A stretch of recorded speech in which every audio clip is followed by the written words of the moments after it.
This program deals with devil worship and satanic beliefs.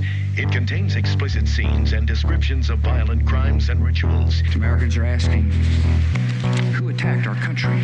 You have declared a subliminal jihad against the United States. Can you tell us why? Everything pertaining to what's happening has never come to the surface. The world will never know the true facts of what occurred, my motives. And night fell on a different world. And Iblis is thinking, I should be getting this position, not Adam, and this guy is created from dirt. And how does the army feel about you being head of the Temple of Set? And the conspiracy theorists can say what they will, but I want you to give me power over Adam, and I want you to give me soldiers and minions and all of these things. The people have so much to gain and have such an ulterior motive for putting me in a position I'm in. We'll never let the true facts come aboard to the world. And I want you to be able to give me the ability to whisper into the hearts of mankind. And who was the grotto leader? Don't remember his name.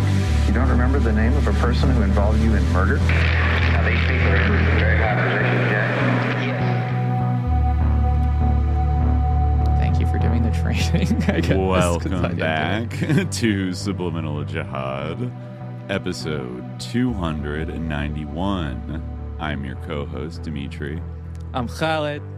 And today, we find ourselves at the end of a wacky, wacky year. I think it's safe to say. Right, Colin? Yeah, I guess, I'd say it was a wacky year. A wacky, wacky year. We're halfway through. We're halfway through the 2020s. And that is insane. Yeah. Yeah, it is kind of insane. We just turned the corner on 5 years of SJ. So that's given us, I think, a moment to reflect on, I don't know, where we are at this halfway point in the decade that started out with COVID, the riots of summer 2020, so the uprising of George Floyd in 2020, the defeat of Donald J. Trump to Sleepy Joe Biden, the failed insurrection of January 6th. That's true. I'm trying to think because I was reading I forget if it was like Axios or somebody. Somebody did like a month by month play by play of like all the news items of 2025, just to give you a sense of like the litany of madness that there was the Russian invasion of Ukraine, then of course there was October 7th and the ongoing genocide in Gaza. Kind of the onset of hyperinflation coming out of Israel across the Middle East. Yeah, kind of worsening economic prospects. Yeah, the secret recession that no one's allowed to acknowledge, because... Now really in its third year, I would say. Yeah. The vibe session, the slow collapse of Hollywood and the greater Los Angeles economy, in which I am physically ensconced, if not economically anymore, because we do our work on the internet. But it's kind of, it's been a long 5 years, but also, a lot of the feeling of and of course, AI. That's true, The ultimate joker in the pack. The total, the complete realignment of, the economy and, intellectual life and everyone, this sort of the teleology of human civilization around, a sort of bullshit hype engine that so far has not furnished any tangible benefits to humanity. I mean, maybe I exaggerate a little bit. Maybe there are a few applications, that are fair enough, but certainly none that justify what we're kind of seeing. You really could call it a teleology, couldn't you call it? Yeah. Wow. Have we never used that pun before? No, but I think with the upcoming episode, I think we're going to have to do it. Yeah, we are definitely hurtling towards a teleological apocalypse, I guess you could say. And that's also something that, maybe it's worth appreciating halfway through this decade. I think you might have alluded to there, the kind of realignment of Silicon Valley itself to become more based and MAGA pilled, right? And flip around in 2024 to support Donald J. Trump to become president again. But then Peter Thiel, this little guy, he has always been lurking on the margins of our show, I would say. Like, since the very first episodes, we were kind of critical of whatever influence he was perceived to have. I remember, reading probably in episode 2 that old article of his about why you should run your startup like a cult. Interesting in light of what's kind of what the vibe is these days. But I was kind of doing some reflecting about how there was still kind of like an inchoate, quote unquote, sort of like dissident space that was kind of a hodgepodge of a lot of different like tendencies that hadn't really like taken as firm of a shape in 2020 and 2021, but then did start to come together around 2022 and 2023. I'm thinking of kind of like, the post-left and kind of, I don't know, you could even say the crypto alt-right and post-left, like that kind of jumble, that even we were kind of like, like we defied maybe a little bit of easy categorization when we first popped up on the scene in 2020. But then you started to see a sorting mechanism start to happen. And then, and combined with this other nascent thing in New York, this little mythical scene called Dime Square. And at first, it was just a cute little edgelord thing. I mean, it was kind of starting in 2020 with that kind of anti-lockdown. Like the young kids are going out in Dime Square and like they're saying "fuck you" to the lockdowns and blah blah blah, and they're doing indie sleaze, blah blah blah. You start to see some money get pumped into that scene, and certain like influencers get kind of like launched. And then when Elon buys X, God, when was that? That was at the end of 2022 when he did that? I want to say, like, I remember we were first talking about it as a real possibility when we were doing the episode about Titanic, which happened around the time of the Titan submersible, right? And that was partly 2023. Like, I feel like it was like towards, like, I think it was 2023. I mean, I guess I could look it up. I'll be the Jamie here. He officially bought it on October 27, 2022, but I feel like it didn't really become the X rebrand happened in July 2023. Okay, right. Okay, yeah. It didn't all start to change. It didn't really like happen overnight. Yeah, it was a gradual process where, well, I mean, it was like just one day your Twitter app on your phone became like the X app, which like looks awful. Yeah. Well, it makes me think of that old picture back in the PayPal days of a young Peter Thiel and Elon Musk, principals of PayPal, like sitting, like kneeling, kind of posing next to a little computer that had X.com. Or were they holding up credit cards that said X.com? He's always been obsessed with the idea of X. Like the letter X. He named his child X. He has always wanted to have some kind of X.com. That's the whole thing of X, the everything app, where you'll be able to do everything through it, even though now all you can do is like be indoctrinated to like some insane, like siloed view of the world, I guess is really what its only function at present, but we'll see. Well, we saw the inevitable, the night of the long blue checks or whatever, where the clout... Right. The purchased and earned clout of many libs and centrists and other people was liquidated overnight and handed to an army of based Pepes and Groypers that could buy a blue check and boost their race science posting and their Looks Max posting and IQ posting to levels never before seen. And that is kind of the the great exodus to blue sky, which I can't say I spend too much time on.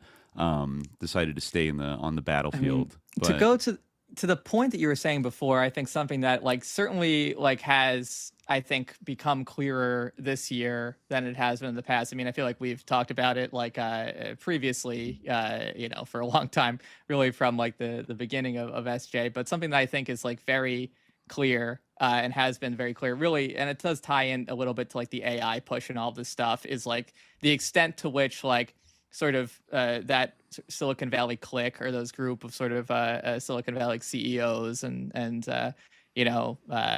hyper capitalists have kind of come forward as like the rulers of our country, of the United States, right? And like as sort of the real like political actors not to like totally diminish like the sort of other political institutions, not to say that like the president doesn't have like any actual political power that you can exercise or anything like that, obviously, or the other institutions, obviously, those things, the other branches of government, obviously, those do have like some ability to change people's lives and to affect things in the political domain. But we know it's downstream in most respects from who are the billionaires that have the most juice at the moment, and I think it's them. There's been a bit of a mask off. In that on that score, like there's a little bit of like sort of like I think in the past, like it was almost sort of a taboo to mention that or to like acknowledge that this is the case really, and that this needs to be obfuscated in some way. And like not to say that it has completely dissipated, but I think that it has substantially shifted. Where there's sort of a you have kind of like Elon gloating about how he was able to secure the election for one party over the other in 2024 and such. So Peter Thiel was able to kind of buy one of his golden boys a Senate seat in Ohio and then a seat as the vice presidential candidate.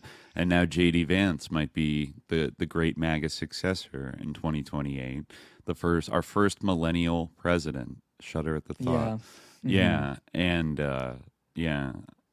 It is. I do think I guess like something that really has kind of also happened, I think, is you're right. It is interesting to kind of focus in on the sort of discursive landscape because in sort of the media ecosystem, because I do feel like there's been a lot of like weird things that have happened. For instance, like Barry Weiss taking over CBS, like things like that, like this kind of on one hand, like there has been kind of like an actual, like, I don't want to call it organic, but there has been kind of this radicalization that's been kind of affected online that has happened like on kind of a mass scale. But also there's been this kind of like elite capitulation, or I don't know, in some cases like kind of a hostile takeover, I think maybe in that case. But I think there's a mix of both of those things kind of going on. I think that there's probably a lot of people of that upper class.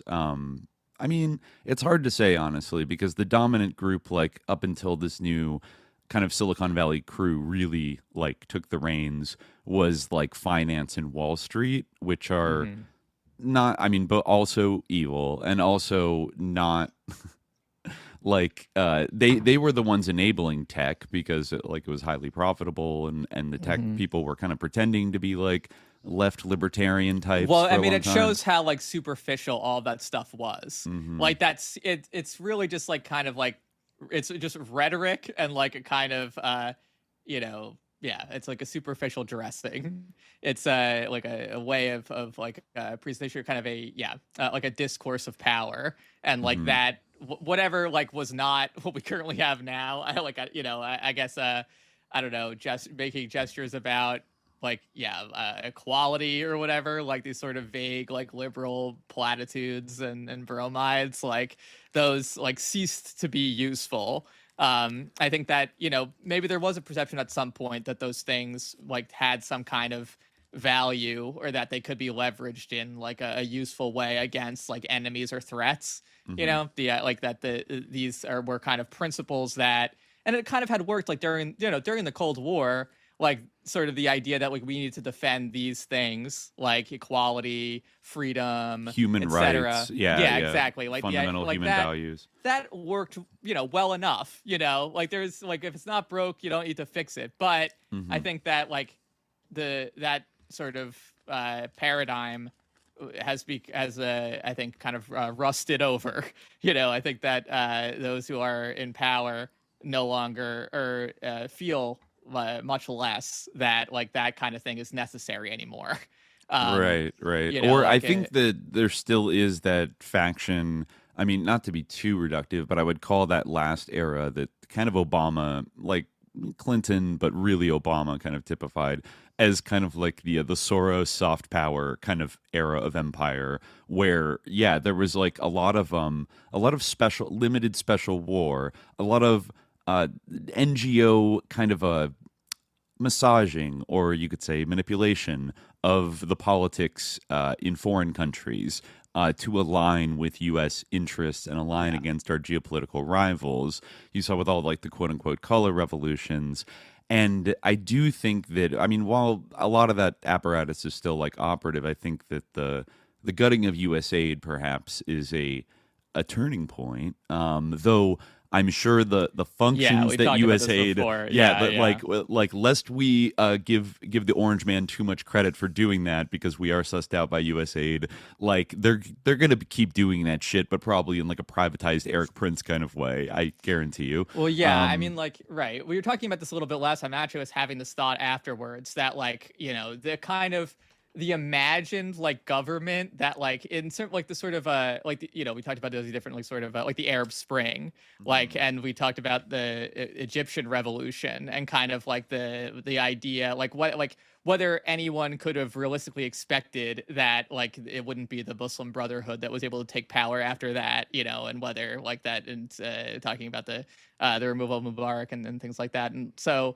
Like I was thinking after that like Obama really was like the closest thing that's ever existed to the kind of imaginary government or the imaginary kind of politics that like this sort of that they would want to kind of like take power, you know, something that is like young people, you know, that is like opposed to like every, you know, all the sort of traditional institutions of their society and like, you know, upholds like the rights of minorities and things like that, but is totally like in alignment with like the like, you know, imperial politics of the United States. Like, despite all of that stuff, like they're, you know, they're like progressive minded and like liberal and like, you know, they like they're sort of aligned on sort of the social sphere, but also in the like sort of geopolitical sphere. Totally. Like they are completely like ready to like jump on board with like the US's imperial goals, but also like, you know, they are like ready to like liberate like women and LGBTQ people or something like, you know, it's like this kind of like they have socially more left positions,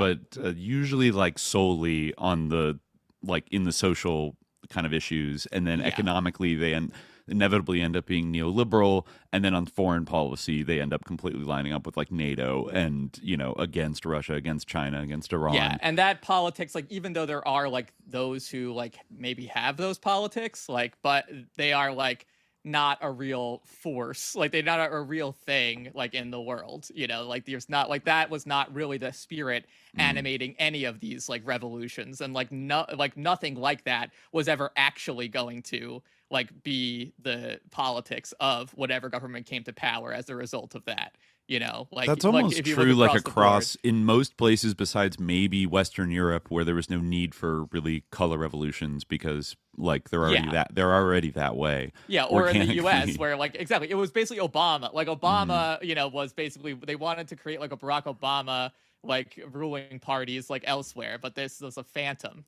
You know, or like that might have been the imagination. I mean, like, again, I feel like that's incredibly naive to think. So I'm not sure if like that really could have been the goal. But like that is like basically like, yeah, Obama is the quintessence of that like type of politics.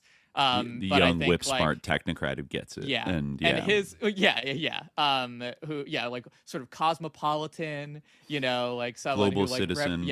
Exactly. Like who believes like in the full equality like of all people, and like, you know, and like the arc of history, you know, bends towards like justice and progress, towards like things just getting more and more like I'm thinking of like these sort of Ford Foundation buzzwords like colorful and creative, like, you know, like even like things like equity, slippery words like equity, you know, and that started being used a lot. But it's like it's funny how it kind of replaced equality, and it was like, oh, equity, like, you know, it's kind of a step back from equality a little bit. There was some kind of meme that went around at one point where like equality was it's one of those things that was like a meme where like for some reason like equality implied something that was like not like fully like true equality. Like equality means like that you are trying to make everyone equal, but you're not realizing that like people have like an inherent differences or something, so you need to like that ought to be rewarded within a global market system. You can't just give everyone the same thing. Yeah, that you know, you need to like account for everyone's sort of individual needs, right, to truly make everyone equal. Yeah. That was like I think like, but it's funny that like everybody doesn't deserve the same healthcare. You kind of have to know that like back like really these are just synonyms, but you have to know like this backstory that like was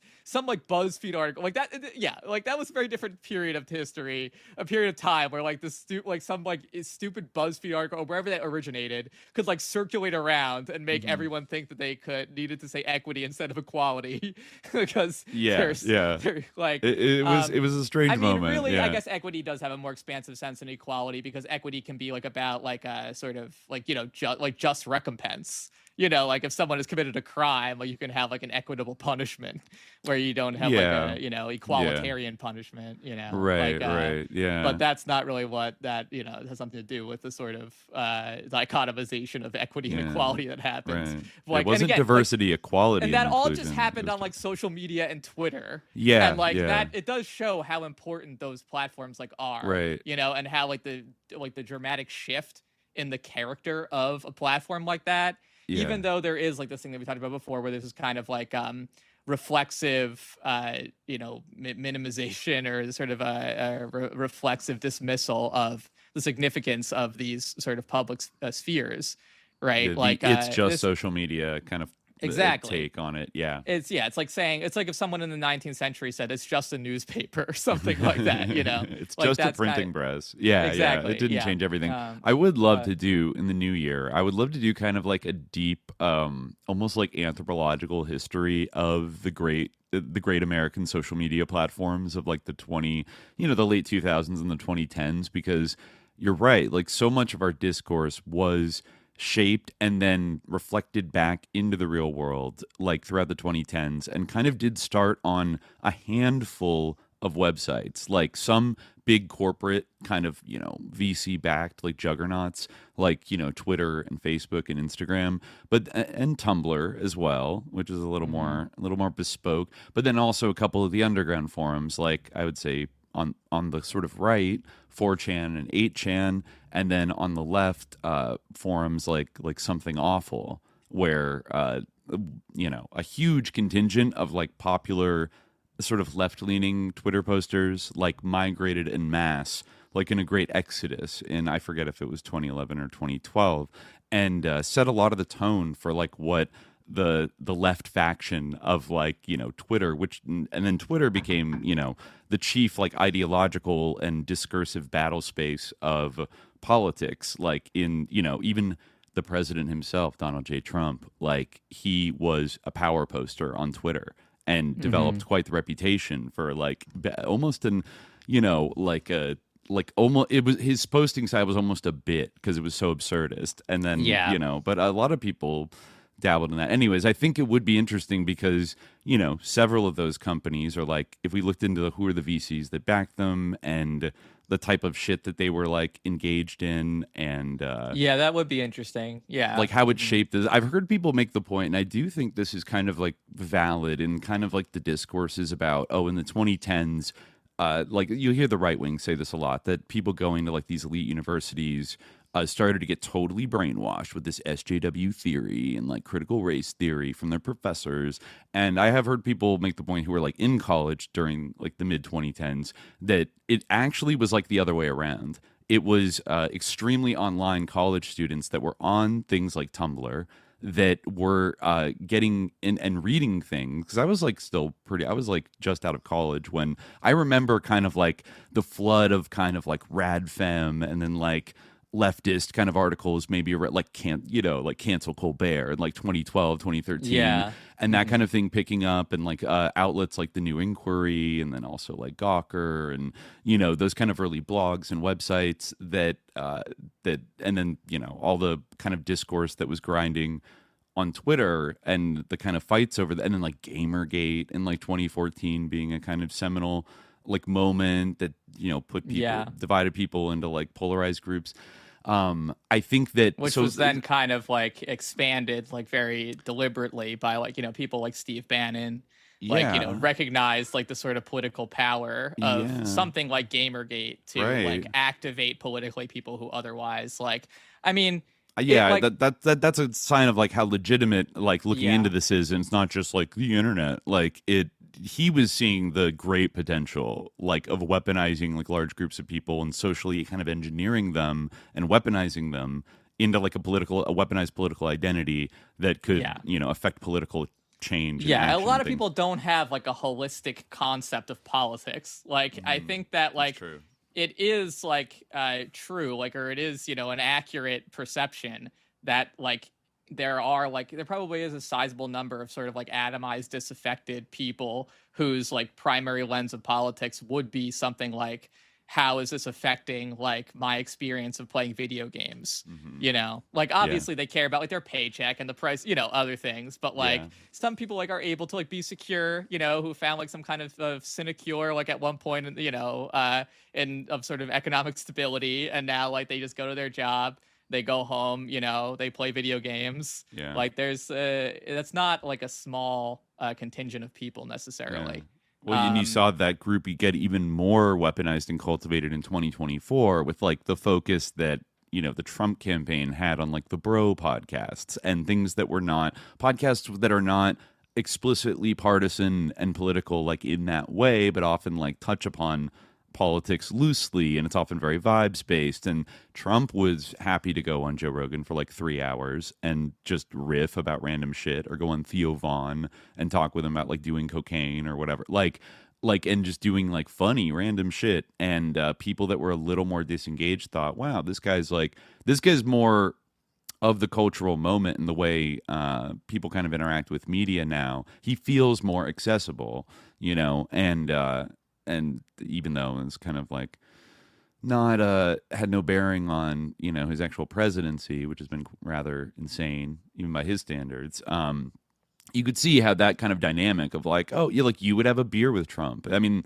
people were saying that as far back as like the 2000s of like, you know, people would rather have a beer with George W. Bush than Al Gore or John Kerry or something like that. But it's like, who would you hang out with on the video podcast? Like with your favorite comedian, Kamala Harris or Donald Trump? Like, well, I was thinking about this before. It is very interesting. And I think that this is a much broader phenomenon than just the last 5 years, but it is interesting how, what a big component like being funny is in charismatic authority in the United States, you know, like I was thinking, I mean, it was around like the sort of the Christmas holiday, Maulid Isa, and you know, I don't know if it was his actual birthday or anything, but you know, like so I guess I had these two things on my mind, and I saw that sort of clip of Shane Gillis on Joe Rogan, and they were talking about Nick Fuentes, and like Shane Gillis made some kind of like remark, I don't know if I would call it a joke, about like Nick Fuentes being president, and Joe Rogan was like, oh, you know, he could win in a few years because like young men, or like what, some fucking bullshit, like. But anyway, what was interesting to me was that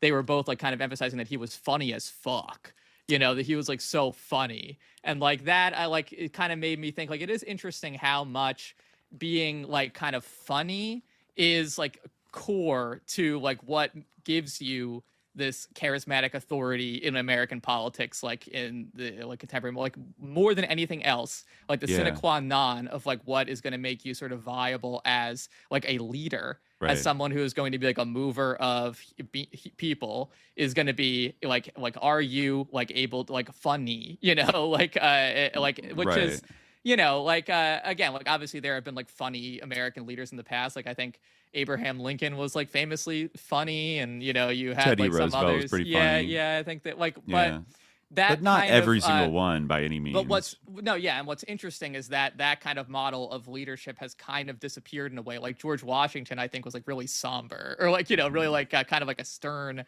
guy, you know, and like what came to my mind was like, it's interesting that there's no like this, you can't really conceive of like, I remember seeing some debate like or some sort of discussion between like a Catholic priest about some other guy about whether like Jesus ever laughed at all, you know, or whether, because, you know, they believe Jesus was God, and like he was like, well, laughter is like when something is about like paradoxes and when something's out of order, and you know, so God would never laugh because he may have smiled, but he wouldn't laugh because that comes from like, you know, imbalances or like some kind of like weird like theological reason why Jesus wouldn't laugh. But I mean, it is like, you know, but that's I mean, I remember that's something that like I've heard like Salafis say about the Prophet as well, that like, oh, he didn't ever like laugh with his mouth all the way open. He would only ever show his teeth, or and like, you know, even it is true, like in the Hadith, like, if the prophet like laughs, it's like, or smiles, it's like, you know, he did smile a lot. He did, like, he was a warm guy,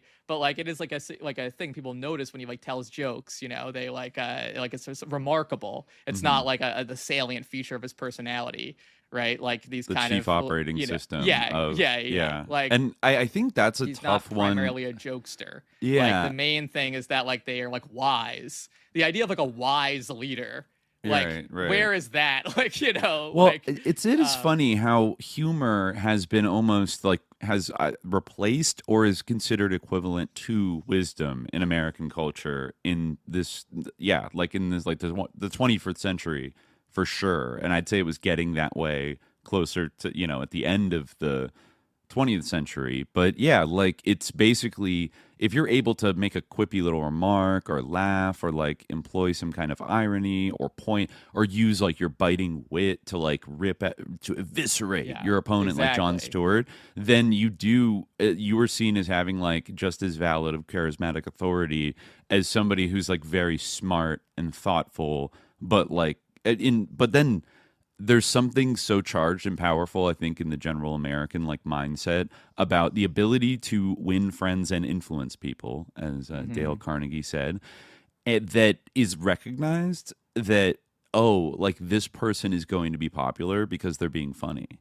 And then there's kind of like it's like what Wang Huning, you know, talked like the essential pragmatism of the American kind of mindset, where we're perhaps a little bit more than other cultures like really obsessed with like the sort of most pragmatic like answer or solution to kind of like anything. Like that's kind of the first instinct, is to like look at things on a pragmatic like, you know, level, and you know, like, so I think that looking at somebody being super funny in this type of cultural climate looks pragmatic, like that actually it codes as like pragmatic and smart and like good media kind of strategy. So if somebody can be funny, then it's like they can break down barriers that like non-funny people could never break down. Because, well, I think, I mean, like, I think that almost in a way that like Catholic priest who was saying that like, you know, Jesus wouldn't laugh because like, you know, it's about imbalance or paradoxes or contradictions,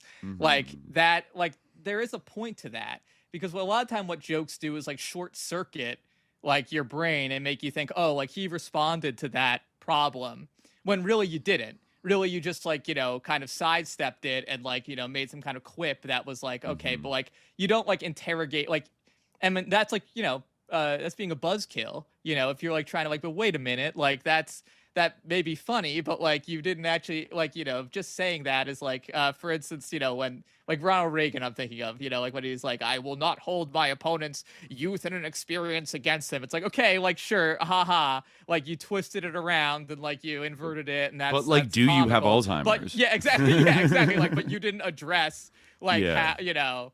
You know, that's like there's many like examples like that, you know, like it's where like where someone just like says like like I think Trump does that in a very like kind of garish way, but he does do it where he'll just say something that's like shocking and like I'm just gonna be mean and like quip at you, and then his like fans like kind of love it, and then they kind of like forget what he was asked about.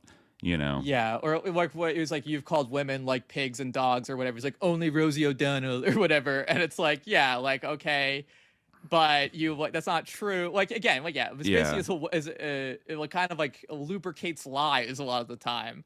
Or like what even was the example that like Shane Gillis and Joe Rogan were talking about? They were talking about like Piers Morgan, like sort of you know, which of course this whole thing was like this lugubrious kind of ill-conceived display where Piers Morgan was like lecturing Nick Fuentes over like, you know, supporting, which of course it's like it's fundamentally insincere and like this is all for attention, and then you're like feeding into it, and it's incredibly stupid. But you know, I guess Piers Morgan said like, what is cool about Hitler? You know, why do you consider Hitler cool? And Nick Fuentes says like, the edits. It's like, well, okay, like, but you know, but like that's not really cool. Respond to the that's substance still of like the question of like, you know, do you like, why do you consider Hitler cool? You know, it fits with our larger what's cool about Hitler, the culture of a lack of accountability in America, and being a deeply unserious country. it kind of all fits together. And also, talking about all this stuff, I think it's worth keeping in mind that the rise of all this social media and the like online radical subcultures it kind of helped produce it lines up quite perfectly with the secular economic decline of like the United States and its Western allies after the 2008 Great Recession, which, lest we forget, was pretty bad, like across the board for like the 3, 4, even 5 years, like since 2008, and only started to get a sense of escape velocity when the tech unicorns and the zero interest rate kind of era started to take off and give us a bright, vision of a wonderful future. Like the second tech boom, kind of distracted everybody and created enough like false prosperity and new technologies to play with that people could tell themselves, like in the later Obama years, that like, hey, things are like back on track and like pretty good. But I don't think the core dynamics that led to a secular decline were never actually like fixed at their roots, and now we are like still dealing with them. And in some ways, the process is like intensifying and getting worse. Like now, we've dealt with like inflation for the first time in like decades, and we can see how like oops, like that sucks, and like the cost of living and the earnings of like Americans like are just going down. And I think it's become quite clear now, maybe it wasn't in like 2010, that every generation after basically like Gen X is going to be poorer than like the previous generation. So like the boomers in a way were the peak of American prosperity, like in a wider sense, and everybody is going to be like less economically quote unquote successful, or or have less stability, like stable. And stability. Really, like the middle class dream of America is fraying, like and being attacked on 1,000 fronts, and there's nothing being done about it, and that is going to engender anger and people being pissed off. And I would venture to guess you need something. The ruling class really wanted something to help manage that decline, like discursively, and social media served that function, whether they did it totally on purpose or not. It served that function of shaping, managing people's like subjective sense of like inevitable decline. And to kind of bring it around, I really think that the Obama era was like an important inflection point, like in many ways. I mean, obviously, like it was weird that we had this kind of like Trump interregnum of Biden, Obama's vice president, which was kind of like, in a way, this ultimate sort of like symbolic repudiation, or like sort of it was sort of like really underscore that like the Obama era was like moribund, and like the values of the Obama era had like become like ossified and irrelevant, like that we had this kind of like relic literally of like the Obama presidency in all senses of the word, like a relic, like a dead pope, like a dead pope on the throne, and this to like sort of be greeted as this great kind of like sort of deliverance from Trump, and then like for the American people to rise up and like then reject that and return us to Trump. It really it underscores like the sort of the symbolic import of like the Obama era. And I think that all the language around it, like the idea of like hope, like that was like the watchword of the Obama era was hope, right? Like, and it was like I actually saw that like there's like kind of like I don't know on what scale it is, but there's sort of like a trend on TikTok now that's like nostalgia for like New York in like the 2010s, like sort of basically when we were like we lived in New York, when we lived there, which is really fun. Like, if you could have been in Williamsburg in 2010, I'm like, that was not like, we felt like we missed out on something when we lived there in 2010. I mean, in retrospect, it's worse now because it's like Soho, and like Glasslands was there, and like the park, like the Brooklyn Pool concerts were still kind of happening, and we're like free and like that. There was kind of shit like that, but you know, yeah, it was. I think that it is true that it was a time like of optimism. I mean, maybe it's just because I was. I mean, we are like the millennial generation is also like an echo boom. There's like a lot of us, you know, and like because we're the kids of the boomers, and like so we are kind of have this sort of size as relative to their size as a generation and generation cohort, and like we, you know, like during that time where I mean everything now is like about Gen Z. There was a while where like, you know, everything was discourse about like the character of the millennials and everything, and a lot of these like people like Zuckerberg or whatever, like Sam Altman. Is Sam Altman millennial? Is he Gen X? I think he's a millennial. No, he's like right? 38. He's like 38 to 39. So he's like I mean, like, and like, I feel like you and I like saw kind of the writing on the wall that would be kind of the ultimate like destiny of the millennial generation, to produce people like that, and those would be like our primary representatives. But in some ways, like it still was like that period of time, like under Obama. You know, like it was like for people who are kind of like politically cynical, like us, like I feel like the first couple years of Obama were rough because like people didn't want to hear it, you know, like like and that goes to show, I think, kind of that it was kind of this time of like, you know, like everyone had a project, everyone had stars in their eyes, everyone like, you know, the idea that like things were just going to get worse and worse, like hadn't really set in yet.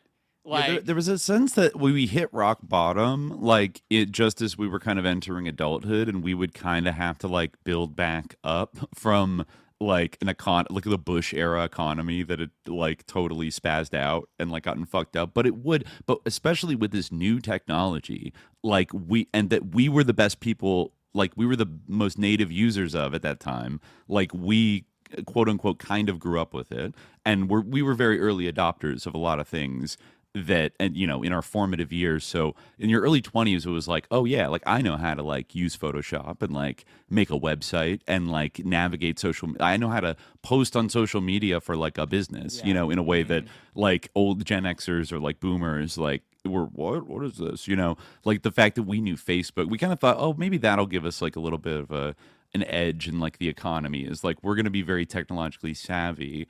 And you know, that's probably true to like some extent, but like it's still, I think in retrospect, like a severe minority of like labor aristocracy that got those like tech jobs in San Francisco in the mid 2010s and made like a shitload of money.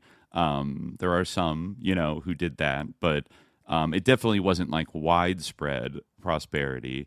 But it did feel, there was a sense of like certain normalcy in the 2010s economy, even though everyone had to tighten their belts a little more than like their parents had to, and it wasn't like easy to buy a house, you know, for the first time. Like it was, you know, that was like a tougher thing to aspire towards. Now it's like impossible. Then that's just like over. Like you're not, if you didn't buy one, like sorry.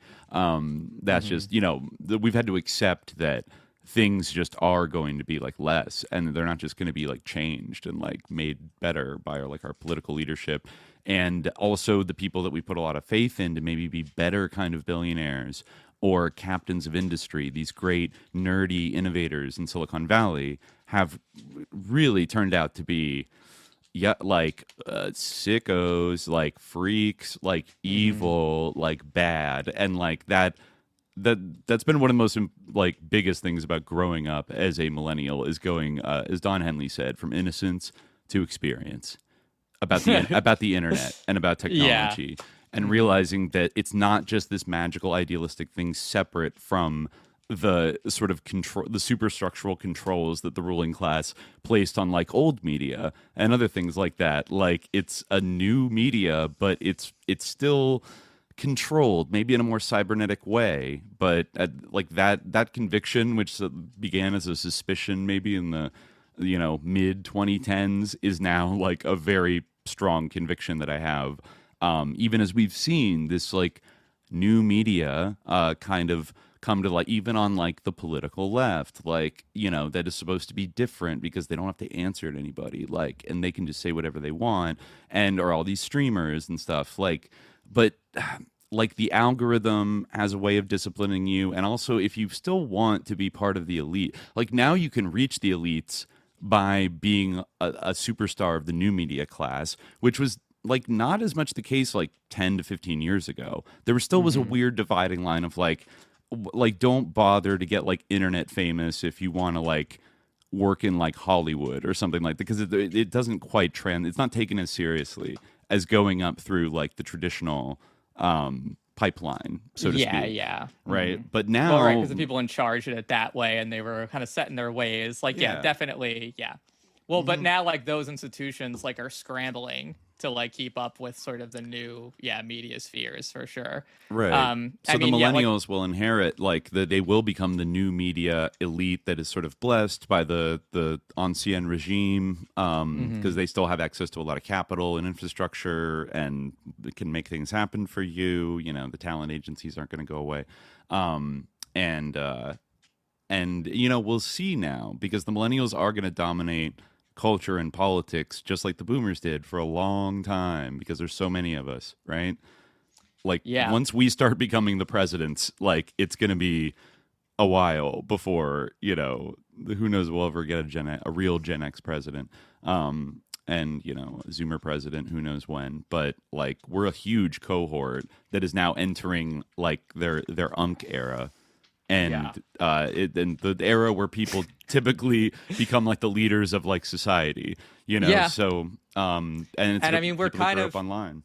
We're kind of seeing it, and like that's another like element of like the kind of disillusionment. Again, like I can only imagine, like, because I feel like you know, when it comes to like politics, like you and I, as I said, are like kind of on the cynical side. So like we don't really like, our expectations are never like too high to if we face disappointment. But like I think that like, I mean, there, like, again, it was that kind of period of like you know, the idea of like Bernieism kind of was like sort of like a certain development of like Obama-ism, like in a kind of direction. But it did kind of cause a rift. Like it exposed like certain contradictions in like the idea of the Obama coalition. Do you know what I mean? Like when like he was like going up against Hillary or whatever, and like it's kind of this you know, like where like, and the sort of the notion of the Bernie bro, which has stuck with us like for so long, you know, like and I think like I mean, obviously like anyone who like kind of was like sort of promoting this like Bernie as like this sort of a savior. I mean, this is like kind of a joke in and of itself, but like I think that for many, like that was like kind of a something that like had this sort of promise for the future, you know. And then like when it did kind of as like of course it would, when it did kind of fall apart, there was like a little bit of shepherding into like that kind of disillusionment. You know, there was a little bit of you know, like the way was prepared for how to kind of disengage and how to like process this as like the end of that, you know, like because we didn't get Bernie in, it's all over, which is like that's I know that can sound at first glance like a radical analysis, but I actually think it's not that radical, because you're putting all your eggs in the basket of this thing that is a reformist step, like at best to begin with, and then like it failed.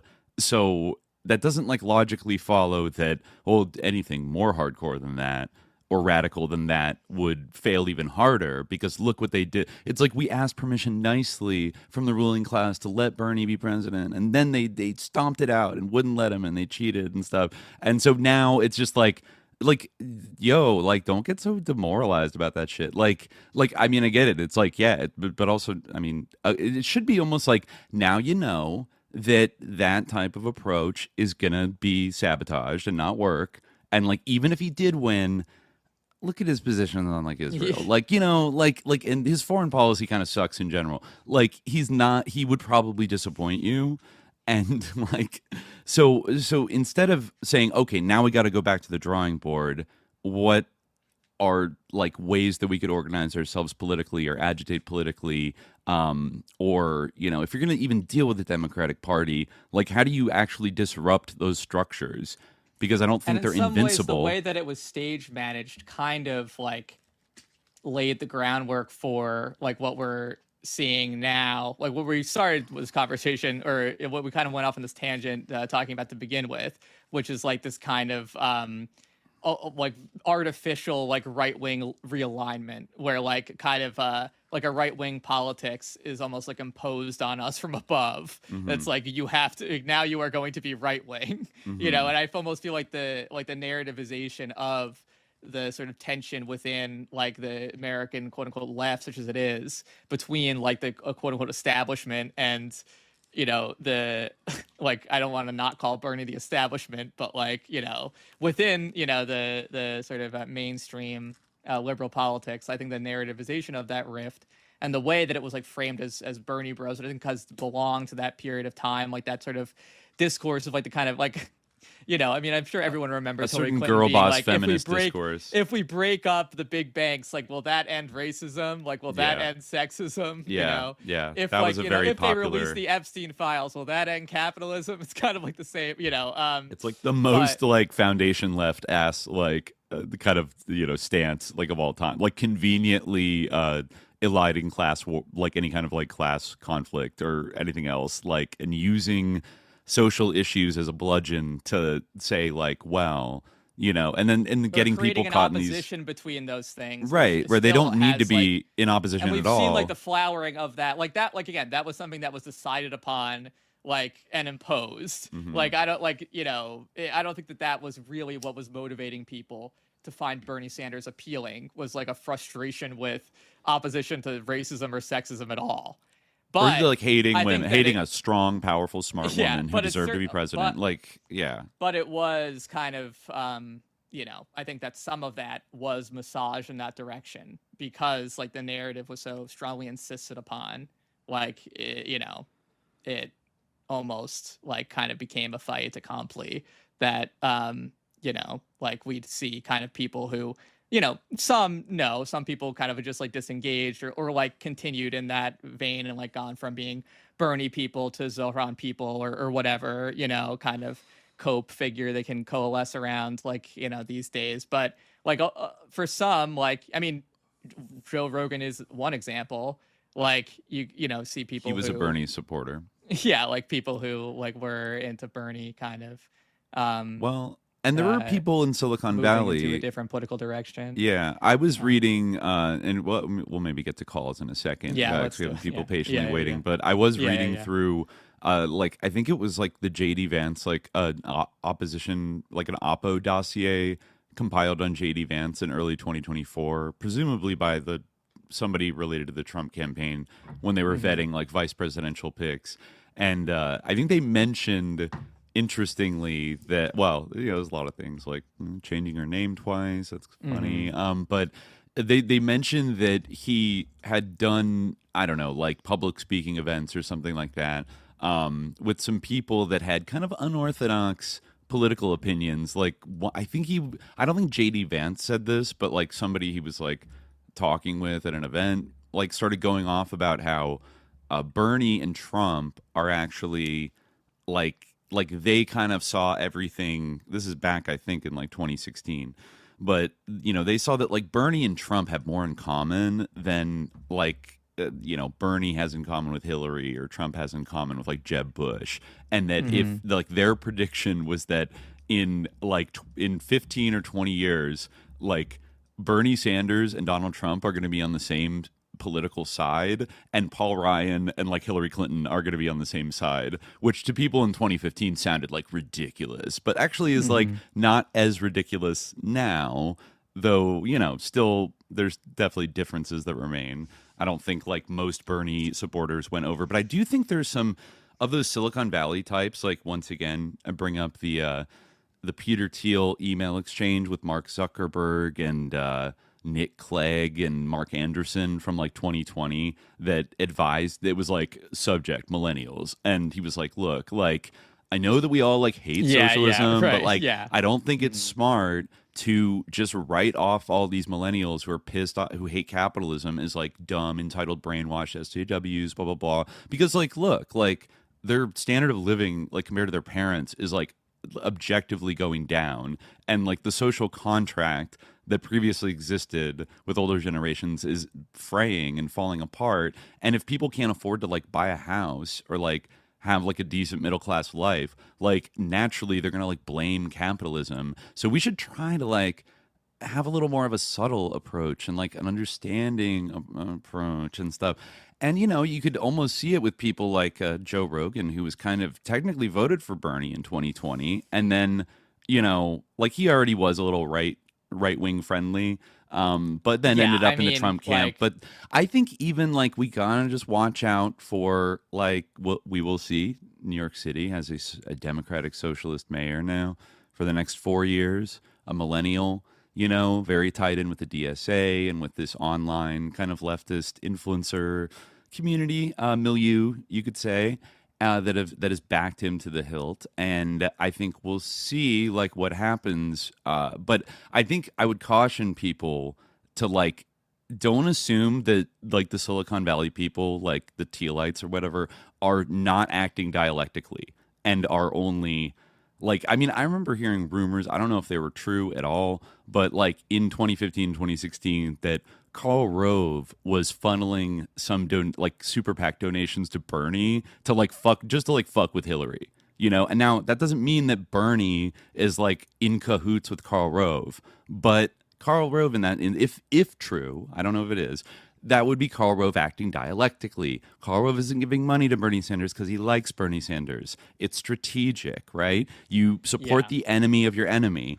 And then, or like Pritzker, you know, doing this with sort of primary challengers, right? Pritzker, you know, literally funding the bankrolling the entire campaign of like the most like freakish MAGA guy possible, and not a moderate Republican, so that he can beat him, and because he doesn't have credibility. So I think both the left and the right can kind of play this game.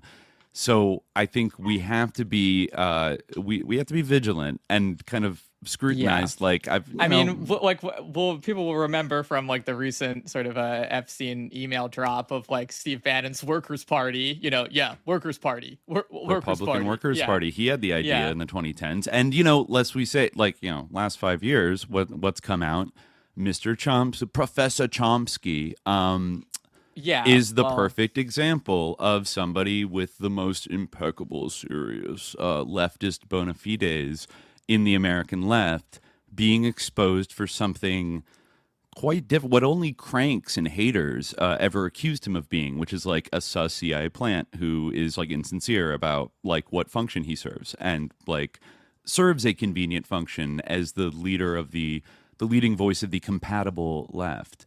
And like, I think we will have to grapple with this notion of the compatible left, because I don't think it ever went away, like since the Cold War. Like it's taken different forms and stuff, but I think that today, like especially with all the dark money flowing around politics and stuff, there are going to be some right-wing people that realize that you're not just going to beat sort of the left overall or get control over them by like opposing them head on Fox News. Like there's going to be people trying to buy influence. And so, you know, I think if there's a strong culture of being vigilant to that and kind of rebuffing those advances, then the left will be in a better place. And if it instead it goes, I don't know who this foundation is, I'm just going to take money from them, that might put you in a worse situation, right? Mm-hmm. Which is like a mistake that probably too many leftists, you know, I'm not saying everybody who took Sus Foundation money was consciously working for the CIA, but like I'm not willing, that doesn't mean it's okay. If you still think you are a heckin' epic leftist in your heart of hearts, you think you're the most heckin' sincere leftist of all time, but then you're taking like Ford Foundation money and taking money from like sus people that want things from you, and you make a bunch of compromises. Like the purpose of a system is what it does, you know, like the purpose of a influencer is what they actually do and like advocate for. And like, if you make compromises with that, like, you know, it like facts don't care about your feelings. In other words, if you're behaving susly, then like you're being sus. Like it's so yeah. The self-deception obviously is very powerful. You know, you see people grappling with like Chomsky, like there has to be some explanation for this. Like he's so perfect, and it's like no, he's just a fucking scumbag. Actually, like he's an arrogant scumbag who thinks he's like better than you. Like he doesn't owe you an explanation for why he hangs out with Epstein and Bannon. And like, you know, it's a big club, and we and you ain't in it, and they are. So, you know, Yeah, I mean, it's a complex thing, I think, for like the sort of psychological dimension of that, where it's kind of this sort of like, like this sort of surface ideology. It's the inability to see past like the idea of ideology and like kind of according like this certain like fundamental like moral valence to like a professed belief, or to like statements that ultimately like, don't like put any skin in the game, to use Talib's term, maybe inappositely, but you have to be willing to put up a little risk and put some skin in the game, or else you're going to end up spitting bullshit and like spitting falsehoods and being fake. Like it is that like you will have to run a calculated risk sometimes in like criticizing somebody who is allegedly above criticism and like is like Chomsky, somebody who's a saint, and and just like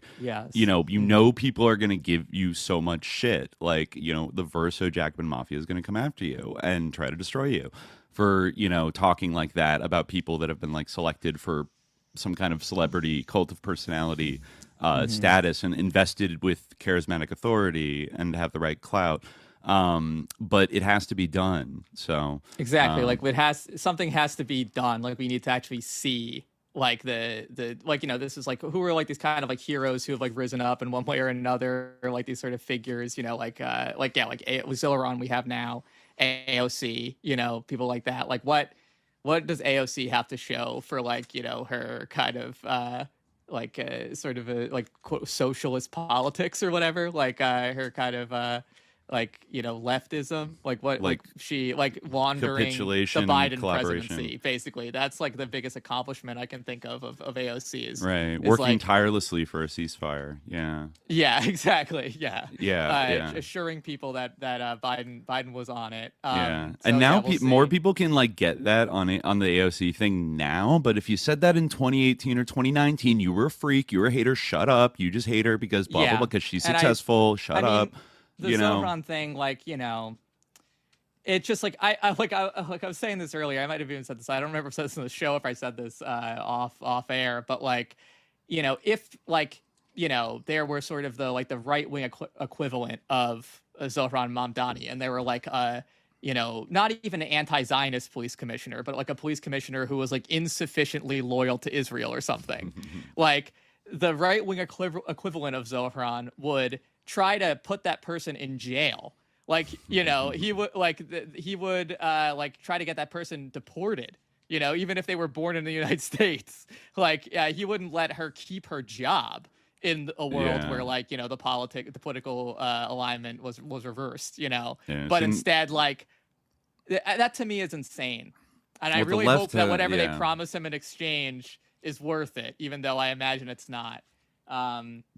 You got to watch out for that Tish family. I feel like, people just assume that she's like this cool person. No, she's a Tish. Like, that's like dangerous. Well, I don't like, know they're powerful. Who assumes she's this cool person? I just noticed that a lot of people like over the holidays, like people, I was talking to like relatives, and they were like, they mentioned like Jessica Tish, and they were like, oh, is she from like that Tish family? Like like the Tish School of the Arts, or like they owned like Lowe's or something like that.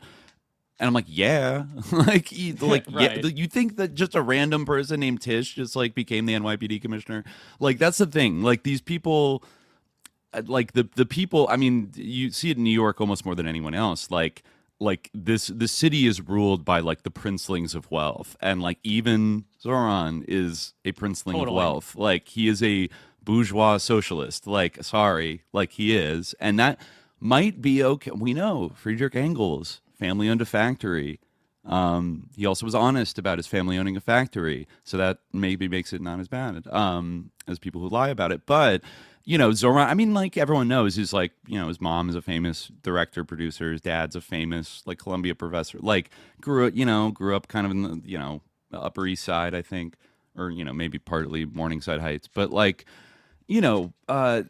like is part of that, like, higher class, like, and the people around him are also, he has people that used to work for Open Society, for the Soros Foundations and things like that. Like, these are people that hobnob at very high levels, and even the people like supporting him and fundraising for him, like the ascendant mafia, sorry, maybe not mafia, milieu on the left right now, are like, almost to a T, like, you know, I mean, you expect kind of like upper middle class and above with like people that are involved in leftist politics.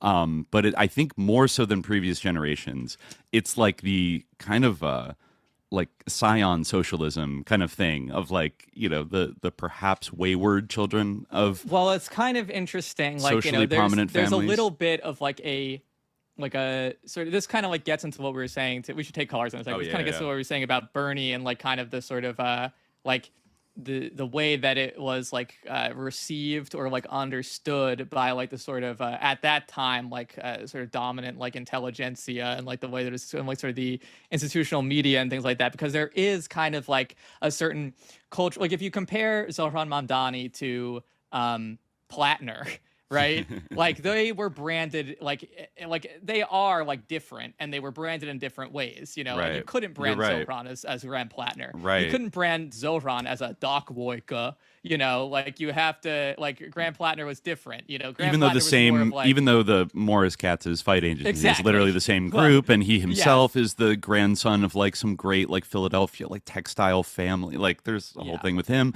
but that's actually a great comparison, right? Because Graham Plattner is not an oyster farmer, like fucking working class, like tough fucking Marine, like fuck you. Like he went to the Hotchkiss school. His grandfather is like an immensely famous architect. Like his grandfather's chairs sell for like $20,000 each. Like it's his father probably did not have to work a day in his life.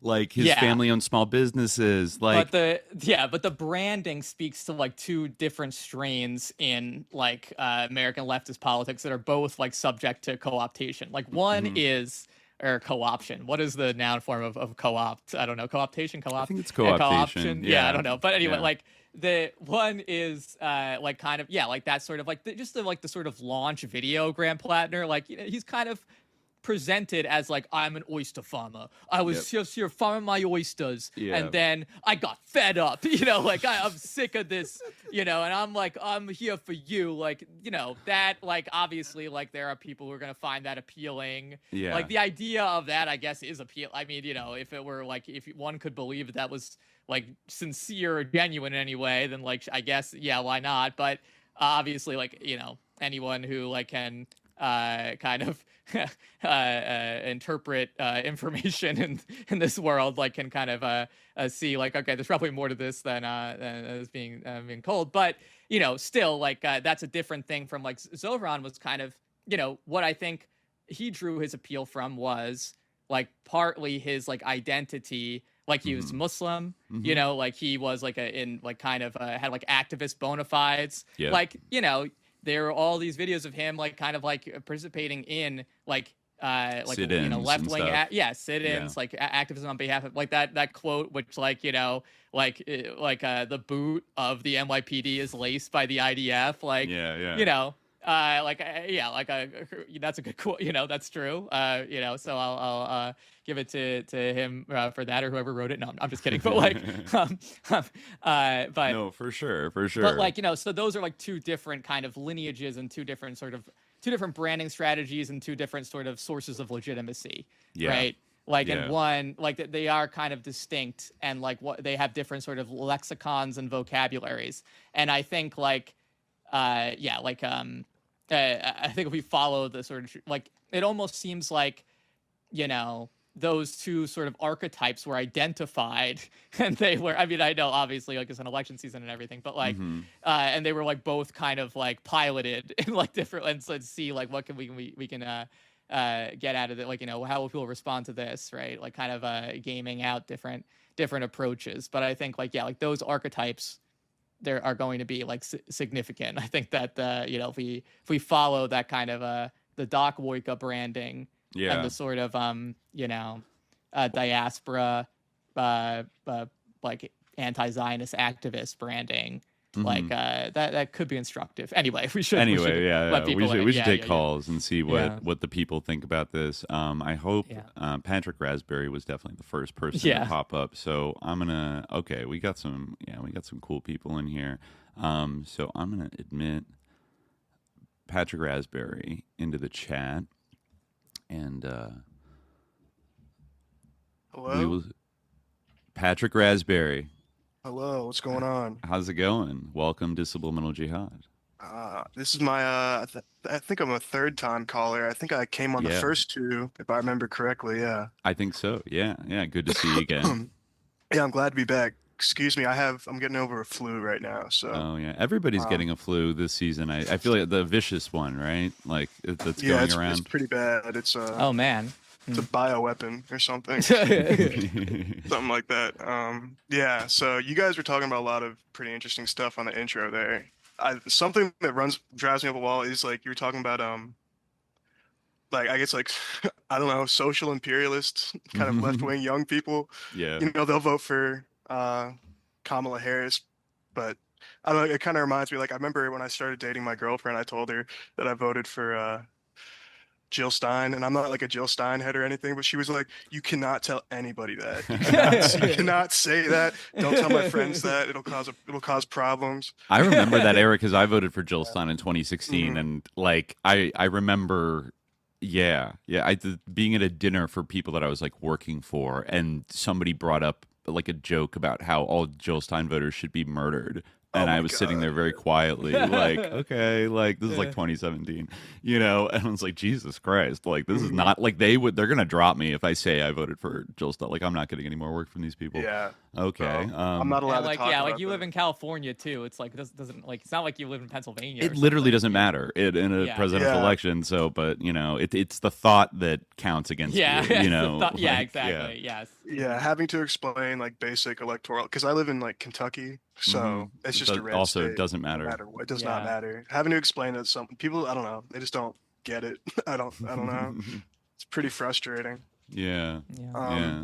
But I guess the main topic, I kind of had a little bit of an anecdote and kind of a broad question of something you guys had brought up in, I guess, a lot of episodes over the years was kind of intelligence in academia, which seems, I don't know, something. You guys said you were going to do an episode on it at some point, but I had a question about that. If you guys had any like experience with that or firsthand experience with that, because it's pretty spooky when you kind of come upon something like that in the wild. So yeah, I might have told this story. I mean, I know like there's actually like a lot of discourse about this right now, like on like left wing sort of side of social media, because Gabriel Rockhill's new book, like Who Paid the Piper, Western Marxism, which of course is like kind of a reference to the earlier book, like Who Pays the Pipers. I think, you know, on the cultural Cold War. Francis Stoner Saunders, an excellent book. I think that's what we might have referenced, like, oh, we should do a full deep dive on this book one day. University in Chains is another good one. That you know, I think is important to like, you know, read in that vein. Like, yeah, there's a lot of work. Hopefully, you know, this book, like I only just started reading that book today, Rockhill's new book, but I hope that I can tell that it's very much influenced by those earlier books. So I hope that helps people to become exposed to those as well. But yeah, I mean, like I kind of have like in I remember one thing, and I was like a TA on a course that like was part of kind of this. It was a course on, you know, and I feel like, you know, I kind of brought it up, like my reservations about it too. You know, this is when I was in graduate school. I brought my reservations about to the guy who was running the course. And like, he was a nice guy and everything. Again, like as these people kind of like, you know, as people involved as often are, you know, it's not really like they're not really thinking about it. Like they don't really want to engage with it, but like, and it was a very like the topic is kind of interesting in a way because it was a course about like you know, it was a course on like robots dancing. Basically, it was like on choreo robots. I remember this. You talked about this. Yeah. Right. Well, yeah, exactly. So if you don't remember, I'll just say it again. Like and this was kind of funded by some grant. I think it was from like the Navy or something like that. You know, like I think there have actually might have been two like different kind of like grants from like different like agencies or like branches of the military that like were combined to funds because they had in the class like it was during COVID, so I never actually like attended, and I was just a TA. Like I think that like like I assembled like a bibliography which like, you know, had that book like University in Chains and stuff on it. Like I put a bunch of things on there to try to get people to think about like, you know, the funding for this course, you know, but that was basically my contribution to it. But but I felt like I felt like kind of dirty, like being involved in this, because I could kind of tell like that, you know, why the reason why this is being funded was because like if a robot, like dance is kind of the ultimate expression of like human virtuosity and movement, right? And if a robot can dance, and like, you know, this is part of the lens through which all those like cute videos of robots dancing should be viewed. It's like if a robot can dance, it can do anything physically. Yeah. You know, like if a robot can dance, like it can, you know, get shot and like keep chasing after you. Tackle you know, an insurgent. Like it can climb climb up a fire escape to chase you to the top of a building. Yeah. Mm-hmm. So like you could see like what the like reason for this was. That's probably like the best example that that I have. But yeah, like they had the robots like in the classroom, and they would be kind of like doing little activities with them. Like, so this like, and these are expensive things. You know, they had like kind of like,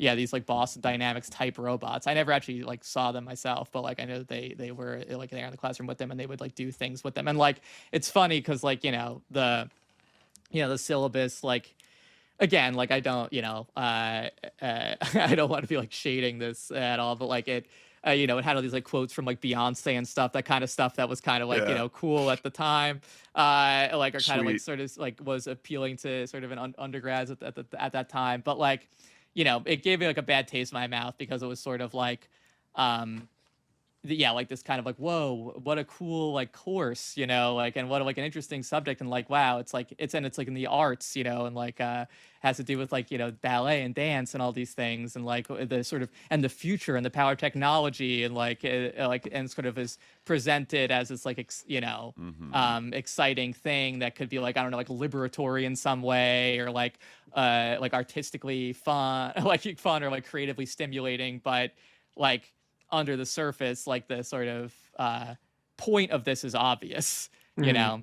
And yeah, so that like that's the best like example that like I have in terms of like, you know, brushing up against that like type of thing, or seeing a person. I mean, but of course, like, you know, you can see like examples of that like pretty easily. I mean, sometimes it's not like like most like sort of universities do have like some kind of, whether it is like you know, some kind of relationship with like, you know, like in STEM, it's quite like normal to get like, you know, contracts with like DARPA or stuff like that. Like a lot of like what people who like work in STEM, you know, I'm in humanities, so like that type of thing is like somewhat rare, and like really my like basic experience wasn't that overlap with STEM, but like, you know, in that domain, like it's somewhat common, you know, like I mean Chomsky is like another example, but yeah, like this kind of thing is not like that's like the thing that like, people have to kind of recognize, which I feel like is important to appreciate. And like again, we all are like complicit in capitalism in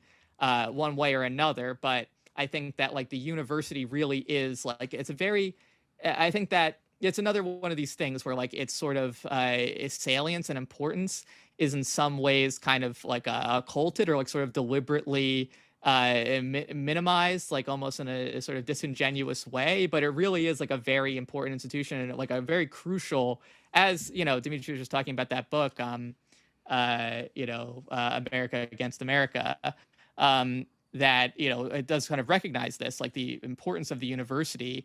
And the book itself kind of attests to this, the importance of the university as an instrument of American soft power. And that's why universities play such a huge role in the kind of like culture war bullshit discourse. That's why everyone's like, oh, what are they teaching at the, you know, because these institutions like really are so important. So like they, you know, and they play that huge role in kind of the, oh yeah, there you go. Yeah. Yes, there we go. That's the first book I read after I graduated school, because it was going viral on Twitter, like I guess like 2 years ago, and then it kind of had a resurgence when you guys did the episode. I was really surprised to see you guys do an episode on that. It was it was great. I've been seeing it like referenced. Actually, okay, I have an interesting example. Well, I had two.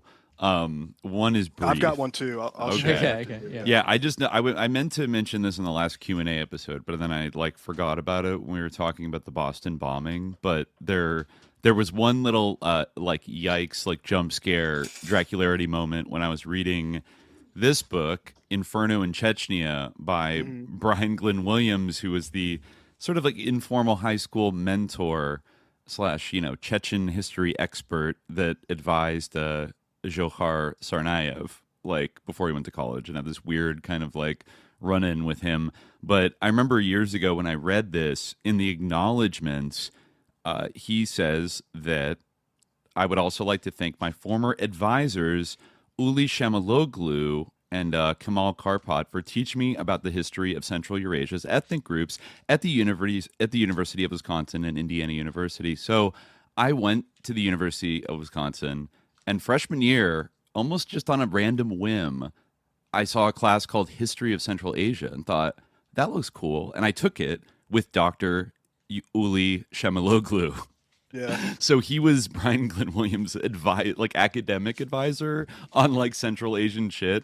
Now, before people say I was sus, it was just about the great game and shit. And he was like, he was like, I mean, he was just like a Turkish professor guy that was like, this is his field. Yeah. And so I learned some things about like the history of Central Asia that were cool. But then I was like, I totally very oblique connection. Yeah, it's a very oblique connection. I don't think it really. No. But I don't know much about the guy himself. But I mean, the University of Wisconsin, I didn't know this till years later. But like, has like I think it was like the sort of like the Foundation for Human Ecology. One of those human ecology sort of like institutes that was basically like a front for MK Ultra, I believe, was based at the University of Wisconsin-Madison, like back in the 50s and 60s. I mean, it's a big research university, so they have their fingers in a lot of pies. But actually, there's one that's like more interesting. This is a real deep cut, and I'm not alleging anything, about it, but it just popped back into my head, and I wasn't able to like to find the exact link, but at Rutgers University in New Jersey, there is this is one example of how the national security state kind of gets into universities and sometimes even leverages like the students to do labor for them. There was a program started maybe in the early in the 2000s called Sea Cicada. Like, it's an acronym that stands for this is a department. It's a Department of Homeland Security Center of Excellence. So this is kind of like a research institute that is like a partnership between the DHS and Rutgers University. It stands for Command, Control, and Interoperability Center for Advanced Data Analysis. And I guess it says Sea Cicada is a U.S. DHS University Center of Excellence that uses advanced data analysis and systems to address natural and man-made threats to the safety and security of the American people. Sea Cicada's work is carried out by researchers and students with 17 partner institutions, and there's a bunch of other colleges. And then there are non-university partners, which include Applied Communication Sciences, AT&T Labs, Nokia Bell Labs. I assume that's like the successor of the Bell Labs. Regal Decision Systems, and TerraGo Technologies, as well as various state and federal agencies. In its earlier years, Sea Cicada, which focuses on data analytics, has been a Homeland Security partner with all caps Vaccine, based at Purdue University, which focuses on visualization sciences, visual analytics.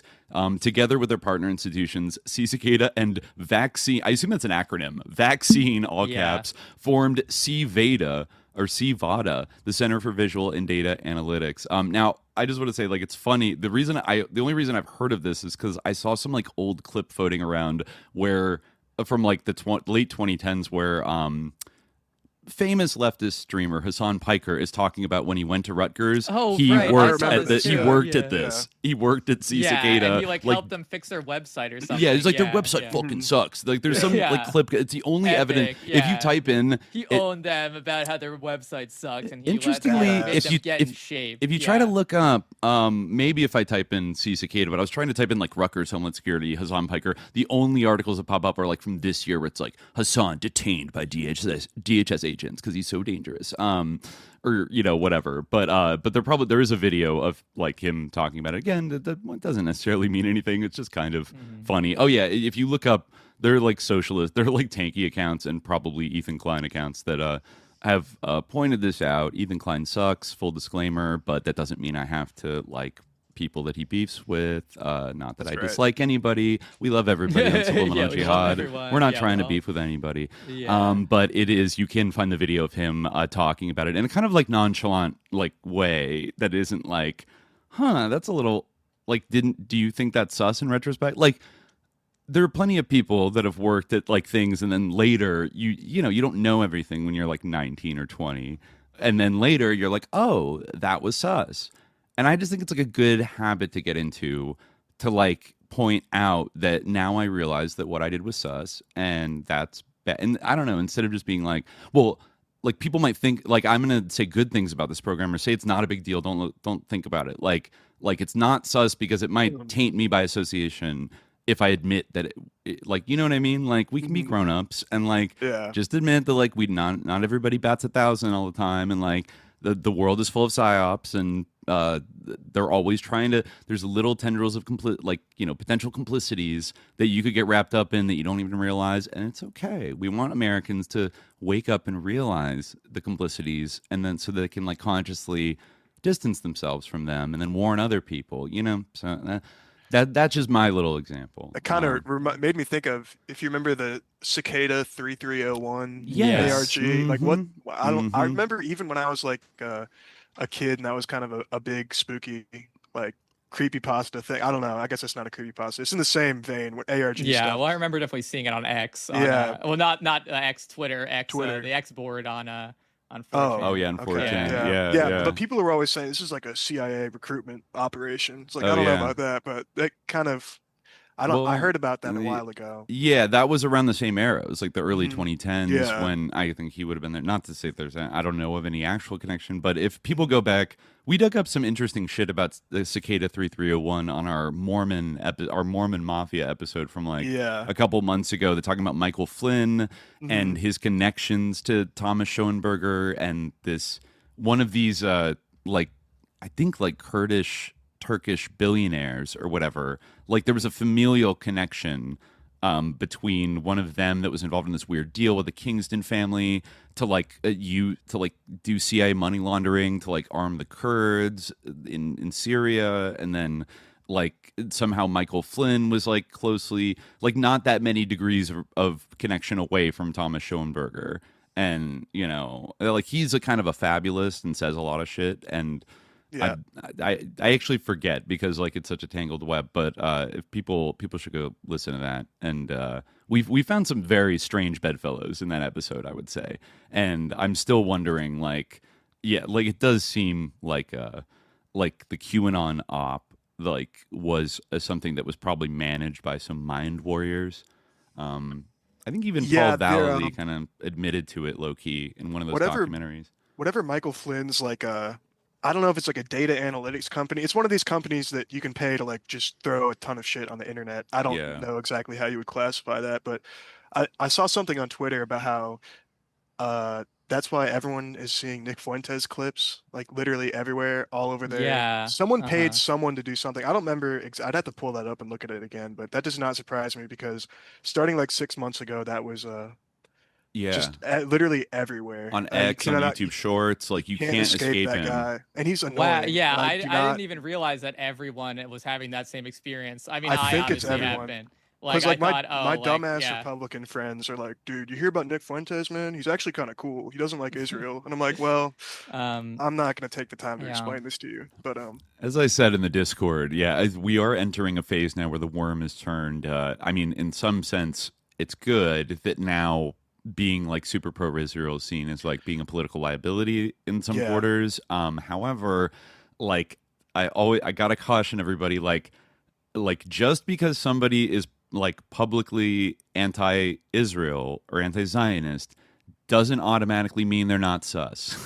Yeah, like, I mean that's like a separate phenomenon. That's like the kind of opportunistic thing where I think like Ian Carroll, who I guess is now involved in like a beef with Nick Fuentes, that's an example of someone who is an opportunist. Nick Fuentes, I think, insofar as anyone in that space is sincere about anything they say, I think he is sincere about his opposition to Israel as far as it goes, but like he also I don't think he's faking it, but like his he's a his sicko. politics are not to be like no one to invest your faith in, like his right. you know whatever his politics are, which is like calling JD Vance ugly and then saying Gavin Newsom's handsome, and then calling that having that clavicular program. guy on, you know, that the black pill stuff is really crazy. I think that would be an interesting deep dive, because that's just eugenics like manifest on the internet. It's like pretty a crazy. 19-year-old kid he's the who looks like, hits his Maxine head guy with hammers so that he can like have insane. Yeah, he microdoses meth. His cheeks can have like dimples or something. Yeah, he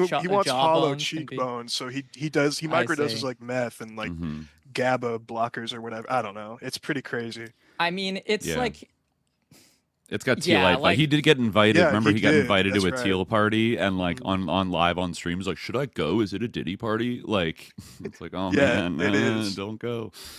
Yeah. I mean, it's very, very like sick to me to like, you know, find like a sort of maladjusted 19-year-old and then almost like kind of encourage all of the things that are like maladaptive about his personality in order, like, for, like, you know, it's one thing for him to be like that, but it's another thing for adults, like full adults, to like, you know, not to say the 19-year-old is an adult in the way, but like, you know, like a 30-year-old, like supposed like Christian or whatever who has some right-wing talk show to like take like this dude and be like interviewing him and like, you know, giving him clout and like gassing him up and like talking to him, like, you know, giving him this kind of deference and respect, like, or whatever, kind of legitimizing it's gross. his really perception of the world. nasty. Like, give me a break. Like, come on. Like, you should know better than this.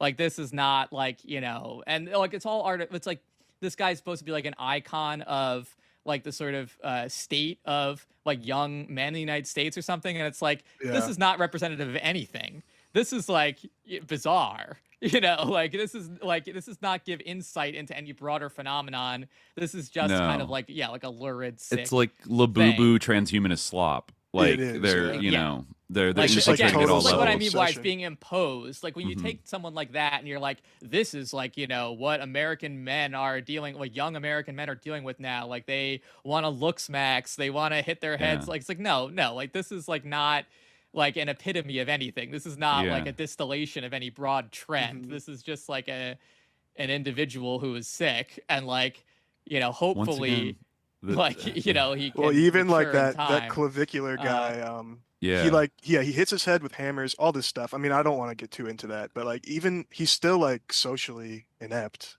Right. And like can't talk to girls. It's like a really weird phenomenon with these people. I don't know. Yeah. I mean, like I would expect like that, like all this is social, and like I would expect that, like I mean, to say like yes, I hit like I strike my cheeks with a hammer so that I can have hollow cheekbones. Like that is like a fundamentally like socially maladjusted thing, and like any society in which that would not be maladjusted is like asocial and like is just like not like a society that like deserves a name. But yeah, I mean, I think to go back to your broader point, I think like it is interesting, like kind of in line with this, and we're like, you know, we're thinking about like an episode that will engage with this maybe around like the current kind of discourse that's been happening. But I think it is like kind of you know, an interesting problem in that, like, like, you know, a university, like, you know, for me, someone who's like an academic, like, you know, has been in like this world and like still like, you know, participates in the academic job market and things to you know, an extent, like, and like, I think part of it is like that I like love to teach, and that's like the appeal, but like, you know, it's a sad fact that like this is really, and like this is something people have to come to terms with, but it maybe is part of the same phenomenon as kind of this cope that happens around people like Sobran in some ways, where people have this kind of investment in the idea of the university, the idea of like the life of the mind, and like this kind of like, you know, I don't want people to think that I have this, like, you know, but but I'm, you know, I'm not like, obviously I like, I think that like there are like great things about like being able to take like 7 years and get paid to just read and write. Like that's amazing, you know, and that's a great thing. Awesome. And that's like a valuable thing that I don't want to like say isn't like, you know, an appealing thing. But like I think some people have this kind of like, I think that the fact that that is appealing can like really be a powerful tool to manipulate people, and it can be like a powerful way to kind of get past people's kind of firewalls and then like pull them in a certain direction.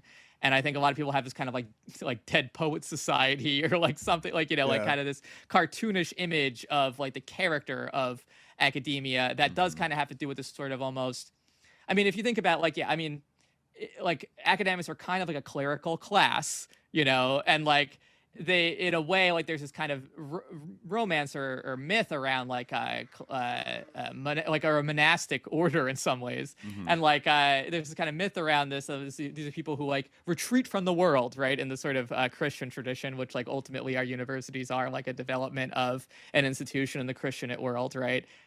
So I mean, there's like you don't want to. I'm going on a tangent, but anyway, so like they like in that context, there's this idea that like if you are like a monastic or a cleric, you're retreating from the world, and that's like a great myth, right? Like that, like there's clerics and monastics, they aren't really worldly.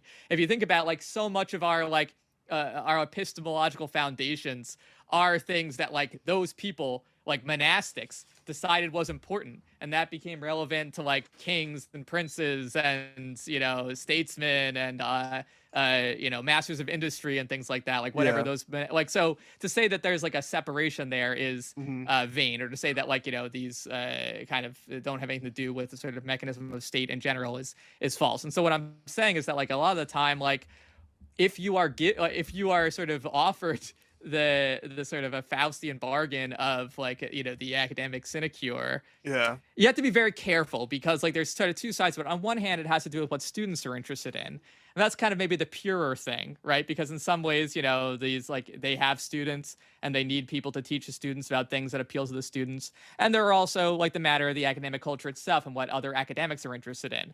That's a little bit that is both of those things are in some way liable to be polluted by the third impulse, which is like what is useful to like the advancement of the American empire and capitalism. I think that's a good point, like for sure. And I think you being an academic, I'm gonna drop this anecdote real quick because that's it's pretty interesting. You being an academic, I'm sure you probably interface with people like this. But like I started school in 2020 at like a small, like really small, like liberal arts school in Indiana. And I signed up for an anthropology class. And there was this professor who was the anthropology professor, and there was something someone on the show used to describe Adrian Vermeule as a 45-year-old man that says "keck." Yeah, that was me. That was me. Yes. That's like an apt I took that from someone's display name on Twitter. Yeah, that I saw once, and I was like, "Here's the essence of that." Yeah, that's an apt description of this man. I mean, I won't say his name, but he was a cool kind of older guy, professor, anthropology professor. He tried to convince everyone magic was real. Kind of sus, like off the bat. And I remember talking to him like after class, and he was trying to convince me that the mud flood was real. And, whoa! Yeah, okay. He's like I think I was in his office one time, and I went in his office, and we were talking conspiracy. Like he was into Michael Aquino and everything, and I was like, oh well, yeah, I listened to this podcast that they were talking about XYZ, and maybe I may not have dropped SJ in that conversation, so watch out. Okay. But he was like, if you go downstairs to my basement in my house, there's windows and doors. Explain that. He got like super serious. I was like, dude, you're crazy. Wait, and what?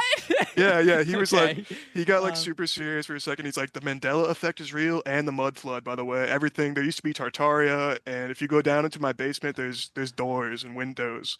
Like portals to another dimension? No, just like literal doors and windows. He was saying that like a mud that used to be a house that was above ground. Oh, because it's below mud. Because it's the ground. What the fuck? Wow. If there's windows and doors in my basement, it must be like.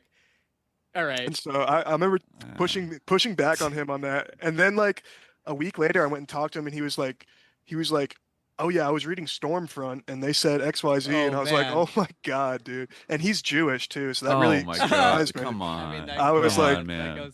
So I was getting sussed out, and then he was really trying to like Jew pill me for a minute, and I was like, I got really sussed out, and I stopped talking to him. But then my buddy from freshman year, like he's still my buddy. Maybe he shouldn't be. He always wanted to be a like a State Department or CIA guy. Okay. And he was like the best student at the school. and he was asking around like, who can I talk to about joining the CIA? And they're like, oh, this professor. And then he told me that, and I was like, oh, great, of course, it all makes sense. That's amazing. He has the best CIA relationship of any. Yeah. Interesting. And then I asked this professor, I'm like, so what are you like in the CIA or what's up? He's like, oh no, they asked me to join to go to like Indonesia for something like after 9/11, but I said no. Anthropologist alert. Yeah. Wow. I recommended some of my other friends, and then about like 8 months ago or something, I was at the bar and my friend, this friend of mine showed up that I was talking about. And he's like, you'll never guess, but Professor X, I'll call him, or something. He's like, he put me in contact with some folks, and I've got an interview with the company, which he just did apparently like a week or two ago. Wow. That spooked me out for like a good 2 weeks. I was like on edge. That was because this was like a professor. I mean, I liked him a lot. I talked to him and I trusted him. And it just felt very strange. It felt very strange to interface with the things that like I've kind of relegated the podcasts and books, you know what I mean? So it felt like I was in like some sort of novel or something, but that was scary. Whoa. No, I mean that like that type of thing, like it's sad because like I have, obviously I don't facilitate that at all, and like I'm always like just like it kind of like breaks my heart in a way when I do see like students that I've had go in that direction, like which a lot of them do, because like I like work in Islamic studies, and like a lot of my students are Muslims, like of the sort of diaspora, like whether from South Asia or from anywhere in the Muslim world.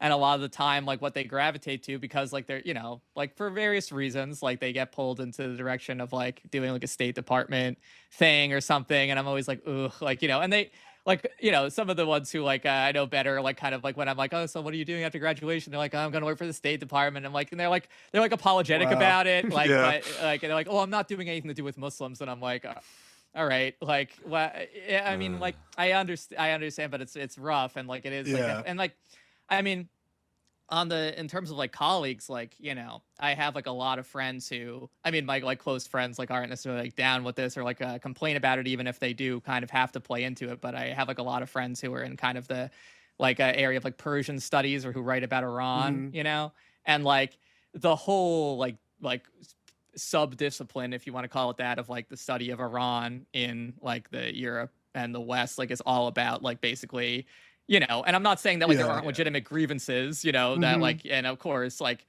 but like it's I think like what a lot of my friends complain about is that you almost can't write about anything else other than like how do we destroy like the Islamic Republic. Well, it seems like a lot of Islamic, I guess this professor specifically wasn't Islamic studies, but he spent like 5 years in Yemen in the 90s, like with Sufis, and it was just that rang off alarm bells. He brought us back to like the big city that I live in now, to some mosque to meet this imam.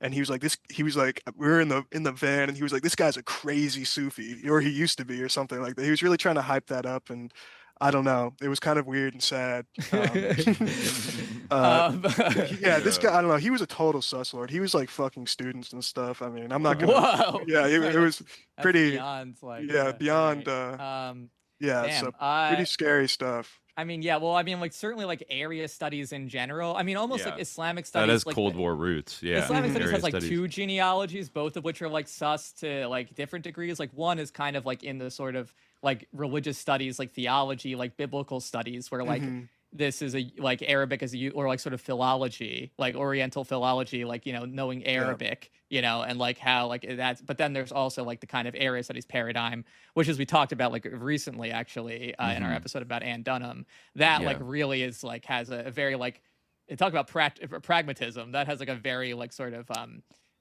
almost like developed kind of alongside like intelligence agencies to be like as useful as possible for like the organization, like the whole way that area studies is organized is like based on kind of like a military framework or an intelligence framework. Exactly. Like you have your different divisions and everything. Like it's like I guess it's kind of like I mean disciplines are organized differently. I guess it kind of depends like like whether you're like in Islamic studies or like Middle East studies, like they're kind of like different different things in some ways. Like you kind of get hints and like what the sort of history of a given department is, like by what the name what the name is, and it usually matches up with what the kind of the type of school that a given institution, a given school is. But anyway, so the sussest man I've ever met in my life. But I have to go back up there because he said he'd give me a letter of recommendation for law school, so I have to go back up there and talk to him again. So that's gonna be funny. Connections like that, yeah. Watch out. Well, I remember when I first I pressed him on the CIA thing. He's like, "Well, you do a really good job, actually. Maybe you should consider doing that." And I was like, "I don't." Man, just doesn't necessarily seem like the most reliable or stable person. Like, no, he's if you not. Have like another recommender, maybe you should consider that. I had 2 professors that I was relatively close with, and he was one of them. So that's kind of my only route. Yeah.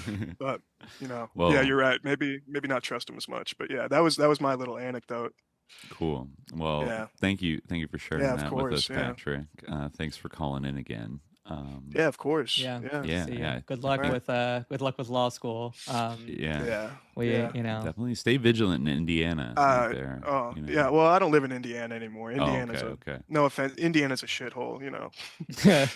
As someone in the chat said, it is sus. Well, there's a whole Program to Chill episode about it. You guys can go listen to. So. Right.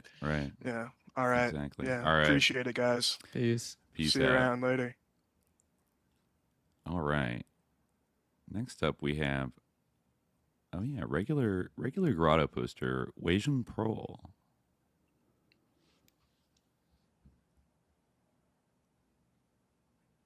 Let's see if they are on the line. Can you guys hear me? Yes, we can. How's it going? Going good. How are you guys doing? I think we're doing pretty great. We're great. Well, we're doing fine. Yeah, we're doing fine. Yeah. Happy New Year and all. Happy New Year. You too. Yeah. Nice to chat with you. We see you in the grotto often. I did not expect. I think this year I really ended up posting a lot, and I had like a meta moment of being like, "Oh no, people recognize me now." Well, I think I was a little confused for a while. In my head, I always read your username as, for some reason, as like Wasian Prol. And then it was pointed out to me that no, it's probably Weijun Prol, and I was like, oh, and then but I still see Wasian. My instinct is to say Wasian for some reason. Was I don't know. Yeah, it sounds much cooler. Trust me, Wasian. Yeah. Take pick whichever one you like. Yeah, either one. Mm-hmm. But I got a kind of weird one for you guys today. Okay. This is kind of something that I've had in my mind for a while, but I'm going to try to ask it in a more interesting way. Okay. So just to kind of start off, I think it might especially interest you guys, coming from film and theater, but the deaths of Bruce and Brandon Lee. Yeah. I have looked into that quite a few times since I first watched The Crow when I was in high school. So we're talking, I don't know, 8 or 9 years ago. Mm-hmm. And see, I know it's one of those things that's more like a Q type, more, I guess you'd say, unhinged conspiracy type thing. But with kind of the Laurel Canyon links and some of this definitely strange imagery in the Crow film, I just wanted to know if you guys had a vibe sense on that, or if there's anything you've seen in your research that might have indicated, sort of sus goings on in the deaths of either Bruce or Brandon Lee. I've definitely seen The Crow, and I have a kind of ambient sense that there was there definitely has been the idea floated that there was something more than, I think that his death was kind of he died in a shocking way, right? It was kind of wasn't he shot kind of it wasn't an Alec Baldwin type of thing where he was shot accidentally on set? Didn't that happen to Brandon Lee? In the 90s? That's what I'm talking about. Yeah. Okay. I say Bruce? Yeah. Bruce. I meant the guy who played the Crow. Right. That was Brandon Lee was shot in an Alec Baldwin type situation where a gun was fired at him that was supposed to have blanks and it had a real bullet and it killed him. Yeah, and why? But why did it have a real bullet? I honestly think it's weird. Yeah, I remember that when I was a kid when that happened. And it seemed very bizarre when I was a kid. I'd like to look into that because it seems a little bit strange. And remind me, Wei Shin Pro, like, how did Bruce Lee die? Because he died like young, right? He died really young too, and he I don't remember exactly, but I think it was very sudden. Like he started to take ill very quickly. And I think his autopsy reported like brain inflammation or something. Like it was a very strange and sudden death. And the only reason that it really stuck with me, maybe I should have led with this, but I forgot until just now. At the time when I first watched The Crow, my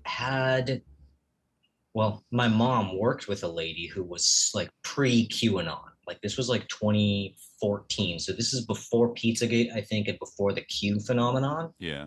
But she was deep in like kind of like proto alt-right conspiracy stuff. And she claimed that there was like a secret Lee daughter, like a secret daughter of Bruce Lee, who was like working with, I don't know, very unhinged. But like that's one of the things that made me think like, why do people latch on to the Lee deaths as being so sus? I mean, I looked at James O'Barr, who wrote the comic. I think he's ex-military, kind of a libertarian, sort of Gen X guy.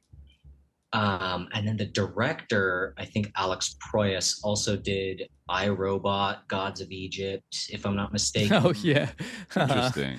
Weird stuff. The set was parts of the set were used, I think, on the second Tim Burton Batman, Dark City. Dark City. Yeah, I was going to bring that up. It has that kind of like weird, kind of like, it has that like sort of gothic vibe, like Tim Burton-y type of like flavor to it. It was kind of like, that sort of like edgy teen, like, and he's like out for revenge because like his love. Oh, absolutely. Yeah. Like, you know, like it's actually kind of like a, you know what? There was like a recent like remake of The Crow, which was even like sicker. I feel like it was like weird in a way, right? That.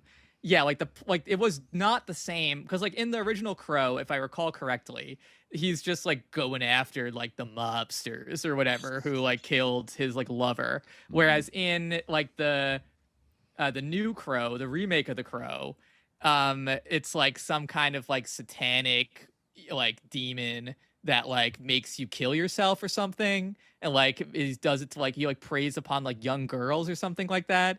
I like, you know, sometimes we like to watch like stupid movies. So, you know, like I was like, well, maybe this will be funny, but it wasn't. We had to turn it off actually because it was so like sick. Like, and I just felt like this is not amusing. It's just like depraved. You know, but yeah, I'm trying to see like, it came out in 2024. I remember it hard. Wow, me too. But, you know, I totally forgot. There's also, I think, 2 other deaths associated with the Crow franchise. I know there was an actress in the second film who also died, and I believe a stuntman had a pretty gruesome death in the Canadian TV series. Wow. Now, I have no thesis for this other than freak accidents, but it is odd that the franchise has been so badly plagued by sus deaths. Yeah. I don't. And like, it's so it's so dark. Like it's Yeah, I mean, I know that like I guess maybe the reason for the mystery, like part of it has to do with like, I mean, how did that bullet get to that gun is like my big question. Somebody like, in the chat is saying that there was a fragment of a bullet lodged in the barrel of the gun, and then they put blanks into it, and it propelled the fragment, and I think it hit him in the head. Damn. I'm like reading about this now because I don't like quite recall. The scene called for the revolver to be fired at Lee from a distance of 3.6 to 4.5 meters. The dummy cartridges were replaced with blank rounds which contained a powder charge in the primer but no solid bullet, allowing the gun to be fired with sound and flash effects, but without the risk of an actual projectile.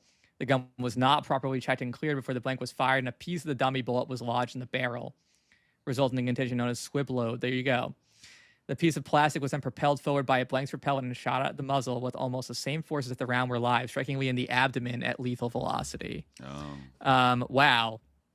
The crew thought he was either still acting or joking. I mean, that type of thing, that has a certain Dracularity to it, as we would say, that like is going to produce a feeling that like there might be more to this, which like perhaps, you know, there is. I'm not necessarily ruling it out.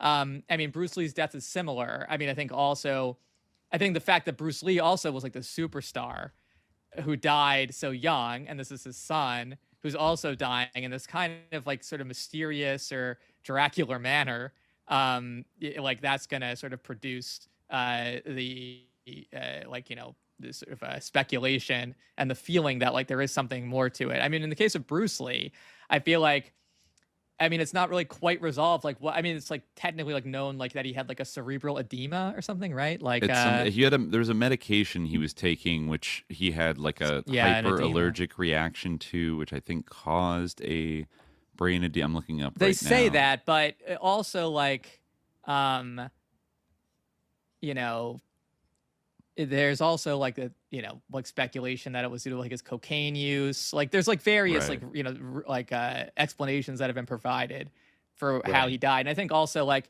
it's like one of those great ironies that like Bruce Lee is kind of held up as being like the ultimate physical specimen in some ways, you know, where he's like this unbeatable kind of like martial arts master, but then he just kind of like keeled over and died at age 32, which is like, you know. But, you know, I even looked at the angle of kind of trying to look into Bruce Lee's politics, not bringing much up. But I know that there's a lot of people on more of like the Maoist left like to pass around a little trivia that some of Mao Zedong's favorite films were Bruce Lee movies. Like when he was late in life and leaning toward retiring, he would just watch those. He would basically binge Bruce Lee movies and be like, this guy's the ultimate like proletarian hero. And I was like, was there any link there? I mean, I would almost like feel like, because he was like, you know, from Hong Kong, right? I would almost speculate that like it could be like, I don't know, like, I mean, I guess one of the popular theories, this might have been even about Brandon Lee and Bruce Lee, was that like there was some kind of organized crime thing, like triads. Which, you know, if he was taking like if he was taking cocaine and stuff, and like it's possible, like, and he was like this big star, like, you know, when people become famous and they have a lot of money, they often kind of can get involved in these things like more than they might desire. And I can imagine like, you know, coming out of like combat sports, as we kind of talked about recently, that's like a sus world in and of itself. So like this sort of overlap of the combat sports world and like Hollywood, or the sort of film industry, the combat sports world in Hong Kong and the film industry in Hong Kong, and then the overlap between that and Hollywood in the United States, that to me is like a recipe for like some kind of like possibly like sus, like criminal connection. But I mean, in this case, like, you know, I guess it would have to have been poison or something, like, or, you know, that he took like some bad drugs or something like that. I mean, but it's not necessary to explain it, because it could just be, it could be like, you know, a medication they had allergic reaction to, as Dimitri said, or it could be any number of things. But if there was some kind of like foul play involved, it might have been like, you know, kind of some kind of like involvement, like organized crime, might think. Yeah. You know? Well, I think it's worth looking into both the organized crime angle and the Mao angle, and those two could be related, given, you know, Western, yeah, exactly, like Western intelligence agencies, like collaborations with the Kuomintang and like organized crime networks throughout, you know, Southeast Asia. Like if maybe if the CIA decided that Bruce Lee was like going to go visit China and hang out with Mao and do a whole photo op, and then that could be interesting. Remember, this is still when Mao is alive, and it's the early 70s when shit is still, the Vietnam War is still going on, the Cultural Revolution is still going. I don't even think that this is like just before Nixon's like trip to China, right? Where they first, you know, Mao and Henry Kissinger and everybody, like, and George H.W. Bush was the ambassador in Beijing during these years, lest we forget. Like, I mean, actually, like, put a note on that, because George H.W. Bush was the ambassador to China, I think maybe when Bruce Lee, 1973. So this is like the same year, I think, as the Nixon goes to China thing. And I don't know. I mean, on the one hand, you'd think, well, maybe that would lessen the risk to Bruce Lee of associating with Mao because Mao is meeting with Nixon and Kissinger now and all that. However, I don't know. Like, that could also piss off. Well, I mean, here's the thing. Like, who gave Bruce Lee the platform to become a global star? The Hong Kong movie industry, which is still a British colony. Sure, still British, definitely. Like think about any like Hollywood studio system. There's like a sense of like, you know, we made you. And if he's going to go it might be one thing for Nixon to be able to go and talk to Mao, but for Bruce Lee, and maybe some of these people are fanatical anti-communists and blah, blah, blah. And like the last thing they want Bruce Lee to be the opposite of like a communist symbol of, you know, like they want him to be like an alternative to Mao, an alternative to Chinese communism, you know, and be like the badass Hong Kong, like capitalist, like the badass individual. Yes, exactly. The representative of like a people's identity. So I think that's definitely worth looking into, is kind of like the cultural politics of his stardom. But another thing that, I don't know. It's again, very, very tangential. Like, I'm sure it could just be coincidence, but I don't know. Kind of just for the interest of it, just felt like looking into it more. But I remember reading this article. This, I think, kind of ties in more with like sort of the discussion of cybernetics and media culture generally. I'm trying to find it, but a friend of mine sent me this article that was saying something like Bruce Lee movies and kind of the theory of protracted people's war and dialectics was very inspirational to early fighter games, like early like fighters, like I'm not sure the kind of style, like Mortal Kombat type. Oh, like Street Fighter and Mortal Kombat. Yeah. And an interesting thing about that is Brandon Lee. I mean, again, this is kind of more just like a type of resonance thing. Like, I don't think there's any susness here, but Brandon Lee was supposed to be in the first Mortal Kombat movie. Was he supposed to be Liu Kang? Oh, I can't remember the names. He was supposed to be the Hollywood actor guy. Oh, Johnny Cage? Yeah. Really? So he was supposed to be that, but he either turned it down for The Crow or he died. But that's an interesting resonance of kind of how Bruce Lee's legacy mixed with kind of like this cybernetic Maoism, early Silicon Valley thing kind of came full circle when his son is supposed to be in the first Mortal Kombat movie. That is, there's more Dracularity there. I've always thought, because I loved Mortal Kombat when it came out when I was like a little kid. Yeah. I was You told me that the it. very first website, actually, there's some more synchronicity here. The very first website to get you access to the internet was mortalkombat.com. I remember sitting there with my dad at before America Online existed, and like the logo, the dragon emblem just like slowly loading for like 5 minutes. And it was like, oh my God. And, you know, the initials being MK is just like too much. Oh, shit. I mean, it's like, it had a level of like like literally brutality and like gore lust that was, you know, I think that it was like the Nintendo version, like didn't have blood in it or something like that. But if you got like the Sega version or played it in the arcade, then, you know, you like uppercut somebody and they fall in like a bed of spikes and are like, ah, or like you rip off somebody's skull. Like there was it was that kind of 90s thing where like death, mayhem, destruction, blood, and like being bad was just like really in the zeitgeist in like pop culture. Yeah. This is a funny like little tale that I found on a website, shaolinwingchun.com / the diabolical cat and the death of Bruce Lee. So Bruce Lee became pivotal to the great machine of Hong Kong cinematography when he managed to conquer the Occidental market, who knew nothing of Kung Fu at the time. The industry in Hong Kong knew a period of great expansion and profitability. However, Bruce Lee's approach was unorthodox and irritated the traditional students of martial arts, who desired to keep their science secret. His attitude in particular struck a nerve among the more traditional members of the triads. Many threats were made against him. When Hollywood finally signed him for his first movie, Enter the Dragon, they saw a treason worthy of the penalty of death. Oh my Leaving God. the set of the movie Game of Death, Bruce Lee made his way to the apartment of his friend, an actress, Betty Ting Pei, who also, I think, was like accused of being like an assassin and various other sort of theories. But the rest is now part of history.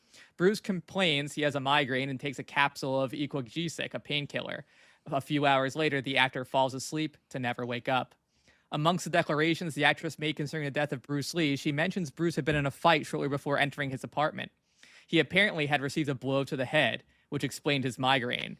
Meanwhile, an anonymous call had been placed to the media, informing them that the star was dying and a person named the Diabolical Cat was responsible. Rumors within the martial arts community speak of a combat between Bruce Lee and a grandmaster of Kung Fu. During the exchange, the actor would have received a blow to the head, after which the master said, "My work is done and your fate is sealed. You have but a short time left." Whoa, that's actually crazy because that reminds me so much of that part of Vineland, like Thomas Pynchon's Vineland, where it's like Takeshi, right? And right, yeah, the death touch. I mean, it's like a trope of like kind of martial arts cinema, like the special hit that like in a year's it's a Kill time. Bill too. That's how it's a delayed Kill Bill. Yeah, it's like a delayed one shot like move that will eventually kill you. And yikes! I mean, but, if you think about the trope, is that the Diabolical Cat was in fact the red staff of the Triads.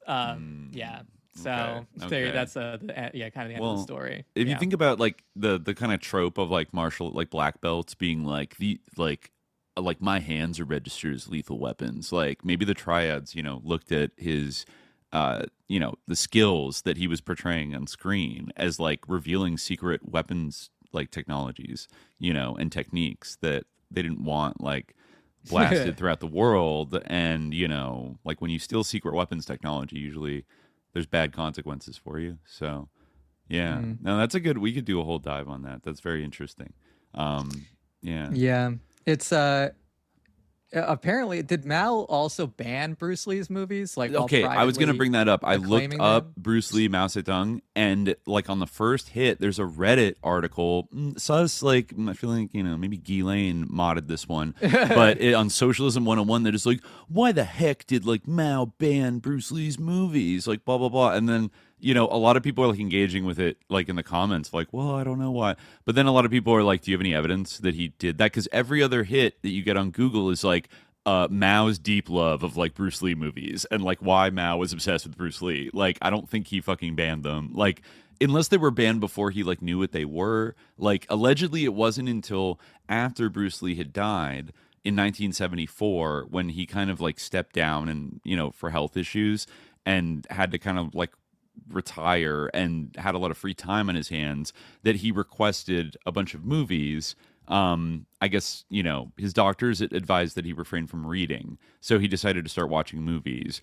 And one of the deputy minister of the Ministry of Culture, Liu Qingtang, who was a ballet dancer, who was close to Jiang Xing, Madame Mao, went out and got like a bunch of different movies and I guess like found some Bruce Lee films. And it says that while watching Fist of Fury for the first time, Mao dissolved in tears, Liu recalled, and said, "Bruce Lee is a hero."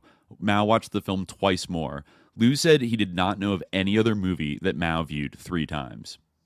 So, like that was, then they only returned the movies after he got too terminally ill to watch movies. So like he was a huge fan. He was also like at the very end of his life. So I don't know if like I don't know what his awareness of Bruce Lee was when Bruce Lee was still alive, but I'm not seeing any actual like evidence that he banned Bruce Lee films unless it was part of like a blanket ban on Hong Kong cinema or something like that. I find some references to it, but like not like cited. Like in Time magazine, they said they were banned like as like rightist sentimentality. But, maybe during the earlier part of the Cultural Revolution, you could see that maybe happening for a little while. Like Fists of Fury. But then when he watched them himself, he thought they rocked and he loved them. So I don't think it was a situation where like he announced he was banning it and then like privately like loved it. It seems like maybe he like early on they banned it, assuming it was sus. And then, like, I mean, like his when he finally watched it, he's like, "Oh, I love this." I mean, Enter the Dragon is like, an American Hollywood film. I feel like it makes sense to ban that kind of like because it's sort of Yeah, that period, I don't think they were not importing a ton of like Western art basically like mass art. I mean, like it kind of like a lot of those like movies, like maybe some less so, but like certainly like the later ones, like I'm trying to think, like Fists of Fury. That's I mean, I guess he was always using the nunchucks, which is like the coolest thing that he does. I think it's like his nunchuck usage, but or nunchaku or whatever they're called. But the like that like Fists of Fury. I don't know if there's like too much like politics in that. But in Enter the Dragon, you can kind of see it a little bit. There's a little bit of like individualism. You can kind of see like the angle. This might be like rightist sentimentality on some level. But honestly, isn't Enter the Dragon like pretty much? I mean, once they made the Mortal Kombat movie, like the Mortal Kombat movie is kind of like a ripoff of Enter the Dragon. Like everyone goes to a secret island where there's like an ancient like battle of like a tournament. Where like the best fighters from around the world. Is basically Bruce Lee. Like if you play like the first game, he like sounds like Bruce Lee. He jumps around like Bruce Lee. He basically is Bruce Lee. He just has like the big feathered hair, but other than that, like he is Bruce Lee. Kind of, he's Bruce Lee coded for sure. And John, I was surprised because Johnny Cage is so like Jean-Claude Van Damme coded that I thought that's like who they would, try to get, but he wouldn't share a billing at that point in his career. But I guess Bloodsport also is a Hong Kong, like there's a secret tournament that where everyone fights to the death and whatever. But interesting topics. Yeah, just to kind of wrap up, I think another thing that's interesting is kind of the kind of secret society elements of this is kind of resonating with Marcus's episode. I think it's his third Q&A episode on the Red Spear Society, where there was a secret kind of Shaolin sect that the Communist Party of China kind of did entryism successfully in, and was able to kind of use the peasant superstitions to basically help fight off the Japanese. So again, just kind of an interesting resonance. But I'm trying to look for a couple articles here. I'll probably put them in the grotto later. But yeah, I got some more cooking to get done before tomorrow. So anyway, thanks for entertaining this kind of not quite fully fleshed out idea, but just kind of wanted to bounce it off you guys, see what happens. No, it is pretty interesting. Like I'm actually seeing some interesting articles. Like I mean, I guess like these are very like famous and influential films if you think about it. Like you huge. Don't really because it's kind of like the storytelling or even like the sort of cinematography is not really like what they are watched for, like, or sort of what they're primarily valued for. They're often like valued for the performance of Bruce Lee and not even like the kind of acting performance. It's like it is acting in a way, but it's like the kind of kinetic performance, the sort of physical performance, like the athletics, and like his and the choreography that he does. His feats, But I'm reading this interesting article called "Burning Asia: Bruce Lee's Kinetic Narrative of Decolonization," which is like close reading of Fists of Fury. Like, and this is like what I found searching about Bruce Lee and Mao.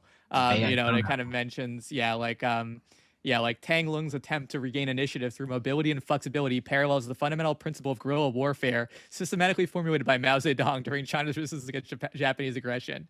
I guess this article does make a good point, which is that in Fist of Fury, he like fights against a samurai sword, which kind of is like, sort of like China versus Japan kind of.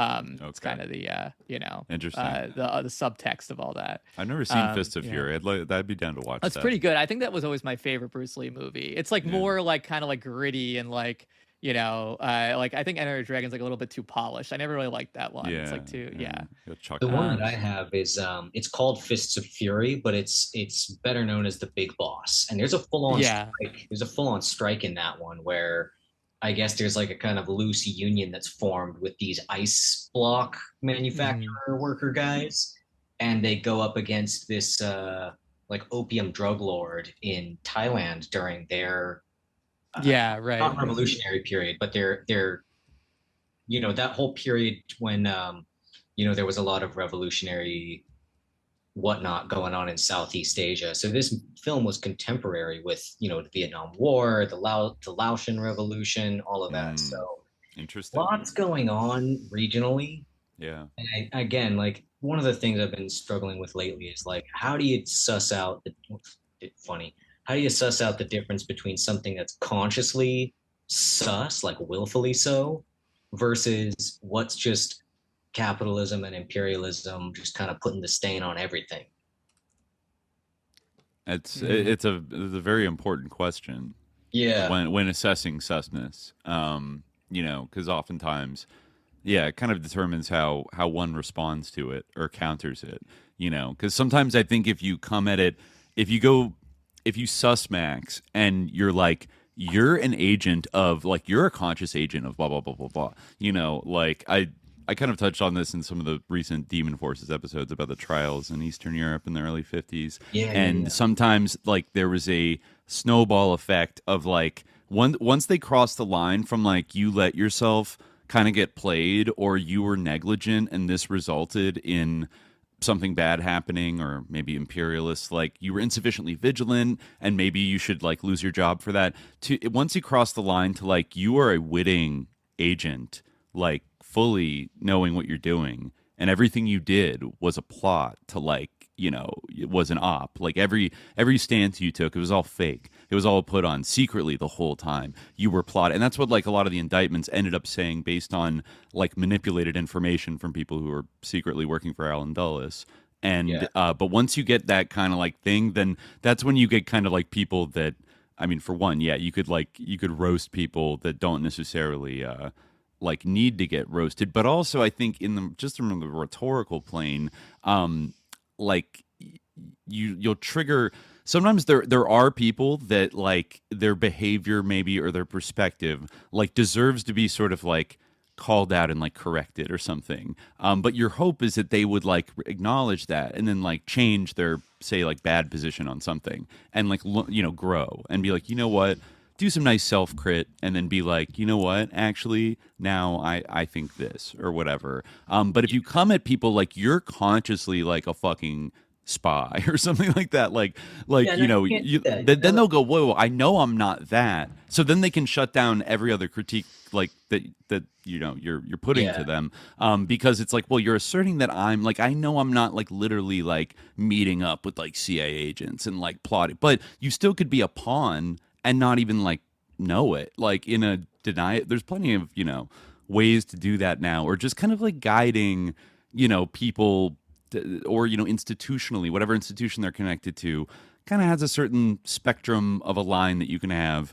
and you're not going to, like, go outside of it. So you get kind of, like, conditioned. Like, there's all kinds of subtle ways in which imperialism, like, you know, influences people or lures them in ways. And I think in a lot of cases you could, like, kind of break somebody free of, like, that kind of, like, cognitive dissonance, or the sort of you know, a man's salary, like, he can't understand something when his salary depends on not understanding it, that type of thing. Like, I think it is successful. You could break through to some people and get them to kind of, like, change. But then if you come at them like, you know, you're a fucking op, like, and you know what you're doing, like, you know, I know it's like they're well-meaning people that got psyop by Noam Chomsky and will, like, defend him, or, you know, defended him until very, very recently.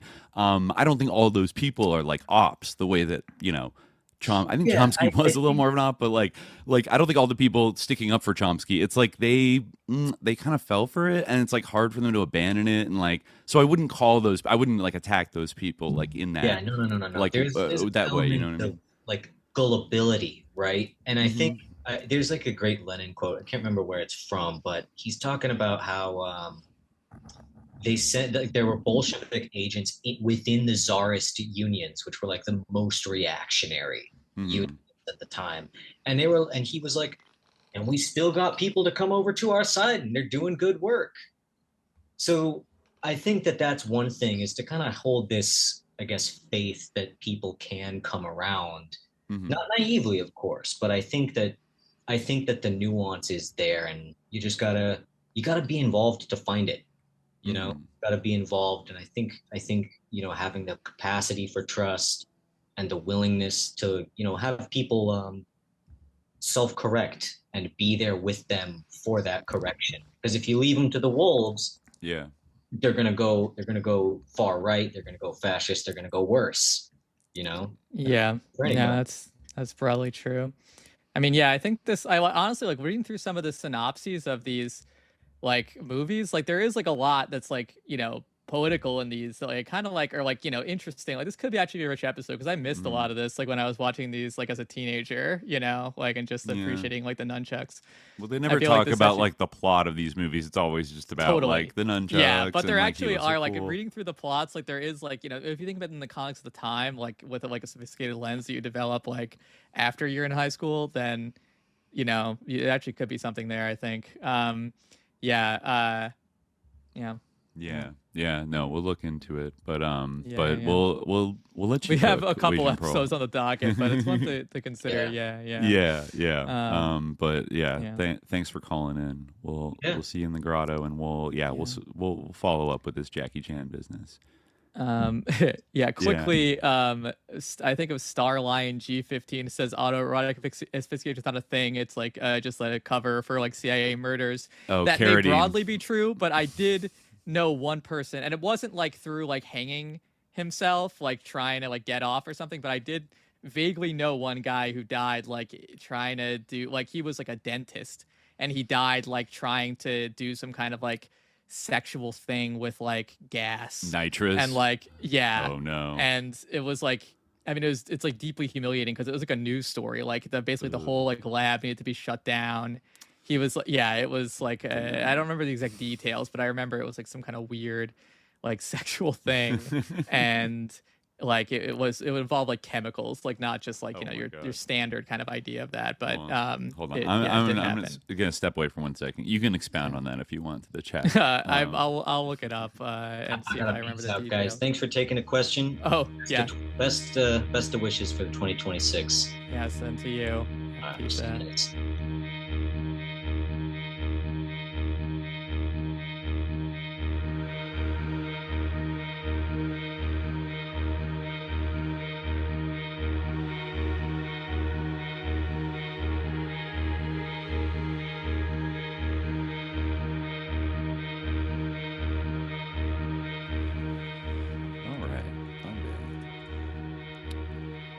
Let's see. All right, on to our next caller. We have Pin Group. Let's see if Pin Group is here. How's the chat doing? They're good, I think. They were giving us their largesse to go to the bathroom. Hey there. Can you hear me? Yes. Oh, yes. Sweet. How's it going? Pretty good. How are you guys? Good. Doing great. Happy New Year's. Happy New Year. As well. Yeah. Although it's only the Mushrook New Year. So it's not the New Year. Is the New Year where you are? Yeah, it is 1 o'clock on 1st of January. Wow. Calling in from 2026. Oh, from New Zealand. All right. Right on. Shout out Kiwi listeners. So what is 2026 like? You're calling from the future. This is like a John Titor call, you know, like. Yeah, it's a lot more. They've done 9/11/3. No. Yeah, it's like in JFK where we get the news earlier. You know? Oh, right. They accidentally published in the newspaper. Yeah. Wow. Tomorrow's news today, folks. Yeah. But anyways, yeah. So what's on your mind? Well, I think you guys have discussed this on the podcast a few times before, and especially through that kind of larger tech elite or kind of, you know, technocratic elite. I think I did want to ask about kind of being in New Zealand. You know, Peter Thiel has New Zealand citizenship. He's trying to construct a bunker in the Queenstown. A lot of different people are kind of moving down there. There's been a kind of a movement for a while to, you know, relocate or create safe spaces. You know, Richard Branson, the seasetting, Praxis. And I guess going into 2026, where do you think that sort of isolationist movement will go? Maybe to your country, for one. According to certain rumors, there's a lot of doomsday bunkers in New Zealand from the tech billionaires. Yeah, I haven't. It's very interesting that like they're all obsessed with Lord now? of the Rings, and like New Zealand is like so associated with Lord of the Rings and like the American imaginary. Yeah, it's not a coincidence. Yeah, like we need to do the Sus Tolkien episode in 2026. It has to happen. In fact, I think before it's too late. We haven't talked to those guys in a long time. Hopefully, like they didn't get the call. But like the people who do the Empire Never Ended podcast, like way back when we first started, we had talked about doing a Sus Tolkien episode with them. Oh, and that could be cool. That would be great. Yeah. But yeah, we haven't talked to them like since then. I haven't talked to them at all since then. So I don't know. Hopefully they didn't get the call. But if they did, if they did, they're still out there. We should still do that episode. But But anyway, I think I mean, I think in terms of location, that's one place. All the billionaires, I think, as of tonight, are in one of those Dutch islands, like Sint Maartens or St. Barts. Yeah, St. Barts. They're in St. Barts, exactly. They all have their their yachts anchored off of St. Barts, where I guess all the coolest, famous, most powerful people, Sergey Brin, a lot of Edge Dinner alums are there. Richard Branson. Probably, I wouldn't be shocked if David Geffen was there. But yeah, that is where they are all congregating tonight. If Maduro wants to do the funniest thing ever, but in general, we don't condone it, which I would totally condemn. Yeah, absolutely, yeah. The horrific war crime, December 31st against our greatest citizens. But I haven't checked in recently. I assume the Praxis Society, the kind of Tealite Praxis Society, is still. I heard some rumor that they're trying to sort of instigate a political referendum in one of the states or provinces in South Africa, where they think by kind of jerry rigging some referendum, they can sort of secede and become autonomous, and then the Praxis people can take it over. Which would be fun. It would be interesting. They were in, I forget, it was Costa Rica maybe for a while, or Honduras, but there was somewhere in Central America that I feel like Praxis was looking into in terms of being a place to settle. I mean, I don't know. Those places, they're setting up, places to fall back to if shit gets bad. I don't think things are bad enough now. You would need something like a spectacular collapse of the AI bubble or something like that, or I don't know, some kind of very destabilizing situation. I feel like for them to actually flee the United States and set up a micro, a weird Rhodesia, outer haven, terrorist microstate or something. But I don't know. I mean, I remember way back, one of Peter Thiel's big things was seasteading. Yeah. And I saw an article recently that seasteading. Maxwell. Yep. Yeah, I wonder if they ever chatted about their love of seasteading. Wouldn't be surprised. Yeah. At the TED Talks. Yeah. Yeah, but I read an article recently. It was in the Independent. That seasteading might be coming back. Yeah, I'm trying to find the. Interest in seasteading is renewing. It talks about Wayne Gramlich, who I guess is a big sus lord who loves seasteading. And I guess there's some kind of debate or tension in the seasteading enthusiast circles over between the people who are all about the political utility of seasteading to liberate yourself from national laws and borders, libertarian, and those who are focused on how do we actually make a city that floats sort of autonomously on the ocean, which apparently is not a fully solved problem. But I guess you'd have to build. I mean, China has built, for example, and in the U.S. as well. They've sort of built artificial islands, right? With I don't know, kind of landfill sort of. I'm not sure how that actually works, but yeah, but I guess maybe building an entire city, kind of. Well, I think are they really married to the floatability? You could kind of it could migrate somewhere else, kind of thing, because maybe that's not solved for. Yeah, I mean, I think that maybe it does need to be able to float somewhere else, or it needs to be like permanent. It can't be like something that like goes away. Like I know there's like a Burning Man they do on the ocean. Oh, like, really? Kind of. Yeah. What is it called? It's called Ephemerisle. I hadn't heard of this. Wow. Yeah, it's like no tickets, no stewards, and no rules. If you can find a way to turn up on some kind of seaworthy vessel that is able to attach to the other vessels, then you can stay.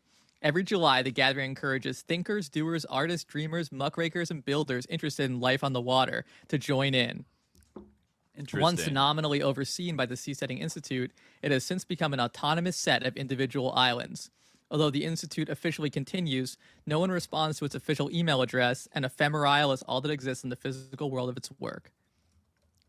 Who founded the Seasetting Institute? I think that was Peter Thiel. Okay, all right. No, it was founded by Wayne Gramlich and Patry Friedman. Oh, Milton but Friedman's it was son. like heavily funded by Peter Thiel. Yeah, okay, he's involved in crypto. It came to he's like involved mainstream in awareness when Peter Thiel donated $500,000. I see here. Yeah. Okay, that makes sense. Yeah. Patry Friedman. We talked about him with our other Kiwi guest, right? Olivier. Yeah, and I think Olivier. We talked with in our Mystic Ventures episode about Patry Friedman, the son of Milton Friedman, being. I think he might have. I would not be shocked if he had connections to Brock Pierce. But he's very big into like crypto kind of libertarian stuff. But yeah, if you check out the Olivier Jutela episode that we did back in like 2023, I think he gets into some of the sus shit.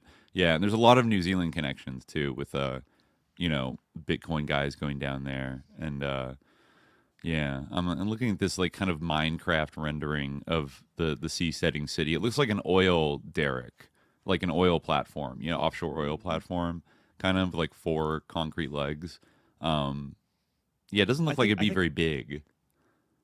I think the Seasetting Institute for a while had an agreement with French Polynesia.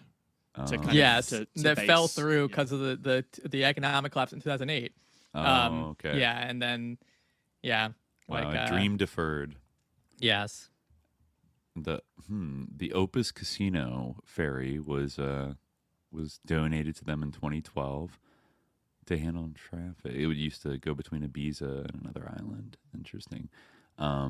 Yeah. Interesting. Yeah, they tried to in November 2018.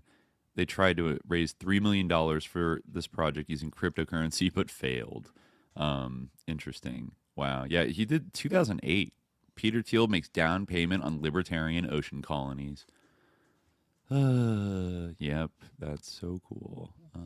It is interesting how like this really is like it's an interesting like and very like continuous history that like flows so cleanly together, but like not enough people are thinking about it like in its historical context. Like everything we were talking about in the Stuart Brand episode was like the communalism and the desire to get away, and start up these sort of like independent societies, like in the biosphere and stuff. Like all that stuff is such a big part of this as well. And you even see like basically the same thing, like the same kind of biosphere concept coming back too. And all those people were early Burning Man heads. And the space colonization stuff. Yeah. Like it's all like really it's all just kind of one thing. It's all very continuous. The network of networks. They do keep chugging.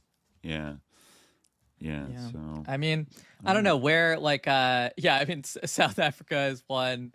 The ocean is another. I mean, I guess space would be one that like I don't know if it's going to happen as quickly as 2026, but I believe we will see, even though like I kind of agree with our theory that like mostly it's like not really about like making consciousness interplanetary, but really about like finding ways to remove themselves from like the sort of physical space of the rest of the population, and like protect themselves from the deterioration of the earth and like also of like our social fabric.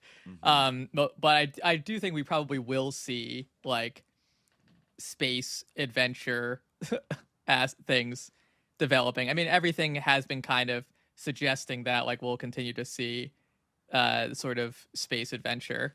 I think they will. It's also very profitable for them to kind of get government money to do these things. But I do still kind of believe that like space is so hostile to human life and health beyond going up there for like short-term periods, you know, and I feel like that has not been solved for yet. Like, you know, even if they could put people on a moon colony in the next like 10 to 15 years, like it does seem like it would literally like suck to be on the moon because like not enough gravity and like you never get like sunlight. There's no atmosphere. Like it like sucks. It's irradiated. That's like not all the going to time. happen in like, 2026, but I think we probably will see like continued space. I mean, honestly, like it makes me angry to like think about like these people, the way people talk about like going to space and like think of like they like it. I mean, you know, Sam Altman is someone who like is just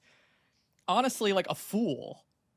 Like the way he talks is like he's just a fool, and like yet like you know our whole world is beholden to his whims. So I guess who's the greater fool?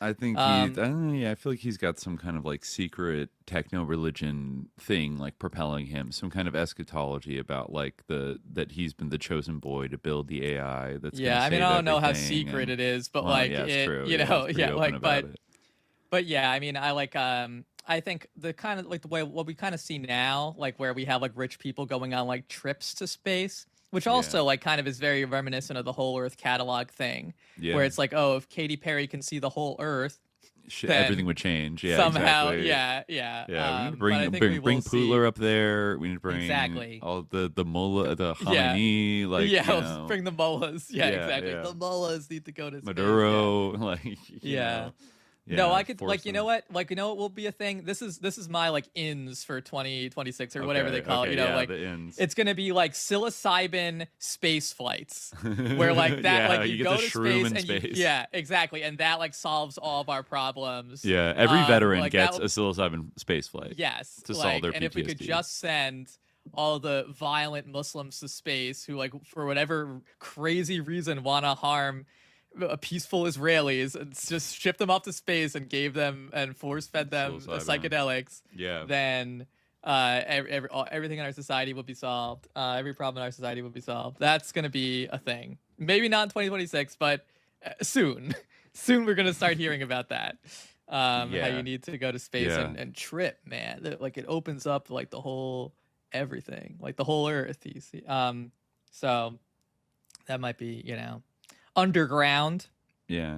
That's underground. Actually, that's something that Palmer Luckey has mentioned in multiple occasions. I've read some things about this, about, you know, he likes to say this in interviews that like all the military planning, you know, geniuses and whatever that I talk to, you know, it's like even though he is building like, you know, like AI drones and stuff for the military, he says like the real battle in the real battlefield of the 21st century is underground and like in tunnel systems and things like that, because I think of the saturation of like aerial, you know, assets like drones and things like that were for very cheaply.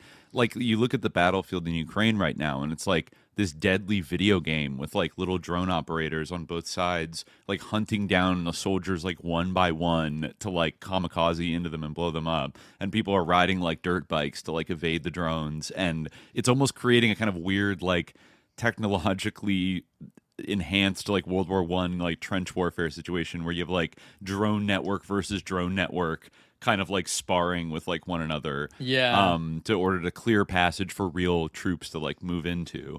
But then if you're underground, and I think like I think just probably in like a pure military strategy, I think probably a lot of people drew lessons from the, you know, the Gaza, you know, the way that Hamas. I mean, every basically, accusation is a confession. With the tunnel. Well, yeah, they went on and on about the tunnels, but tunnels, obviously, Hamas is not the only person that has tunnels. Like their tunnels abound, and I'm sure that like tunnel warfare there also. There are always tunnels. There are always tunnels, exactly. Like humans be tunneling, and that's a fact for thousands of years. And I think that is going to be it's a way to move assets and personnel and weapons around in a way that can't be easily like detected by sensors or attacked by drones. And you need like very expensive advanced bombs like the bunker buster like US bombs to actually like fuck with like a command center that's like buried deep enough. So I mean there's so much real estate under the earth, right? Like there's almost a whole another world of real estate under the earth. And maybe if the climate gets worse, you might see like more. I mean, I think even during the Cold War, there was like an underground city that was meant to like survive a nuclear winter, right? I forget where it was in the U.S., but I think there were some caverns in maybe New Mexico that like in the early 60s. Is Dolce? Is it the Dolce base? Well, I don't know about that, but there's like a real one you can visit. I don't know about the Dulce base, the aliens in it, but like I think they're kind of built into Project Burlington. Is that it? Maybe in Colorado.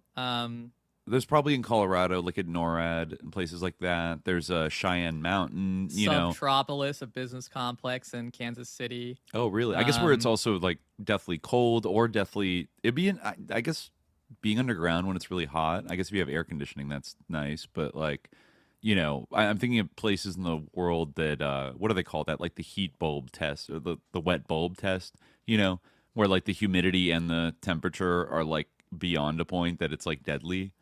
I think there have been like, heat waves in Pakistan and places like that are, like without having air conditioning, it's truly like a dangerous place to be in, for sure. in the climate. So I think that's going to be like probably a problem that we're going to be dealing with like throughout the rest of the 21st century.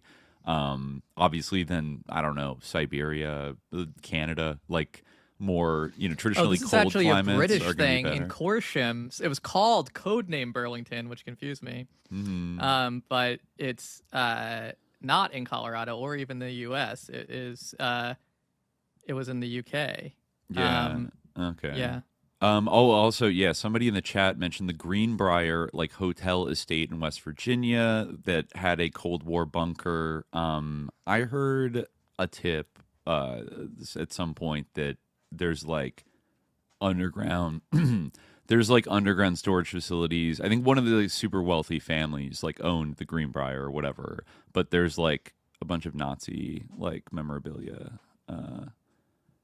allegedly. I don't know. That's just something I heard, that there's a Nazi bunker down there. But I think during the Cold War it was supposed to be where the government goes during like a nuclear attack. Apparently the facility in Corsham like became obsolete like almost immediately after it was built because of intercontinental ballistic missiles being able to target it. But they meant for it to be like an underground like government center, like operational, So that stuff. I mean, it is like kind of relevant that like Elon's like one of his big companies is the Boring Company, which is all about like digging tunnels. Yep.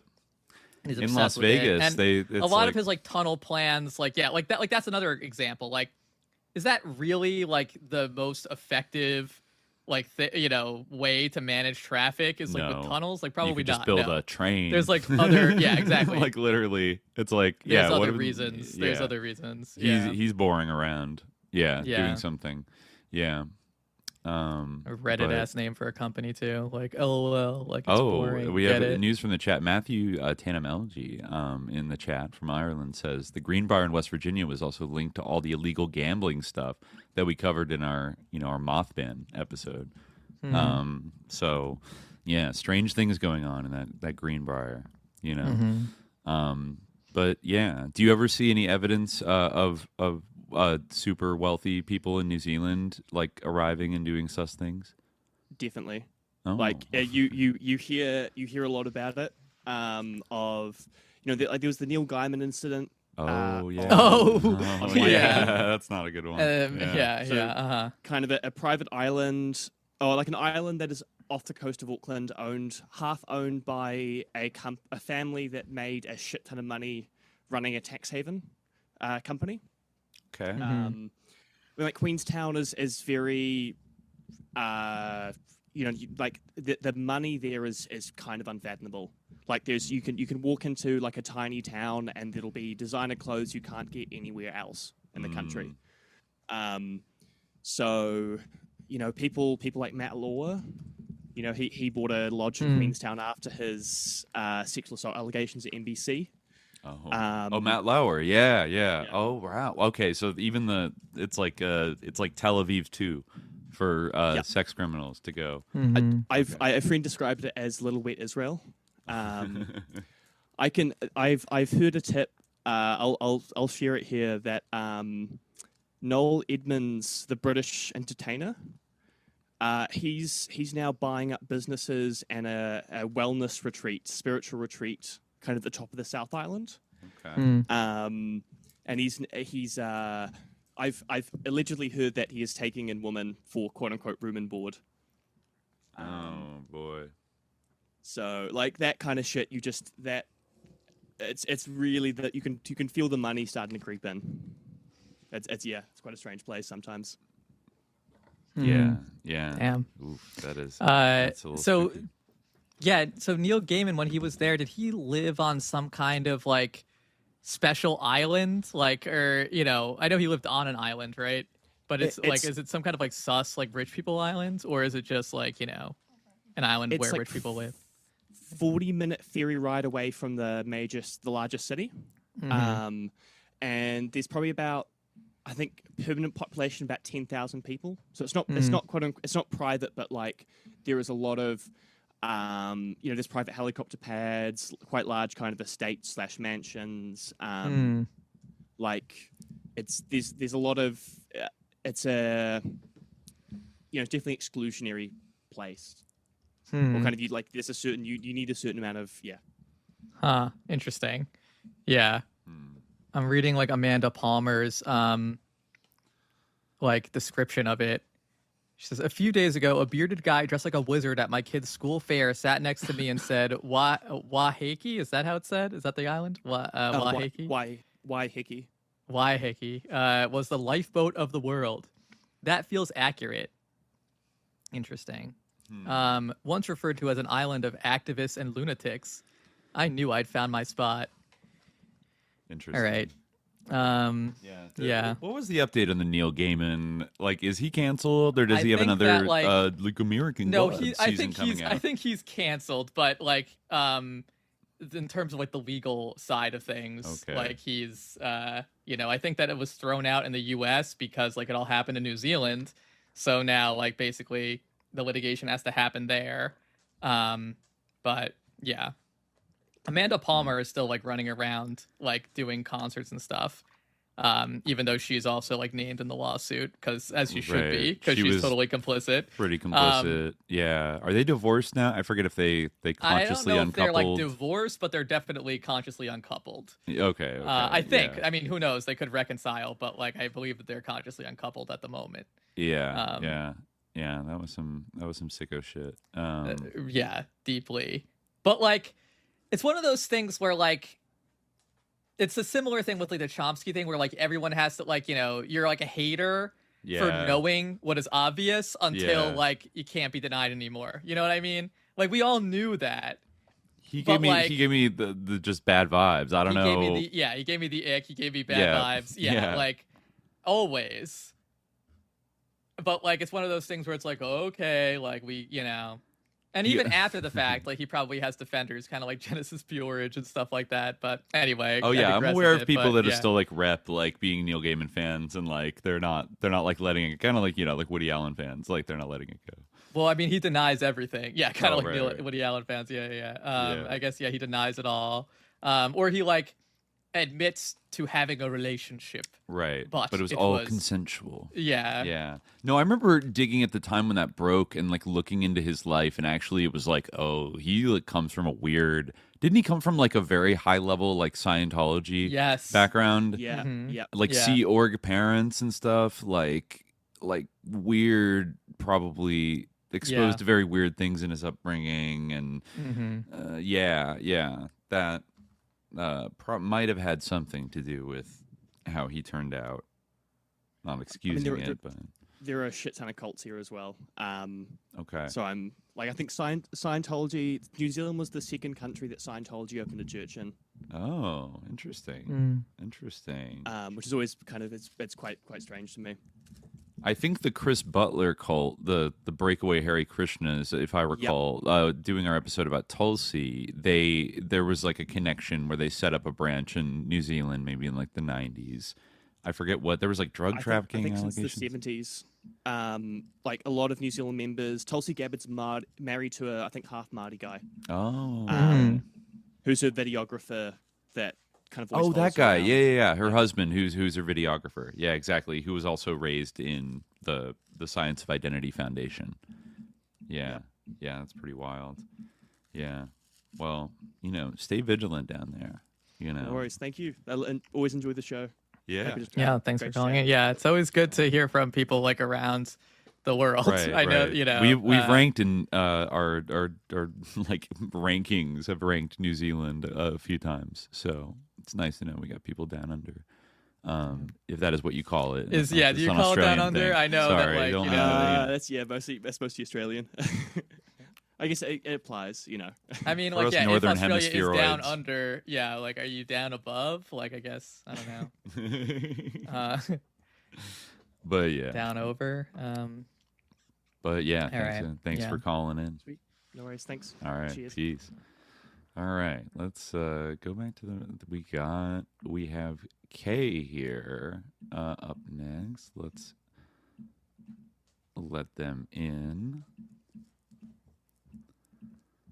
Oh, hey. I think I'm a little delayed again, as always, so I didn't realize I got called on. How are you doing? Happy New Year. Hey, Happy New Year. Happy New Year. Yeah, how's it going?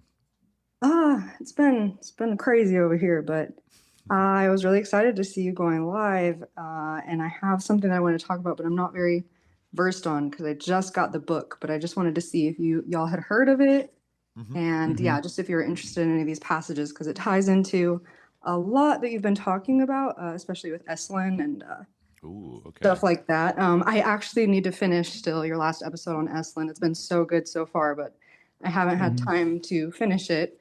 But have you heard of this guy, Henry S. Dawkins? I don't think so. Or not, doesn't come immediately in my mind. It's how's it spelled, the last name? Dakin, and like his middle initial is S, so Henry S. Dawkins. So I ran into this book by accident because I'm just like, looking for anything that Stanley Krippner writes, adding to my library of Stanley Krippner books. And he writes a small section in this, and there's a little like I just found it through that. And I'm like, why is it, pretty expensive? Well, hey, there's no reviews. I'm just going to buy it because the title is crazy and I just have to know what's going on here. It's called Henry S. Dawkins, From Physics to Metaphysics and Guns to Toys. So basically the guns to toys part, what I've gathered about that is that his dad and his oldest brother started running guns. They were selling different kinds of guns, and one of the manufacturers ended up sending them some stuffed plush animals that were stuffed with sawdust, I believe, or something, that they just got as like a sample from, I believe, a Japanese company. And the Dawkins family ended up finding that those sold better than the guns. And they were like, oh, we don't want to add to, warfare, so we're going to do this. So they started selling a bunch of toys. But what gets crazy is the son, Henry S. Dawkins, that this book is written about, I ended up getting it delivered, and it's the size of a textbook, and it's just like a yearbook of susness. There's a section written about Dawkins by Elizabeth Rauscher, Russell Targ, Jack Sarfati. Wow. Okay. Yeah. I just found his obituary. I'm seeing a lot of hits here. Oh, crazy hits. Ooh. He Lawrence Lab. Yep, Lawrence Berkeley Laboratory. He grew up in Pasadena, graduated Harvard in 1958, did research on health physics in the 60s at Lawrence Berkeley, and designed a pocket radiation detector that is still in use today. Devastating tragedy befell him in 1966 when he lost 7 family members in a plane crash, among them his father Richard and brother Roger, who founded the Dakin Toy Company. And then during the 70s, Henry's protean interest in consciousness, parapsychology, computer technology, and environmental conservation generated leading-edge projects at his Washington Street offices in Pacific Heights in San Francisco, not far from the Presidio. His love, this is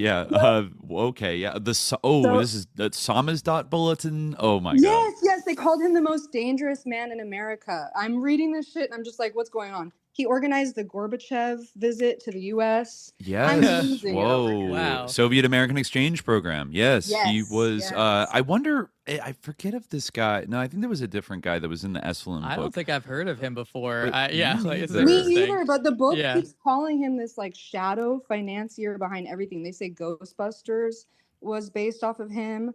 His building, he was like a real estate guy, and this building that he bought, I guess it was like an old auto shop that they converted into this place where he funded everybody from, man, I just got to read you this preface because it's so crazy, because I was sharing this with a fellow Grotto head, shout out the Doodah man, who's been doing a lot of research into like QAnon origins and WikiLeaks and all this stuff. So I was sharing this and I was like, have you seen this? And I just got it, so I'm digging into it. But this part of the preface is crazy. It says, the end of the 20th century was an intense period, a seemingly leaderless and spontaneous renaissance without external directives. The collective unconscious manifested through people launching innovations in what seemed like mysterious ways. Henry's 3220 Sacramento Street building was a kind of hub for countless activities. As I began to chronicle the life and events during my 35-year relationship with Henry and Virgilia Dakin, when transcribing telephone interviews and gathering of people's stories, they presented vital pieces of history. I wondered how this monumental turning point in time flew by with so little notice and felt compelled to publish stories.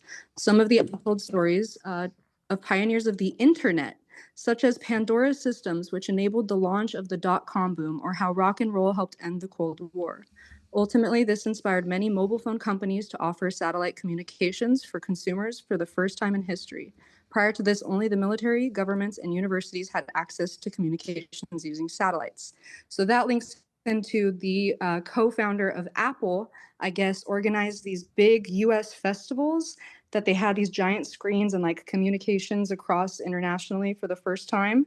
It says the pioneers of the touchscreen through Apple Multimedia took place at Henry's 3220. In a very short time, Apple's iPhone, FaceTime, others describe what was done to turn this world around in a healthier direction. So he funded, like, okay, it also says that the people for Biodome were in that same office. Oh, okay. This is the Edge. This is the Edge Network. Like this. I was just looking up right now. Edge as in Jeffrey Epstein. Yeah, close. In the sense of the Biosphere people that originally ran the Synergia Ranch kind of cult commune, and then what's his name? John Allen, right? Yeah. Mm-hmm. He was like the leader of that. So this even came out kind of in some of the more recent Epstein emails where John Brockman was mentioning to Epstein that, like, I used to know the Biosphere guys, like back in the 90s, especially Dr. Roy Walford, who was the guy who had like the revolutionary beet diet and was going to live to be 150 and then died. That was one of the Biospherians. And then I've even found evidence from like the Reality Club, the predecessor to Edge, I think from like 91 and 92, where they're having like kind of symposia meeting type things like with some of the principles beyond Biosphere. And the Santa Fe Institute was also very big in like hyping up the Biosphere 2 project. And I think Brockman said something like, our paths may have crossed in the early 90s because he was brought in on the Biosphere 2 and like I knew all those people and was like friends with them. And like I think they might even go back to like the 60s or early 70s in terms of like knowing each other, but Brockman was a huge hyper of the Biosphere 2 project. And I think, that's around the time Epstein was like getting in. And this guy, this person, what is it, Henry Dakin or Dakin, he sounds like if this guy was not hanging out with Stuart Brand, like, I don't know what to, like, there's no way this guy wasn't hanging out with Stuart Brand. Like, it sounds like he was the member of something called the San Francisco Global Business Council, which might be something slightly different than Stuart Brand's Global Business Network. He was also the Association for Space Explorers, the Presidio Alliance, the Institute for Global Communications, and something called, like, this Soviet stuff is actually fascinating. He was profiled in the New York Times. The Center for Citizen Initiatives, which exchanged business delegations of thousands of Americans and Soviets, and the San Francisco-Moscow Teleport, which introduced email to the Soviet Union and later became a global telecom company, right? I saw that part in the book, and United Nations of San Francisco is using that office too. I have this part about the Esalen Soviet-American Exchange Program written by Jim Hickman, who says he was largely through introductions made by Dr. Krippner, Stanley Krippner. We corroborated in much of our research with like-minded scientists in Northern California. I'd received a small foundation grant to conduct experiments with selected talented individuals as research for my master's thesis at Sonoma State University. The rigor of our scientific approach to the research was strengthened by our work with Dr. Krippner. Then it goes here, Esalen Soviet-American Exchange Program, Washington Research Institute. It was during this period that I met Michael and Dulce Murphy and became involved with the Esalen Institute. Michael was then writing his second novel, Jacob Adabet, that imagined an encounter in the energetic realms between a U.S.-based mystic and his Soviet counterpart. This overlap of interests in the psychic side of the U.S.-Soviet relationship led us to establish the Esalen Institute Soviet-American Exchange Program, with offices at 3101 Washington Street. I believe that might be one of maybe Dawkins' buildings. That's in San Francisco, sure. Yeah. Yeah, so as we became increasingly intrigued by the Soviet research in hidden human reserves, my work as director of the ESAEP, that exchange program, took me more frequently to the Soviet Union. On the U.S. side, Esalen's physical beauty and its lure of mineral water, nude co-ed bathing, combined with the Murphys' skillful networking, soon made the Big Sur destination a compelling attraction for the Soviet elite with whom we worked. With Henry as a shadow patron of this activity, the Murphys and I successfully penetrated the Soviet intellectual and political circles to such an extent that the program emerged at the forefront of the citizen diplomacy movement of the 70s and 80s. This movement. That's a very important part of history that is like not well advertised and gets like kind of buried in like general stuff. But like, yeah, really, Esalen was like the primary point of contact with the sort of Soviet intelligentsia, like scientific and creative intelligentsia, you know, like starting in the 70s. And like, I'm looking at the information about SF Moscow Teleport, and like which eventually became Golden Telecom Inc. and was spun off into like a major internet provider in Russia in the 90s when everything was like privatized. But this started, I think, in 1983. Like, to remember, it reminds me of what one of Ghislaine Maxwell's sisters, I've brought this up like multiple times in recent episodes about that quote I found from her in the 90s when she was a .com millionaire in the Bay Area. Is that Christine? I think it was Christine. I do think it was Christine. And I would love to know if she was involved with this like SF Moscow Teleport like company at all, because she was there in the 80s in the Bay Area. And I wonder if she had any connections to this family. But nothing's popping up. But like technically, if I look up like Stuart Brand and, you know, the SF Moscow Teleport, like nothing pops up right away. But these people were kind of all on the same tip, like in the same place at the same time. And they were all connected. Like Stuart Brand was deeply connected to Esalen for decades. So there's no way that they didn't know. Crazy to make that tie. I would just lose my mind. Like, what? It's gotta be. So you came to this from just like a different perspective or you just thought that, oh, this person was like what? How did you hear about this Dakin family? I just constantly look up for when Stanley Krippner has new publications, and I ended up finding that he wrote a section of this, but I believe it was released a while back. And there's like no reviews on Amazon, but I was just like, hey, you know, since this seems like an interesting title and got to read, you know, Stanley Krippner's part of it. And then I'm just like, what the fuck? He introduced some of the people that are, this part is like, okay, so it says, we organized dozens of cooperative USSR programs involving young political leaders and high-ranking government officials. scientists and artists, astronauts and cosmonauts, and leading entertainers from both countries. 3 of the outstanding events that Henry and I produced were 2 U.S. festivals in 1982 and 1983, the Astronaut and Cosmonaut Dialogues 1982 through 1985, the Gorbachev USA Tour in 1992. And then it starts talking about the samizdat, him being a wanted man, the most dangerous man in the U.S. And I'm just like, wait, so what does this mean exactly? They're saying the electronic samizdat. Yeah, I mean that it makes sense. I'm reading this article now about that's contemporary from 1988. That's in the New York Times. Fortune and Toys helps to put Americans and Russians in touch. It has some sus quotes from Henry Dockin. It says, it talks about sort of how he's on this block. He funds all these different organizations that are promoting Soviet American exchanges because of, quote, his belief that relations between the superpowers were drifting ominously towards confrontation. He says it is not a peace program, but peace may be its product. I don't know what that means. He says the real reason is because there is a mental suffocation that comes from not having contact with the rest of the world. I don't for whom, I don't know. But he says that he's been reluctant to discuss his role. I guess this is the reason why he's so shadowy, according to him, because he does not want to be distracted from his work and because he fears that his focus on the Soviet Union could be misconstrued as support of Marxism.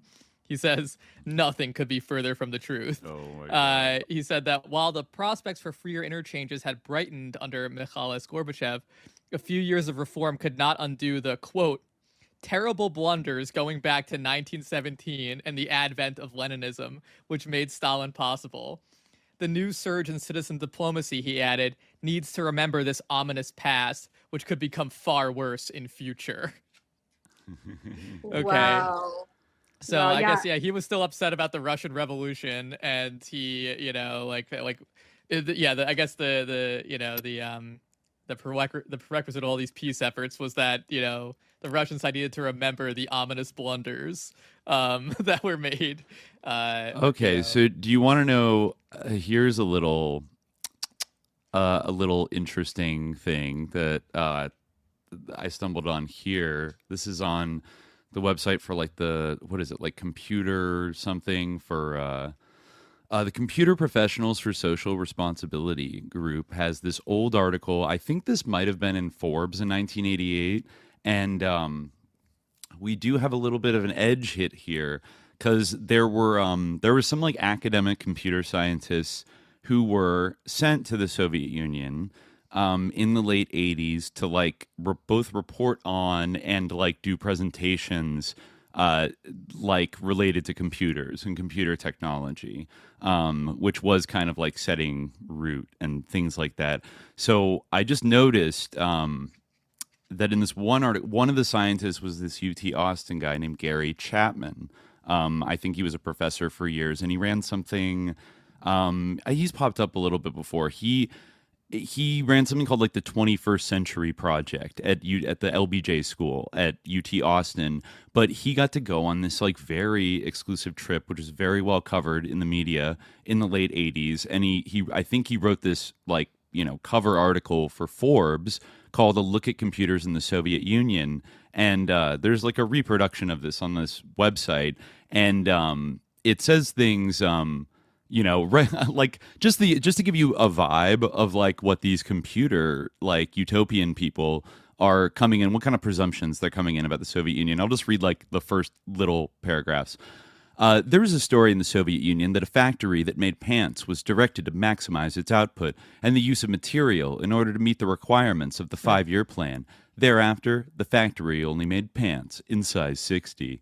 Soviet humor, probably the blackest in the world, invariably needles the economic system. A man buying a car, a standard joke goes, is told it will be delivered in 10 years. In the morning or the afternoon, he asks. The government auto representative is astonished. What difference does it make 10 years from now? The man replies, the plumber is coming in the morning. Ha ha ha.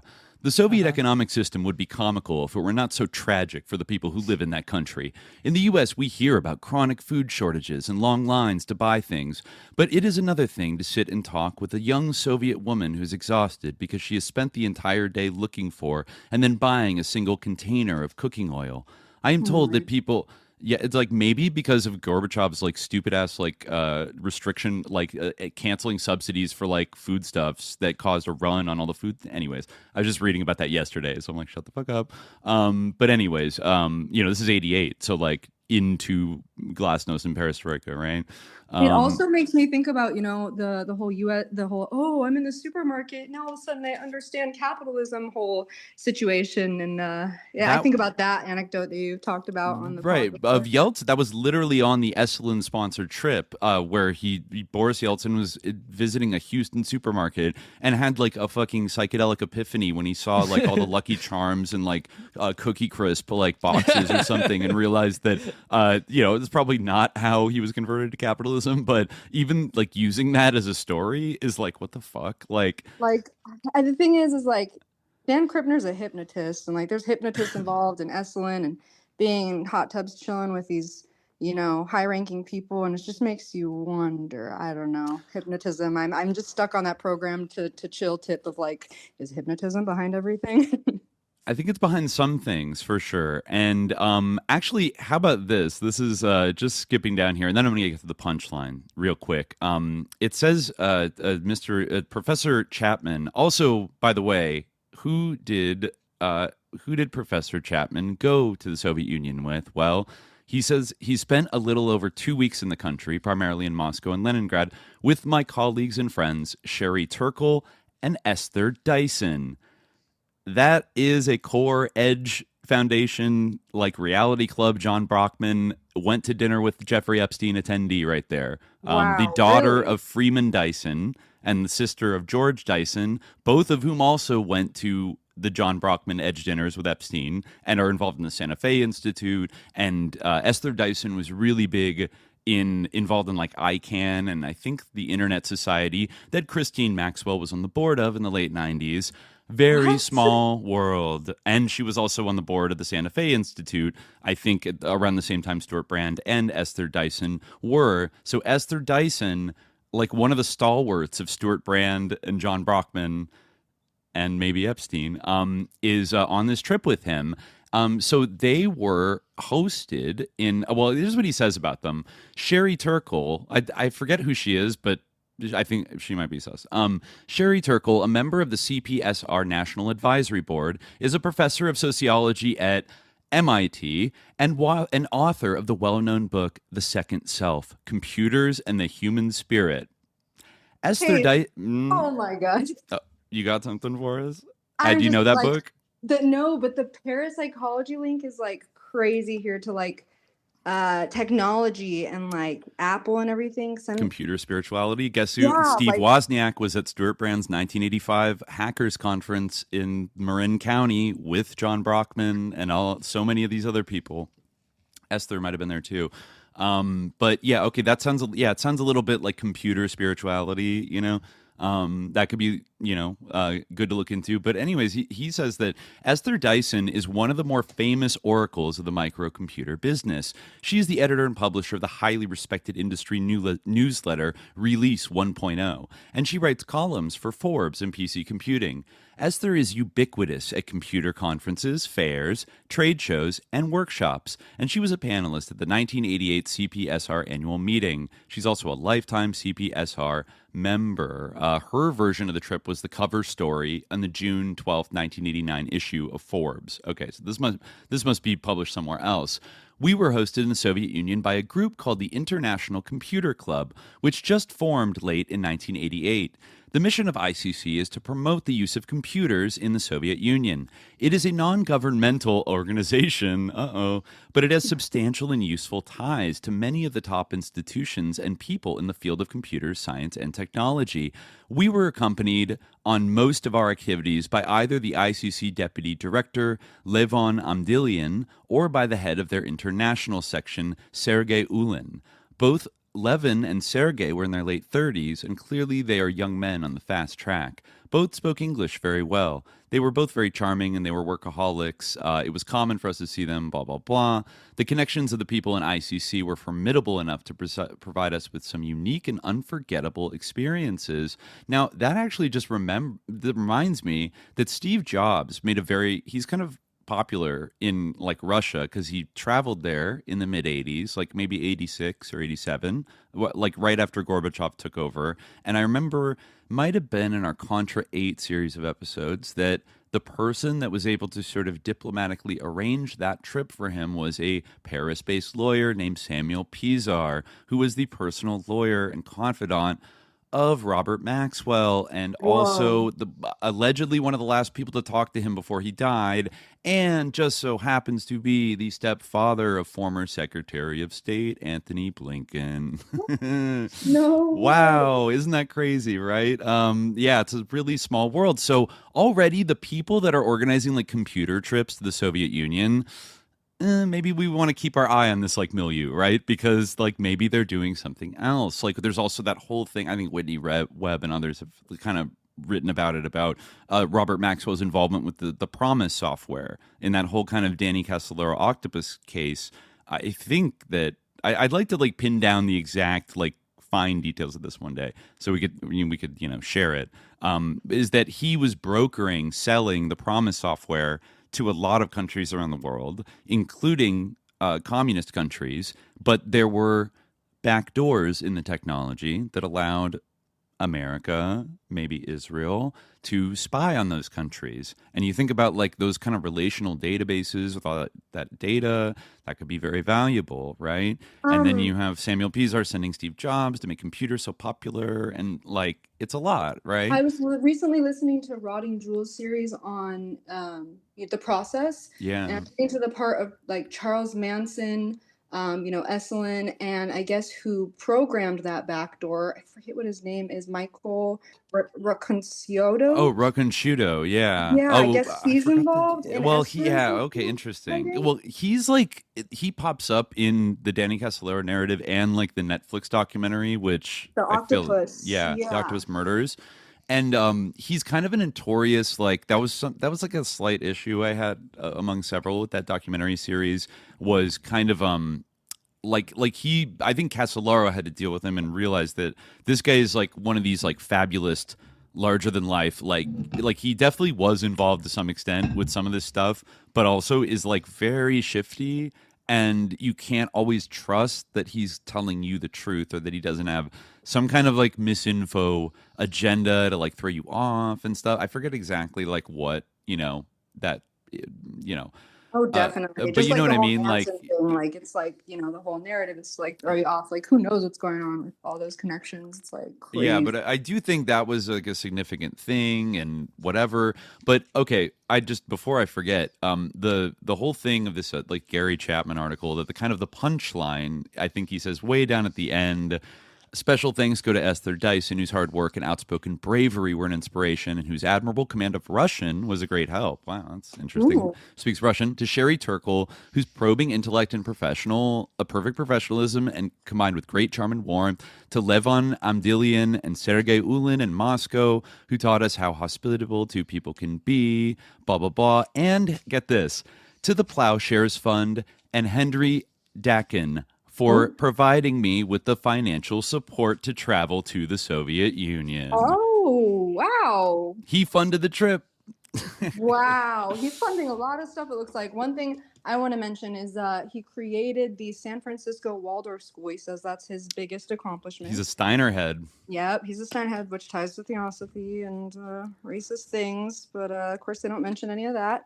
And his whole, I guess, interest in parapsychology started because of those deaths that you mentioned in the beginning. He was like, wanted to he said it was comforting to think that he could possibly have a seance or, channel or speak with his deceased family. And I just wanted to show an example here of what's in this. You can't flip on here, can you? Dang. I feel like on FaceTime you can, but maybe not on the Zoom app, unfortunately. Okay, so Here we go. Oh. Parapsychology group. It's like a little yearbook of all these pictures, right? So there's Krippner in here, but this one I wanted to show you.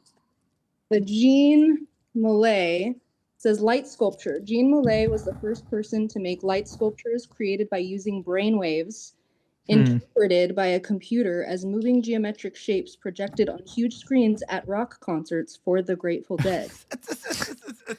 Like, of course it was. Of course. I'm like this, and then it's giving like Neuralink. Like, oh my god. Oh, there's acid kingpin Tim Scully, right next to him. He wrote a part in this.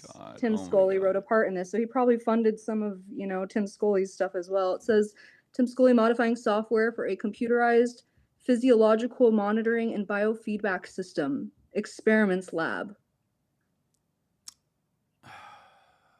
In some ways, I feel like we've never been closer over the target of something like all of our just like Grateful Dead sus, like MK Ultra, 60s, counterculture was weird. Chomsky sus. Yeah, Chomsky sus, Epstein scandal, Stanford, like eugenics research, Michael Aquino's mother, like all of it's like starting to cohere in this way that is like terrifying, but it's like holy shit, like yeah, there's like not that many people that are engaged in sort of active measures. You know what I mean? Yeah, and the gifted stuff ties into it big too, because Krippner, he's on the Worldwide Council for Gifted Children. He's also on the Robert Monroe advisor team. Monroe Institute. I caught that like reference to like certain experiments with talented individuals or whatever. Yeah, like, that I caught your laugh there. What? Yeah. My god. Oh my god. Yeah, really it's interesting how it all ties together, and the edge part is just really blowing my mind right now. I wrote down those names because I'm like, wow. Is that Dyson, as in like not the company Dyson, is it? I don't believe so. Freeman Dyson, let me see. He's I forget if he worked on like the Manhattan Project or something. He's a British-American physicist and mathematician who was big in like quantum field theory and like came up with a lot of like very influential concepts. I think he might have been involved in like World War II, sort of like cutting edge. Let me see actually he was in the operational research section of RAF Bomber Command as a 19-year-old, where he developed analytical methods for calculating the ideal density for bomber formations, and then went back into academia. He's a big Wittgenstein guy, I guess. Or actually, no, maybe not. But he was in a college at the same time. He was at the University of I think he was at Cambridge at the same time. Oh, no, Trinity College, where he was there at the same time as Wittgenstein. He was friends with Oliver Sacks, the British neurologist, naturalist, whatever. And I wonder. Oh, okay, he became friends with Richard Feynman, another Edge Santa Fe Institute. Epstein kind of adjacent guy. He might have died, but he's one of these like really old people. So yeah, worked with like Oppenheimer, and then went to the Institute for, let's see. Yeah, Oppenheimer offered Dyson a lifetime appointment at the Institute for Advanced Study in Princeton in 1952, and that's where he stayed for the rest of his career. He worked on Project Orion, which proposed the possibility of space flight using nuclear pulse propulsion. So like really like, cutting edge like nuclear transportation and weapons kind of designs.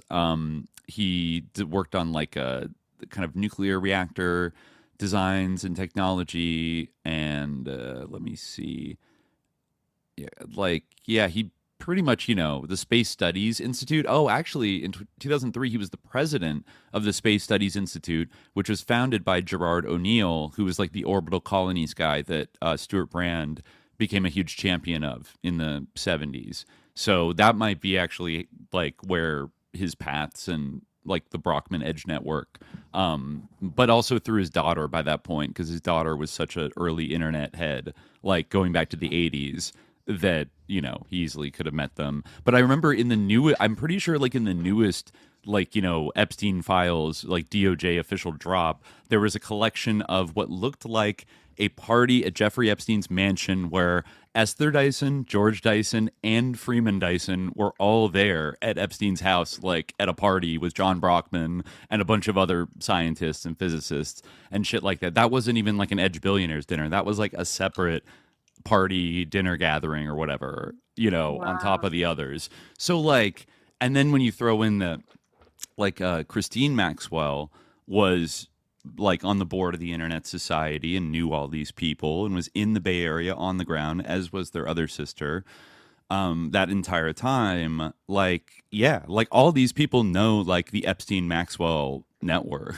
Like, yeah, and I ended up searching Esalen and like the Epstein drop, and I saw that there was this section from what looked like it was like a For Dummies book. It looked like it was like Massage for Dummies. Oh, yeah. I think that was given to Virginia Roberts Giuffre. According to her memoir, I think Epstein like gave it to her, or Ghislaine maybe gave it to her as like kind of a half joke, like, or, you know, but also like to help her. It references like Esalen is like one of the top places to go to learn massage and stuff. And I was like, that's interesting. Yeah, that's a little yikes. Like, I wonder who's behind the For Dummies books, or maybe it was just a gag gift unrelated, but Esalen hit with that. The other thing that that Freeman Dyson was involved with for a very long time was the Jason Group. Are you familiar with that? Never heard of it. This is it's like all caps Jason Group. I remember reading about it in some book about like drone warfare, because a lot of like bleeding edge like DARPA technology and stuff like kind of came out of this sort of, you know, this like classified group of like high level scientists that would meet and advise on cutting edge technology. And it was created as like a reaction to the Sputnik launch to kind of have like a kind of a Manhattan Project kind of little, you know, kind of loose think tank to brainstorm new ideas. One of the biggest things that they got notoriety for was the Robert McNamara's like Vietnam line electronic barrier, which was like kind of an early, that's kind of like that's the Phoenix program DNA of the early internet in a way, because it was trying to make this like distributed sensor system for like the Ho Chi Minh Trail to like electronically surveil and do like counterinsurgency against, you know, like North Vietnamese, you know, fighters and stuff. Like, what was it? Like an imaginary, like a laser that would be tripped by like foot movement or something? I think they would put like these little sensors like out at various points that would, I don't know, they emitted a radio frequency or something like that. Wow. But the idea was that then they would be monitored by a computer back in Saigon. And, you know, they would be able to like boop, like detection, like Ho Chi Minh Trail is being used right now. And then you could go like bomb it. That was pretty much the idea. And that was like one of the early things that like kind of, you know, DARPA and like the Jason Society was involved in basically, it's a kind of like an electronic surveillance fence sort of thing that, and apparently it did not work very well because it was easily like disruptible by the, you know, the guerrilla fighters that were, you know, sneaking along the trail. Like they would like either break the sensors or they would like take them and put them somewhere else, like, and like trick them. Like they did all kinds of stuff, and they kind of like frustrated with it, I think. But then I think some of those ideas and like and the lessons they learned from it kind of might have filtered their way back to early Silicon Valley. And it shows you the kind of like counterinsurgency aspect of the internet, like, is there from the very, very beginning, like of surveillance and like, early threat detection. It kind of makes me think about like, you know, them using these communications, and like, I haven't read, you know, Mind War or anything like that, but it really makes me think of the whole like panopticon like idea of, you know, having people feel that they're surveilled all the time, and also making like an example out of a few people that have been surveilled in front of like the masses, to make people kind of self-regulate themselves and stay in fear. And it kind of I don't know. I just always think of, you know, how these surveillance things are really used to psychologically mess with us and keep us imprisoned. Yeah, totally. Absolutely. And just to throw a little fun thing about the Jason Society is I guess most of their, for administrative purposes, the Jason Group's activities are run through the MITRE Corporation, which I guess now is based in McLean, Virginia. But that was that was an organization that was heavily tied to MIT that the serious Professor Chomsky worked for, I think, like in the 1960s, developing that kind of computer language for generals to use to like program like nuclear weapons launches and shit like that. Like, you know, even though he claims he never worked for like weapons projects, but he totally did. And it was through the MITRE Corporation. So MITRE, is that like an acronym? Is it letters? Yeah, it's an acronym. So it's a MITRE. It's usually capitalized. This is funny, actually. In 2023, Simpson Garfinkel for MIT Technology Review studied hundreds of archival documents and could not determine the origin of MITRE's name. Howard Murphy, a historian at the State University of New York at Oneonta, was quoted in Technology Review, Oneonta, I guess, was quoted in Technology Review as saying that the company's incorporators chose the name MITRE because it was the French spelling of the English word miter, a smooth joining of two pieces. I'm thinking of like a priest's hat, right? Isn't a priest's hat a miter? Yeah, or it's not like the thing they swing incense from or whatever. No, that's like a censer, I think. A miter is like the hat that I guess it's worn by bishops and certain abbots. Yeah, that's what I associate with a miter at first. You know, it might also mean like a smooth joining of two pieces. I don't even know that English word.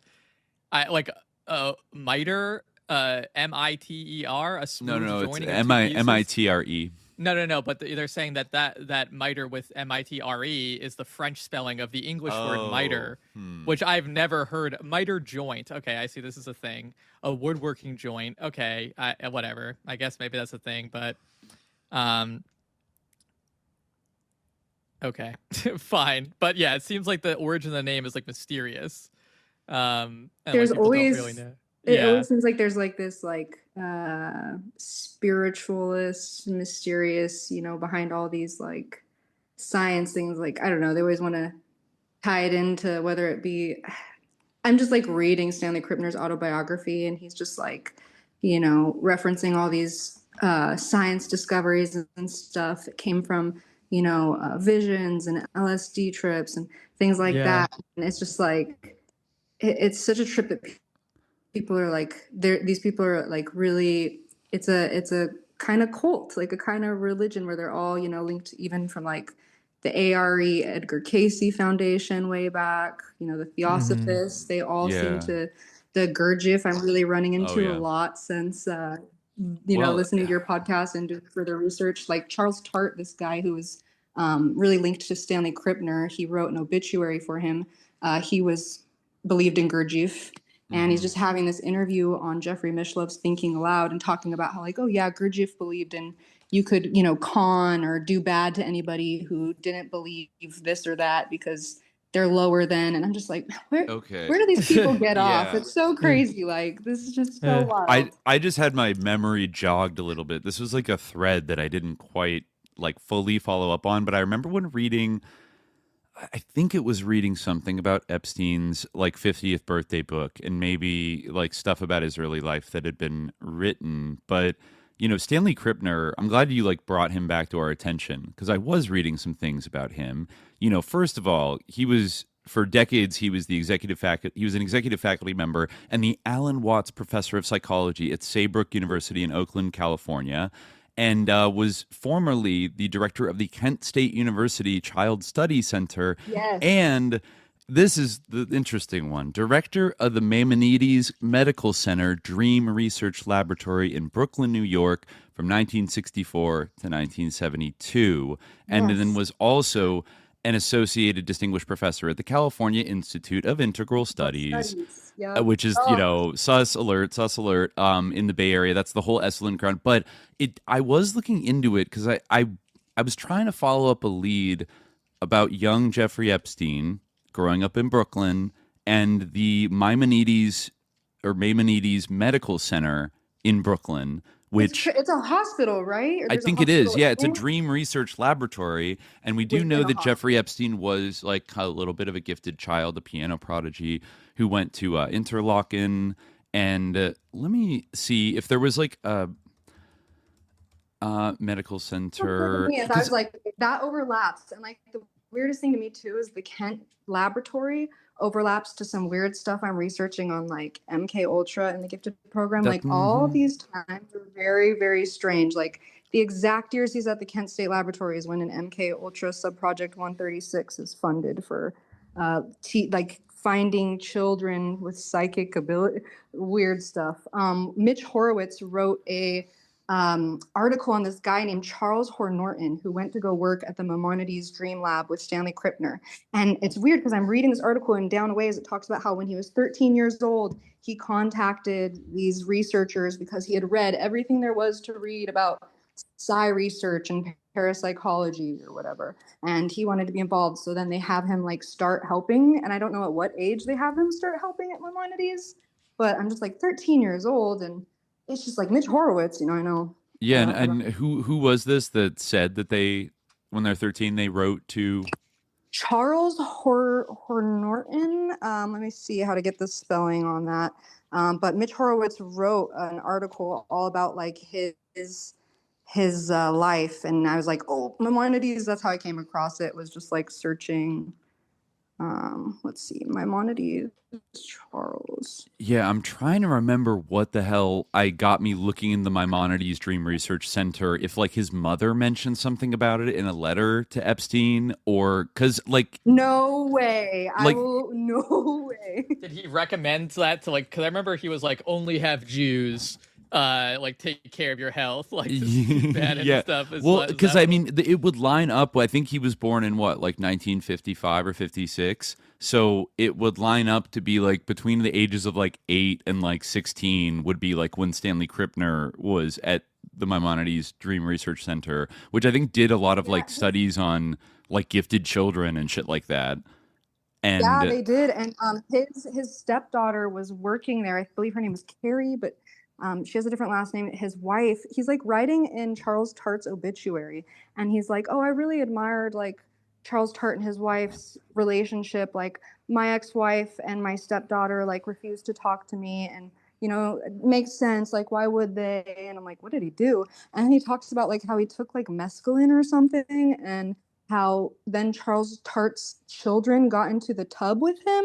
And I'm just like, what is going on here? Like, is this like a whole like ring of people that think that children aren't children? Like what's going on? And the Gurdjieffian vibe is, like Gurdjieff. Or just like Scientologists too, like the whole like, oh, like children and like they're just adults in little bodies and like the child labor that they do and stuff. Like I don't know, it's all very weird. The NAMBLA crowd that nobody seemed to have a problem. Everyone's like best friends with Alan Watts with Allen Ginsberg. And nobody thought to be like, hey, that's kind of like sus that he's like a huge advocate for NAMBLA. Right? And like nobody seems to Walter mind. Breen, like the Walter Breen connection. Yeah. It's just like, what? But the name is Charles Honorton. Honorton? Norton. Okay. Yeah. And in this Mitch Horowitz, it talks about how he he started corresponding with J.B. Rhine from his home at age 13 after he had consumed all the books on parapsychology at his local laboratory.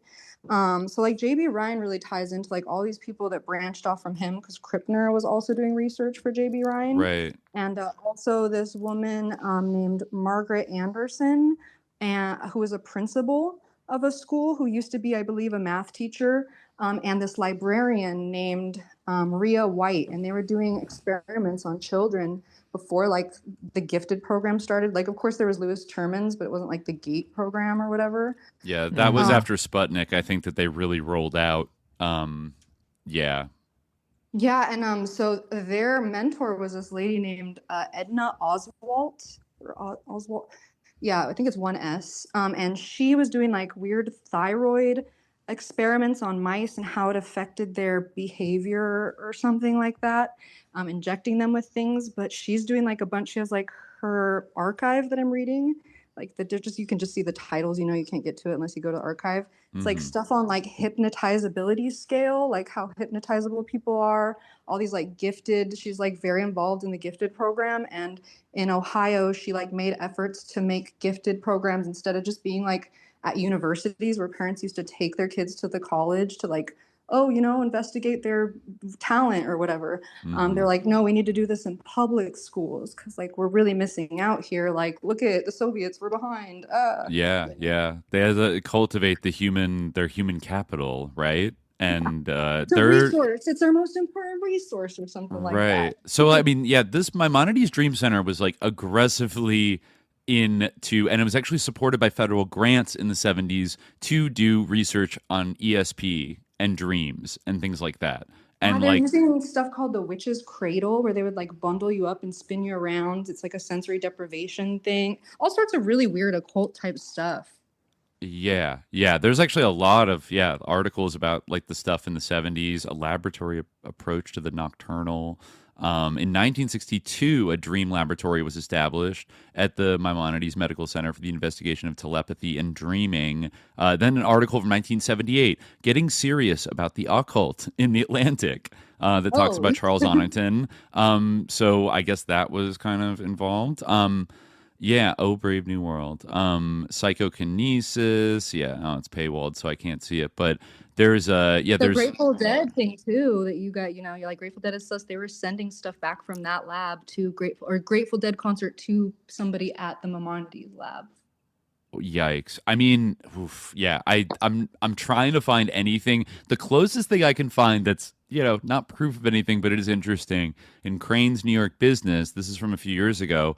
Alan Dershowitz, a criminal defense lawyer who has represented former President Trump and late financier Jeffrey Epstein, is joining a Brooklyn organization's campaign to, quote, save Maimonides Medical Center by potentially ousting and replacing its leadership. So I guess like that could be just a whatever. It's like a big Jewish hospital. So maybe he's I don't know. It's kind of paywalled, so I can't see who he partnered with to oust the board and replace its leadership and save it, but he's definitely pro this hospital. So I do wonder if there's any, if maybe he knows about some of the groundbreaking research they've done. I forget. I wanted to see who set it up. I remember looking into that.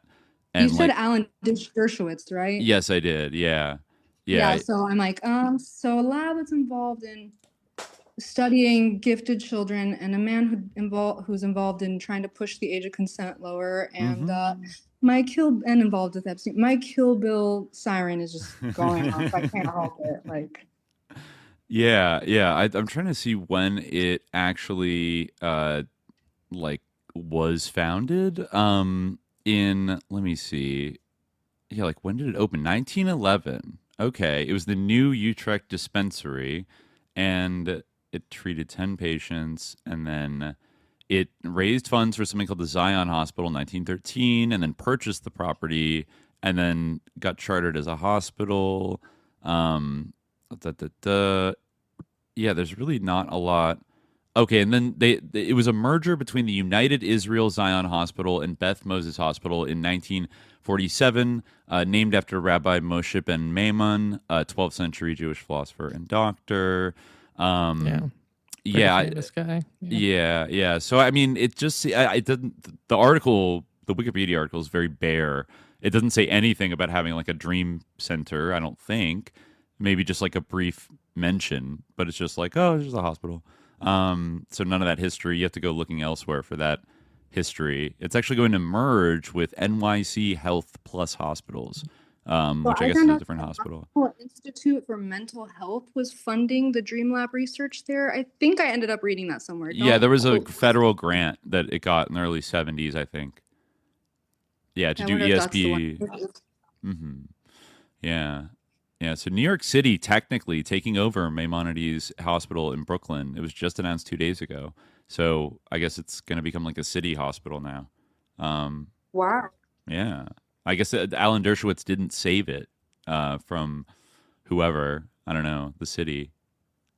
But that's a really interesting thing to like look into more, because It's like I don't find anything with Epstein, like, but if he was one of the subjects at this hospital in like the ESP, like Indigo Child, whatever the fuck, like, oh boy, you know, like Jimmy Fallon Gong, you know, first threw the topic out there years ago that like, what if Epstein was selected as like a gifted child and kind of groomed for the role he would ultimately play? And there's just something so stubbornly like that kind of feels like, yeah, like a guy, some kid like this from Coney Island doesn't just drop out of the sky and become the most powerful person ever. Like, that's been my theory on the, I've been like researching the gifted program for so many years now, and I haven't published anything because I just want to kind of be sure of my theories. But it's like, to me, it seems like they kind of found kids that, it started as a eugenics program, and the people that I'm reading about that were Stanley Krippner's mentor, like Paul Whitty, they were like, oh, we want to expand what it means to be gifted, like outside of just intelligence and like creativity and people that think outside the box, and like also like we want it to be more diverse. But like you read about all these people having these terrible eugenics beliefs where they're thinking like, oh, we need to take the best of like the highest IQ of each race and like have them breed, and like right. It's just really weird stuff. Like, Breen having his like dating group that he organized and whatnot, and Jack Sarfati's linked to that. It just really makes you wonder. My whole theory has kind of been that like the gifted program is like possibly, allegedly, I don't know, for entertainment purposes only, some kind of grooming program where they're finding like, okay, what can we like push this person into? Is it the NSA? Is it, the CIA? Is it, being in the counterculture movement and being an LSD trafficker? Like, it just seems like there's all these. I mean, this links back to what we were saying before. Like, I don't think that like the sort of reasons that are provided for any of these gifted programs that are like, oh, like kids who are too gifted get like depressed in classes with like, the subhuman normal kids or whatever, like, they'll just get so sad having to be around these imbeciles, like, and so it's for their own good. They need to go like be isolated and made to do tests on how psychic they are. Like, that's they literally refer to it as being segregated. Like, I'm literally reading articles where it's like, we should segregate the gifted children. And I'm like, what the hell? Yeah. Right. No. And I mean, like in my school, growing up, like in my elementary school, I think that maybe once I was in like, middle and high school, they still might have had those programs. It might have been a little bit different, but I remember like they would be like pull-out programs, which I think even people who are into like gifted and talented education, they like say that those like don't even like work or serve any like constructive purpose, like based on their own like research, like these kind of like pull-out programs. They take the like quote unquote gifted kids out of the normal classroom and like do some kind of sus thing with them for like a certain period of time and then bring them back. That has been like discredited like as having any kind of like positive effect on like the achievement of those kids. Yeah. Like, I mean, to me it's like obvious that like it's like, okay, well, how can these kids like, I mean, like when we think about why these things were started and the stories of people like Jack Sarfati or whatever, like it's obviously like there's a utilitarian purpose, there's an instrumental purpose to like this, which is like, okay, how can we leverage the like intelligence, the special gifts of these kids? It's not about like, what's best for the kids at all. Yeah, I went into that program where they're pulling me out of, math and, English lessons to do, I don't know what, I don't have memory from it, which is the weirdest thing. And like, it all started coming back to me. I worked at a school for a brief period of time in elementary school. So I was like, wait, memories started coming back to me. I was like, that's weird because that's not right. And I wouldn't be able to like, it just started coming back to me and being, so I started asking people questions about it. And now these people are like, talking on Reddit, subreddits about it and everything. And it's just getting really strange. But the weird thing is not all of them are like that. I think it's certain areas like Ohio, California, New York. There's certain hubs where like the gifted programs were different than just enrichment.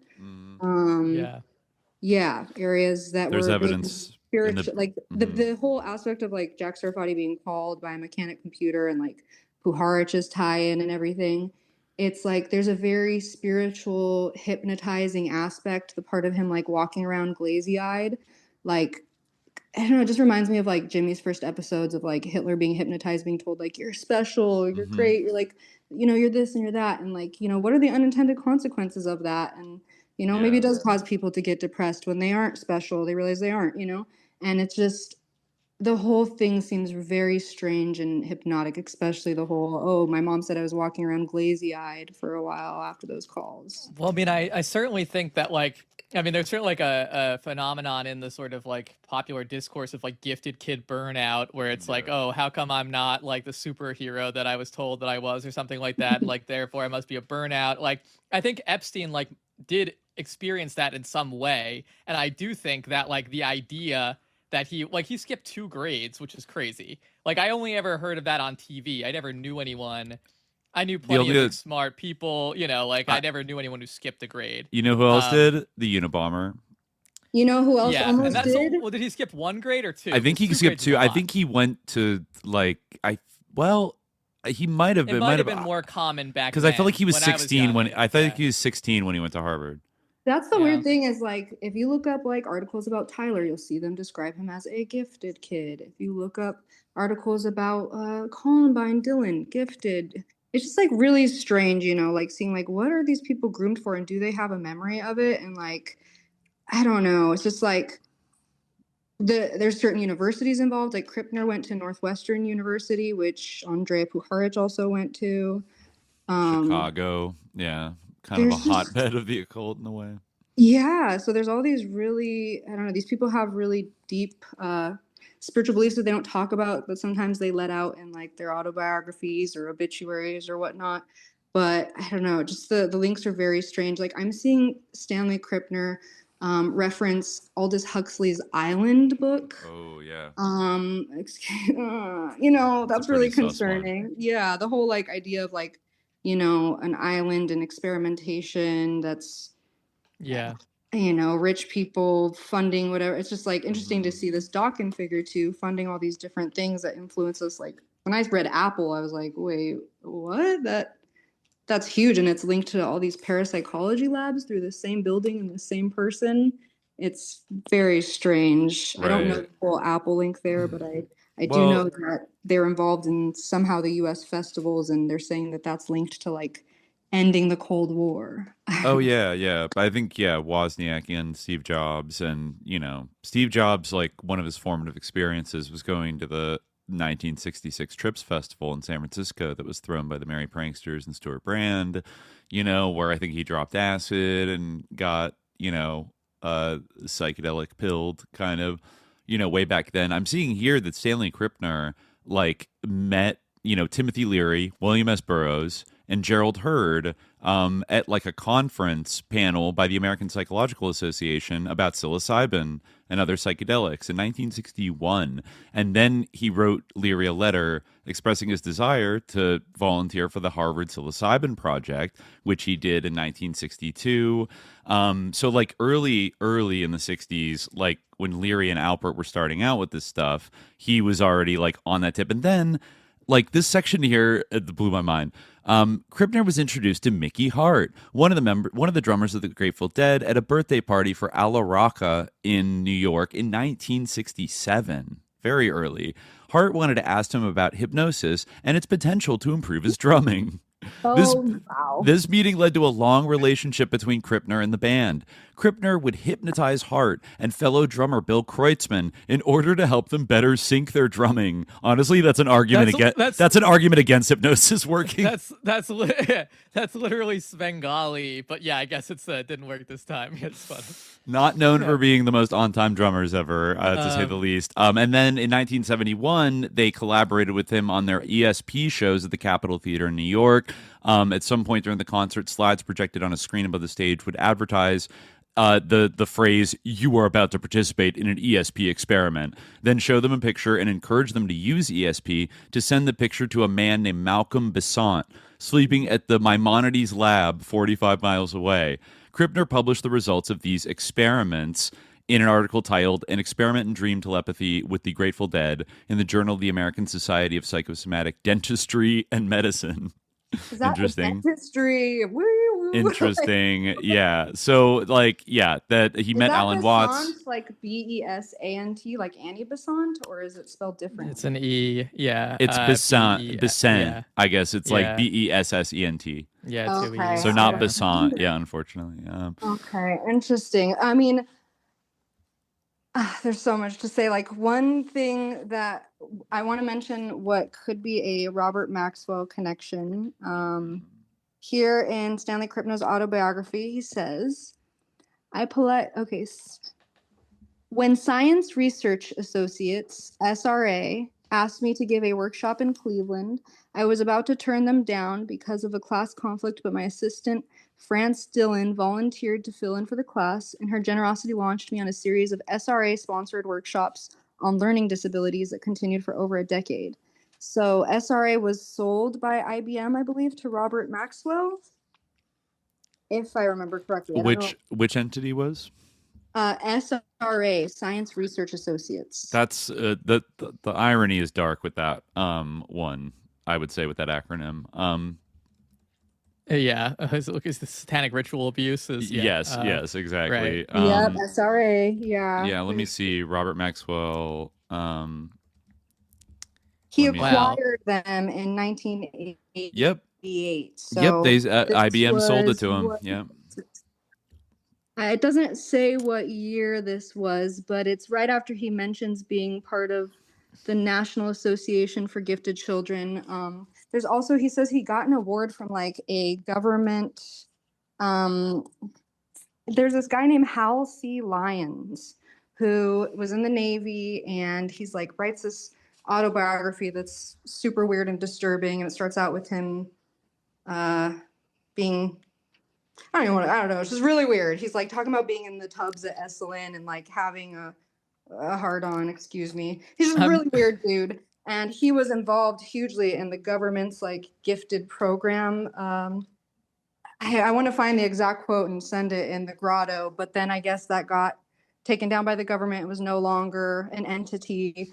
But he's a very, very strange figure that's tied into all, he has like strange spiritual beliefs. He's tied into Esalen and the gifted program in some ways. And it's just so many people that are tied. It's hard to follow, but that Hal C. Lyons thread is one that I've been trying to follow. Okay, that's a good name to bookmark. Wow, this opens up a whole kind of new avenue because, I just feel there's something here with the gifted child thing, with Epstein, with kind of raising these people to be like assets for their whole life, and then Robert Maxwell, his deep investment in all these like scientists and scientific publications, changing images of man. One of Krippner's big mentors was this guy Gardner Murphy, who him and his dad were eugenicists, but like his son became like, the positive eugenicists, they call them, where they're like just talking about like, instead of stopping people from living, I guess, breeding, like it's still eugenics. Come on. Like, it's not positive. There's no there's no difference. I guess like the negative eugenics would be like exterminating people actively, whereas the positive eugenics is like breeding people to be superior beings, and therefore like breeding certain qualities out of existence.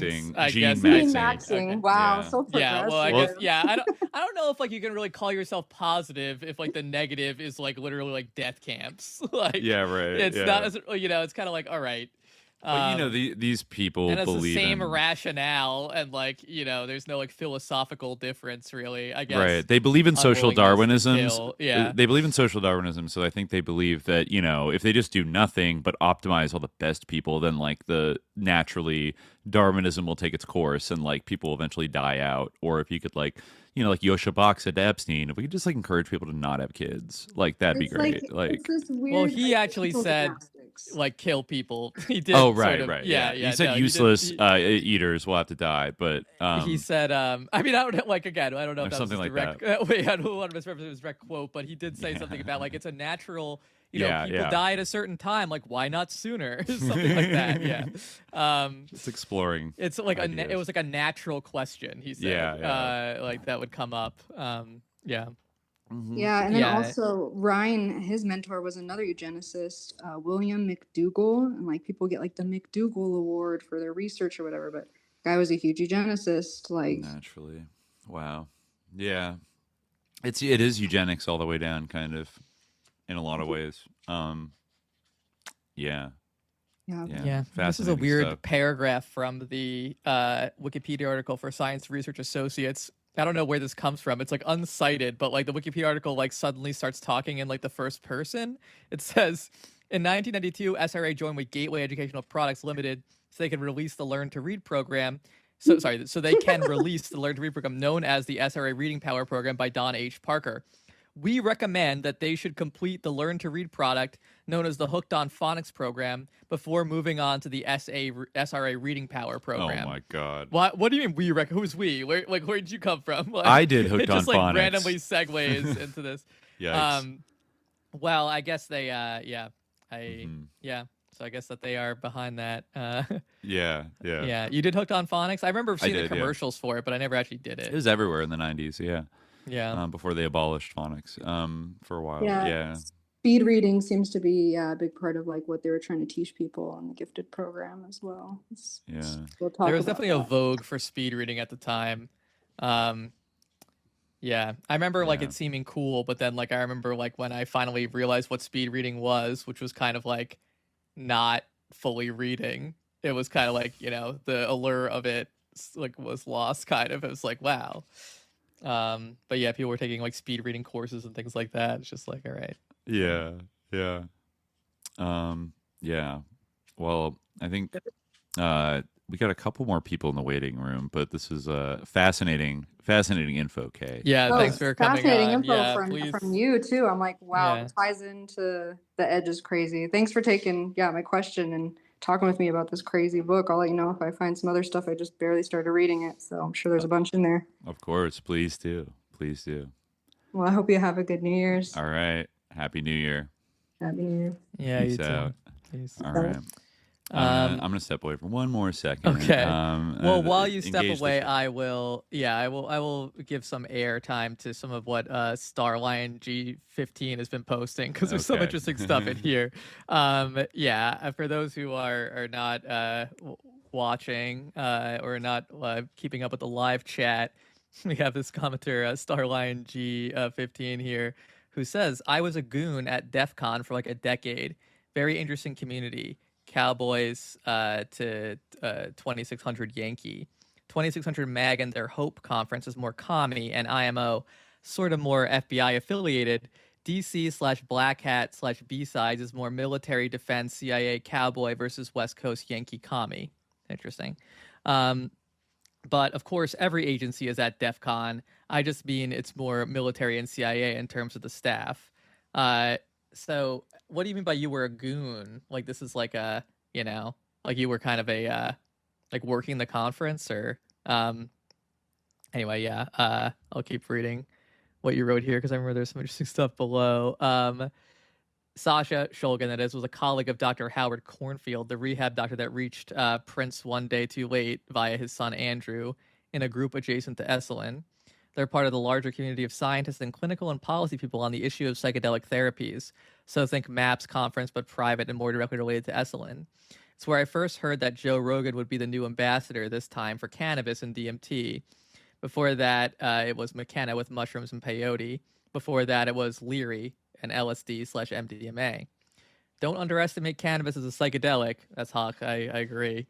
That can loosen individuals up for a lot of societal change. I mean, this is one of my maybe unpopular takes, but yeah, like I think people have started to kind of notice this. I remember Benghazi eBooks on Twitter recently had this happen where like, kind of got dogpiled a little bit for like sort of mentioning that she had like two like ex-boyfriends who were in kind of the cannabis industry and had been involved in like not medicalization or like legalization efforts. I think one of those. I think it was legalization, like the later thing of just like full legalization. But and they said like don't trust weed from dispensaries. And I think certainly there's other testimony to that. But I mean I feel like it is. I don't know. Stay vigilant, folks. That's all I'm saying. I know people out there like love their weed, but you know, watch out. Like, you know, I smoked weed like for many years. You know, it's not like I'm not someone who has any familiarity with it. I would say that like in terms of like weed, I actually know. You know, I know what I'm talking about like fully. You know, people could sort of shade my the extent of my psychedelic experience more broadly, but when it comes to weed, I think I speak from a place of reasonable authority. I think that it does make one, you know, I mean, the things that they say about it are true. Like you kind of it demotivates you. It makes everything interesting. It makes you content to just kind of like sit there.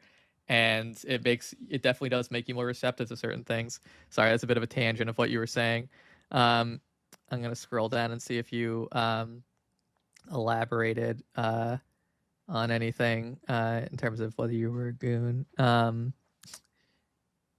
I guess you didn't answer that. Can you please mention how Joy Ito's Epstein connection could have given Epstein a backdoor access to LiveJournal? I didn't know that. Remember how he had that project about an AI doll for girls? I actually don't remember that. Did I read that in the emails? He wanted to create a doll for girls that like, I'm looking this up.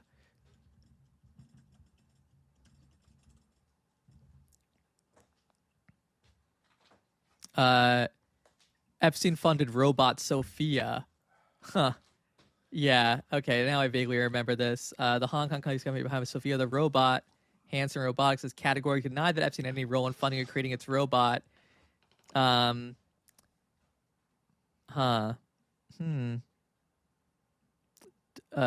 essay detailing his relationship with Jeffrey Epstein, journalist Edward J. Epstein, the two aren't related, wrote that the late financier said he was funding a robot named Sophia. The journalist noted that Epstein said the robot he was funding was being developed in Hong Kong and that robots like Sophia could eventually be used to assist the elderly. This suggested he would fund Sophia the robot, but they deny it. Huh, interesting. Oh, you're backward. Okay. Oh, yeah. Yeah, I'm back. Yeah. Let's see. All right. Let me pull up the next caller here. Getting close to the end. I will have to probably dip in like 30 minutes, but we have returning guest from the great country of Ireland, Matthew Tanamelji. Hello. Hello, Matthew.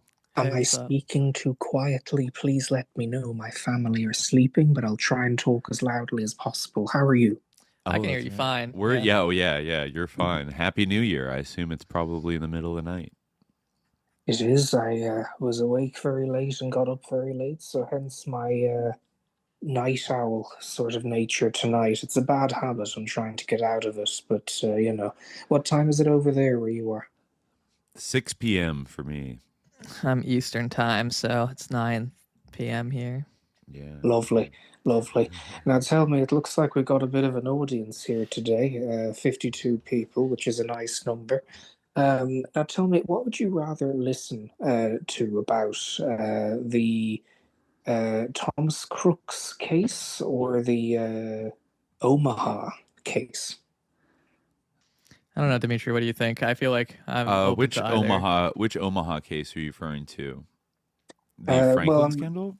Yeah, I'm currently making a documentary about the unaired Discovery Channel thing that was made about the Franklin scandal. Yeah, right. The First Tuesday documentary. Exactly. Yeah. And a lot of people, you know, the producer, the director, cinematographer, sound recordist, a lot of people have been interviewed for it. But that's going to take a while.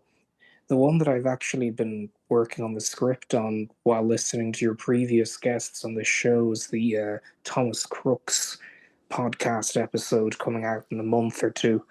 Are you familiar with his background? I actually, honestly, all other than like kind of in the initial sort of like blush of all this information, like or you know of the event itself, like I haven't like really like followed up too much on that. I mean, yeah, like this is the Trump assassin, right? Yeah.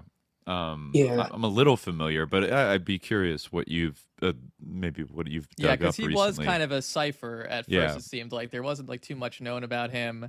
I remember reading that like he just like kind of arbitrarily chose to go after Trump, like when, you know, he just wanted to shoot a politician. I remember that being like something that was floated early on, but I don't know, maybe you found something to the contrary.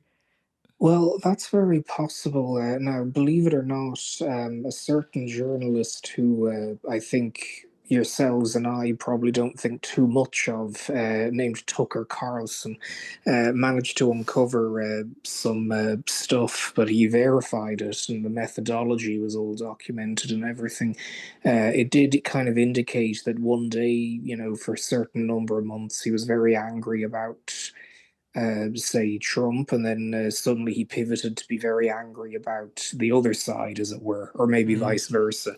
So it definitely seemed like it was, like it definitely seemed like it was probably just some arbitrary rage directed at whatever politician, this, that, and the other, as would be expected from someone with, you know, severe mental health issues who's not really getting it dealt with properly. But the panic in Bethel Park, you might be interested in episode 1 of that podcast is up on my blog, and episode 2 is coming out on February 15th. I have February 15th down in my head as the date, and that date will never go away, so I'm looking forward to putting it out there. But in episode 1, there's some interesting stuff that you might be interested in hearing. I don't know how much you want to get into it, but I thought it might get your goat, if that makes sense. Have you listened to The Panic in Bethel Park? I admittedly have not, but you know, that's okay. Like, yeah, not yet, but you know, but yeah, you've got me very intrigued. You can tell us. You can give us a teaser of it. Yeah. Oh, that's all right. I was hoping you hadn't listened to it because it's some juicy stuff. So Thomas Crooks's uncle is a fella at Fort Gordon. You may have heard of Fort Gordon. It's where the NSA is a huge cryptologic center in Georgia, and it's where the Reality Winner case happened. If you're familiar with that.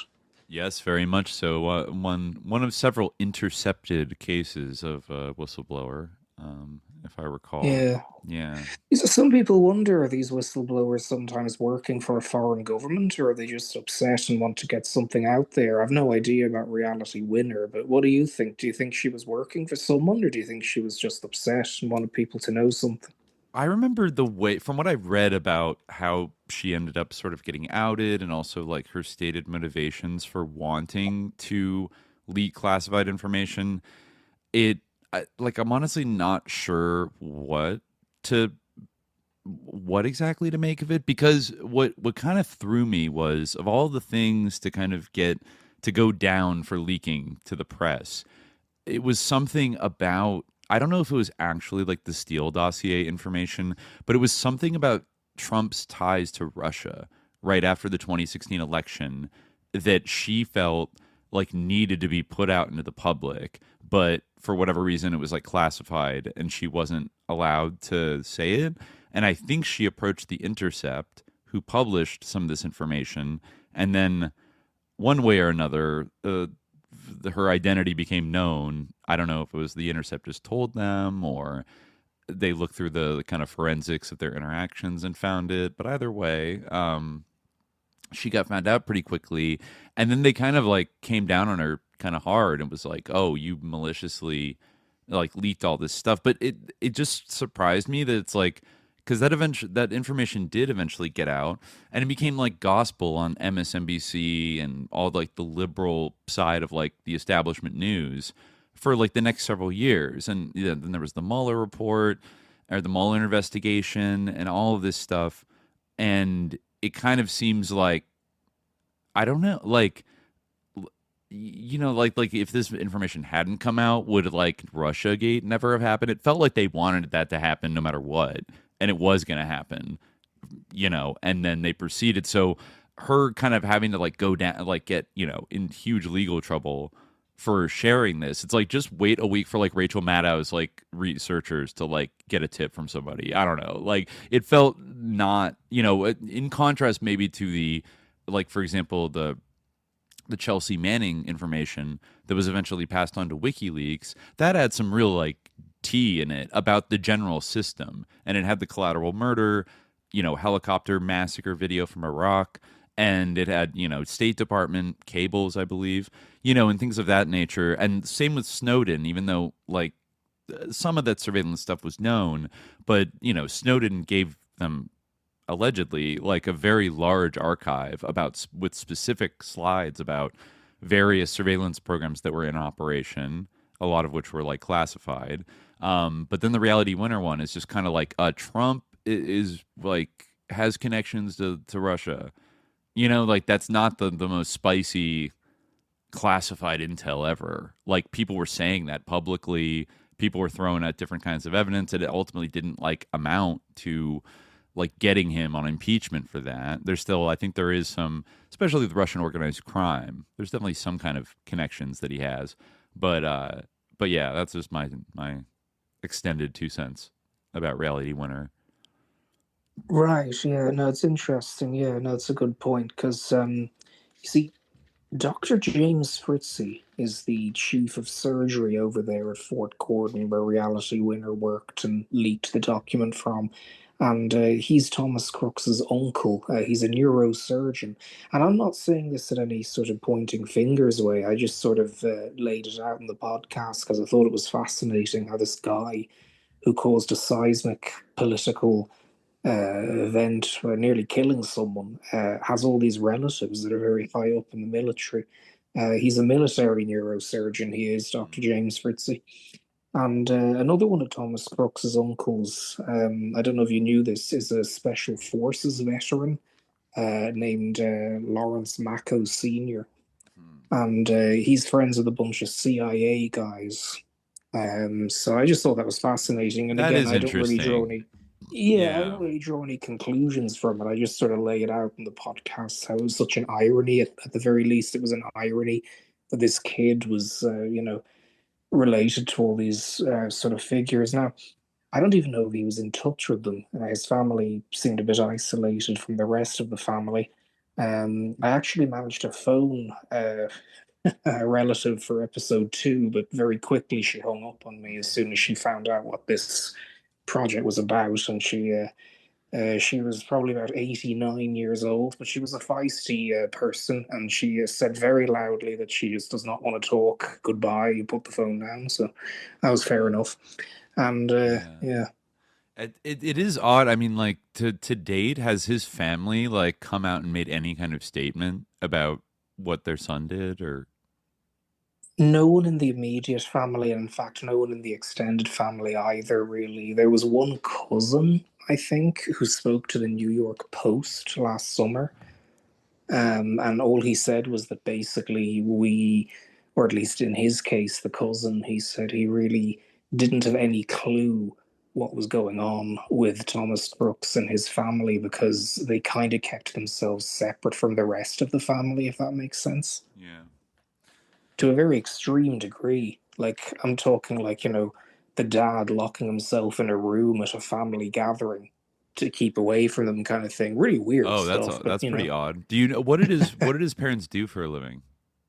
They were licensed clinical social workers, I believe. Huh. Okay. Yeah, and Ken Silva was the journalist who I kind of focused on the first episode of the podcast. He got a hold of Thomas Crooks's autopsy report. They didn't list in the autopsy report some of the substances they tested for. I don't know why that was. Ken wasn't sure either, but some of the things they tested for, they just left out of the report. Like a bile, for instance, which is quite good for testing certain drugs. They just left that out of the report, which Ken and I and other people found very strange. Wow, he was kind of a gifted child in a way. He was National Technical Honor Society. Yeah. Oh. 1530 SAT, not bad. That's pretty good. Yeah. Out of 1600? Yeah. Yeah, that's pretty good. It would be dismal out of 2400, but yeah, out of 1600, it's a. Yeah. Didn't he? I know this is a little bit like synchronicity, but didn't he like appear as an extra in a BlackRock commercial from like 2021 or something? Yeah, he I did. think he did. Yeah. Like just randomly, I guess. I mean, Butler, PA is not exactly like. I think it's pretty. It's in a more rural kind of like central. I forget if it's closer to Pittsburgh. I think it might be, but it's like not a huge place. It's got 13,000 people, and yeah, it's there's a lot of big. Pennsylvania is like a fairly big state on the East Coast, I would say. Very long. So, it is outside of Pittsburgh. It's like maybe, I don't know. It's like an exurb, you could say, of Pittsburgh. But it is part. Okay, 35 miles north. Okay, so yeah, it's like a distant suburb of Pittsburgh.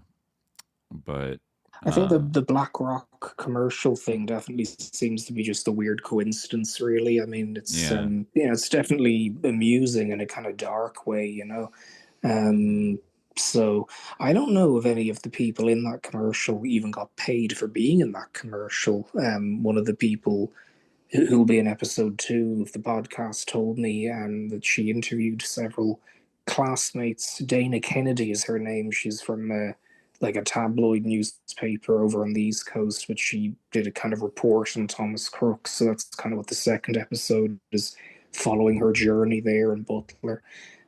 And she was told that like none of the kids even maybe got paid for being in that commercial. So I don't know how significant that is, but she thought it was pretty significant. But I don't know, maybe that's normal in a school kind of commercial thing with kids. I don't know.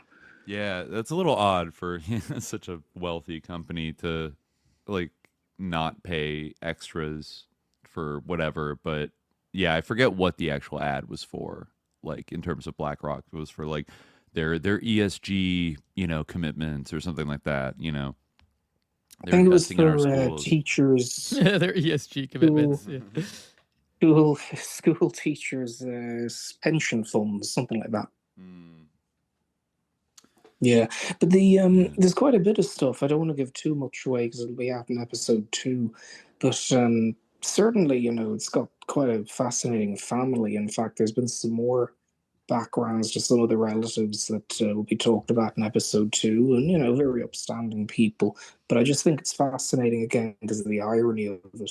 This kid came from such a seemingly good family and then did what he did. So I won't give away too much of it, but there's quite a bit coming up in episode 2. And episode 1 there's already quite a bit of it that people will be able to hear. But certainly I think some of the are you aware of the unsubstantiated claims that the Heritage Foundation made about Thomas Crooks's phone appearing traced in Massachusetts? No. I had not heard that, no. The Heritage Foundation claimed that his phone had been traced to Massachusetts? Yeah, they released some sort of report a few days after the shooting saying that they used, ad tracking data that they got from a data broker. And were able to find that certain phones, maybe several phones linked to, like, who had been traced. I'm not very technical, so I'll be bad at explaining this. Something like phones that had been detected in Crooks's home. One of them visited Plymouth, Massachusetts, which is where Plymouth Rock is, obviously, so it's just outside Boston. And it's a really random. Well, it's pretty far from Boston. It's like several. It's like an hour at least. It might be more than that. But yeah, I think so. Yeah, I mean, it might maybe if you like drive. I feel like might be a bit further. But no, I guess it's a 48-minute drive, so it's like an hour. Yeah. Yeah, I've never been to that part of the States, so I wouldn't really know. It just seemed like a kind of random place for this claim to be made. It is random. That's like what struck out at me, because if it were just outside of Boston, then that's a fairly big city, but like Plymouth is kind of like weird unless you're there for like tourism purposes to like see where the Pilgrims landed. It's kind of a not a super. I mean, again, like, is this like geodata reliable, or is this like some bullshit from the Heritage Foundation? Like, how trustworthy is this? Because it is kind of interesting what they're saying, but I don't know how much to trust it. I don't know how much to trust it either. And Ken Silva, the journalist in episode 1, he doesn't know how much to trust it either, because like Heritage Foundation never released their proof for this claim. Even to this day, more than a year later, they've just never released proof of how they actually deduced this. They talked about how they did it, but they didn't offer any identifiable proof about, okay, here's this phone number that we used, or here's this individual's name that we can track or anything. They just never have done that. So everyone's a little bit skeptical about it, including myself. But I did manage, and I don't want to give too much away, it'll be in episode 2, but I did manage to basically sort of deduce one of the addresses that this phone apparently pinged at in Plymouth. And the results were certainly interesting, I will say that. Heritage Foundation drew circles on a map of where Crooks's phone pinged at in Massachusetts and, Plymouth, that kind of thing. Most of them are at a hotel, but there's one house near the hotel where a circle is drawn around once, so presumably his phone pinged there a few times. And no one really commented on this. A couple of Twitter users commented on it. That was about it. Nothing more was done. So I looked into who actually lives at this house, and it turned out that, I'll just say some interesting people were associated with that address, but I'm not going to say what the address is because I don't want to dox anyone. But it certainly gave some quite... let's just say if the Heritage Foundation made all this up, they must have chosen that house very carefully, if you know what I mean. Mm-hmm. Interesting. I have my own guesses about who the type of people that might be the owners of that house. Oh, feel free to share them. I'm all ears. It wouldn't be it wouldn't be a group of a satanic persuasion, would it?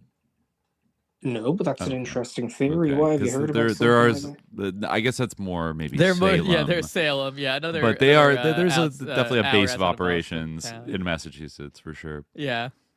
Yeah. Is Salem near Plymouth? It's not really near Plymouth. I think it's actually in the opposite direction. It's more inland, right?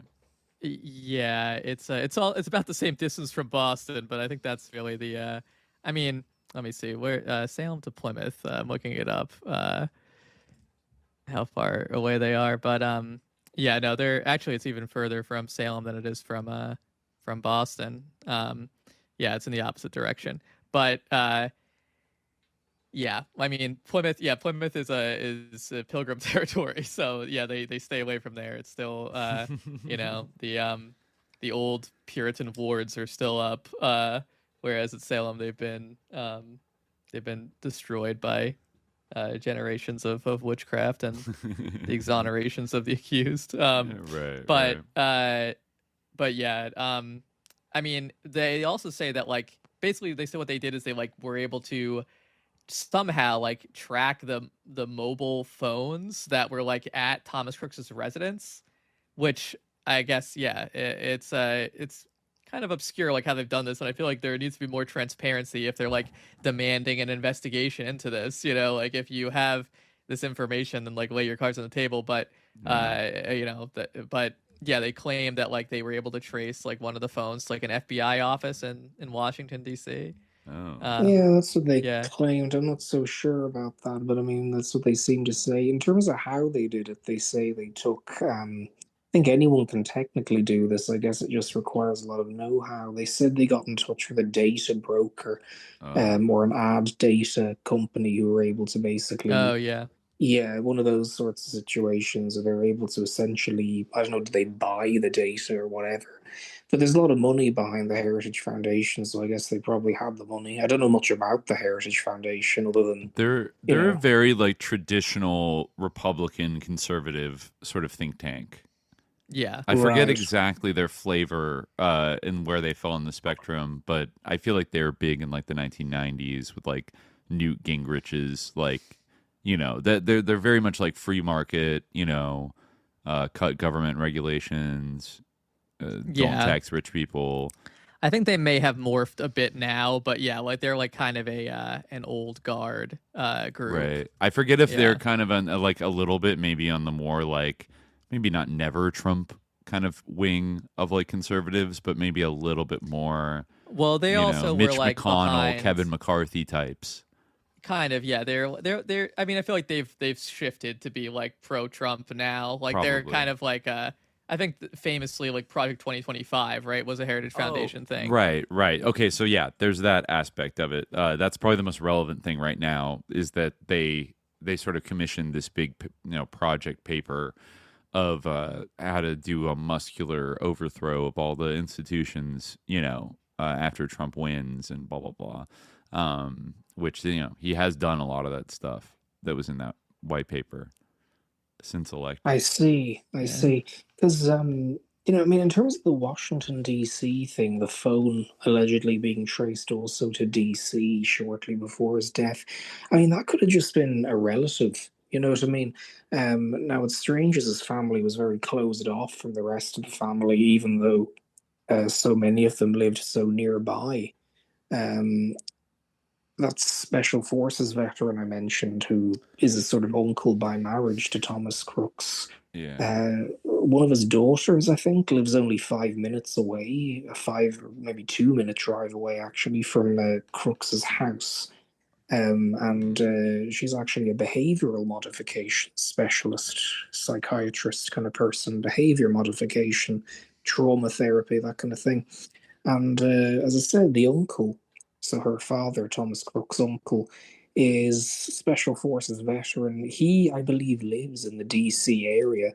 So, I mean, it's possible this was just, it was just relatives visiting the house or something. Right. And, I mean, who knows? I mean, I don't know, but it's kind of fascinating either way if it's true. Those are interesting backgrounds for a presidential assassin to have in his family. Yeah. With no discernible motive, Yeah, it's very strange. Are you familiar with the sort of terrorist group that he was kind of superficially, at least, just kind of chatting to through YouTube comments? He was chatting with a member of a terrorist group about maybe a few years before the assassination attempt. No, which terrorist group? So I believe it was designated a terrorist group by the Justice Department in June of 2024. I think it was called the Nordic Resistance Movement. It's like a neo-Nazi. Oh yeah, someone in the chat just mentioned this. O9A kind of. Again mentioned this. Is this like a 764 Adam Waffen Temple of Blood? Like this sounds like it's kind of in that vein. It might be. I'm not sure. I know sounds like a more traditional white supremacist movement, kind of like Nordic resistance. Like, I'm looking it up now. Well, the Norwegian fella who was kind of chatting with Thomas Crooks, who he was a member of that group, the Norwegian guy, he's actually suing Tucker Carlson because, he obviously doesn't want to be defamed. I mean, there's no evidence that it went anything beyond a simple chit chat online.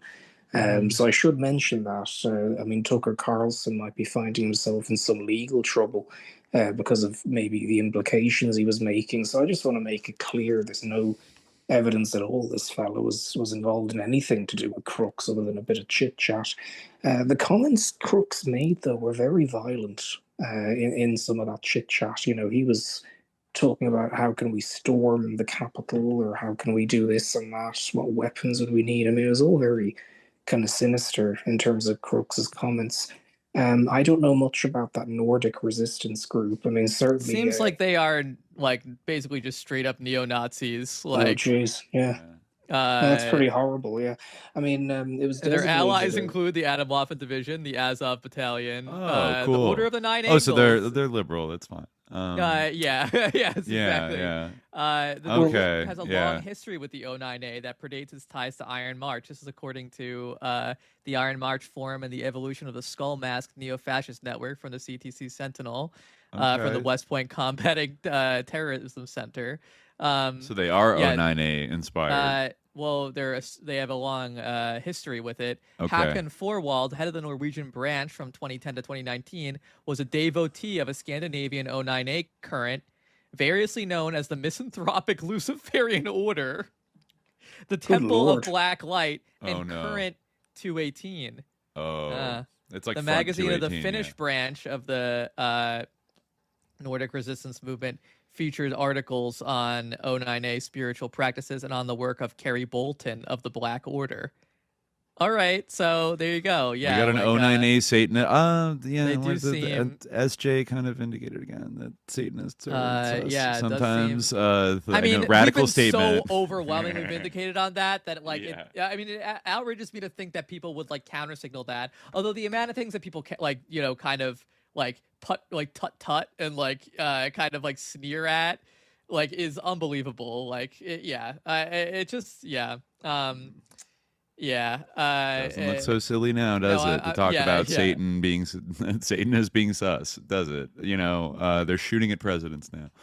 I mean, honestly, like, even though like I'm very grateful for many of the things that SJ has brought to my life, one thing that like I was thinking last night like is unfortunate is that like at least like once a month I'll think about like some of the sort of like smaller podcasts that started around 2020 who like kind of tried to like beef with us to like suck up to like others and like I get this like wave of secondhand embarrassment that is like so overwhelming. It like is just really distracting and like I need to like take a minute to ride through it like because like it's so humiliating and for nothing just to sputter out into oblivion. Anyway, sorry, that's a little bit of a digression. But yeah, so they were allies. Yes, both with the they were aligned both with the Azov Battalion and the O9A, it seems.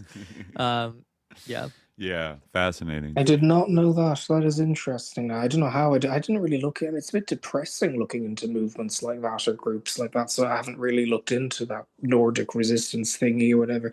It sounds like you managed to do it in a few seconds. So well done. Well, some of our earliest episodes were about the O9A back in 2020, and we were mindful. I feel like even when we did that of like because it wasn't as well known of like. I think that we put those behind a paywall for we didn't unlock those for a long time because we just didn't want to like arouse any kind of weird online little gang stalking interest from any of these like freaks that we know were like floating around online and in discords and infiltrate like the emphasis they put on like doing insight roles and doing entryism on across the political spectrum into professional institutions, military intelligence, like the amount of them that are like FBI informants, they're just like, it is scary because you get the sense that like, not only do they like love evil and Nazism, but they're also like protected by like the feds sometimes in a weird way.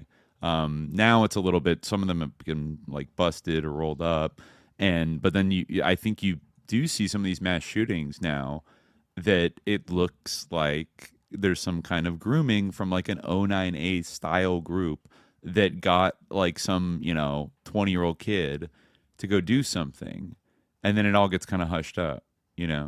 Well, Ken Silva's theory from very early on, I think he said publicly on at least one occasion, his theory is that Thomas Crooks was probably groomed by something like that. I don't really know what to think. I mean, I'd almost say I'm leaning 60, maybe 55%. He probably had help in some way, but I don't know, was it a Fed or just some hooligan, who knows? And then the other 50, my number, I'm bad at maths, 55% minus, okay, so the other 45% is probably leaning towards him doing it alone, maybe, because I mean the kids seem very unwell, but also very clever, which maybe wasn't a very good mix, So I don't know. But anyway, I'll leave you on this. There was some group, via school shooting prevention group, that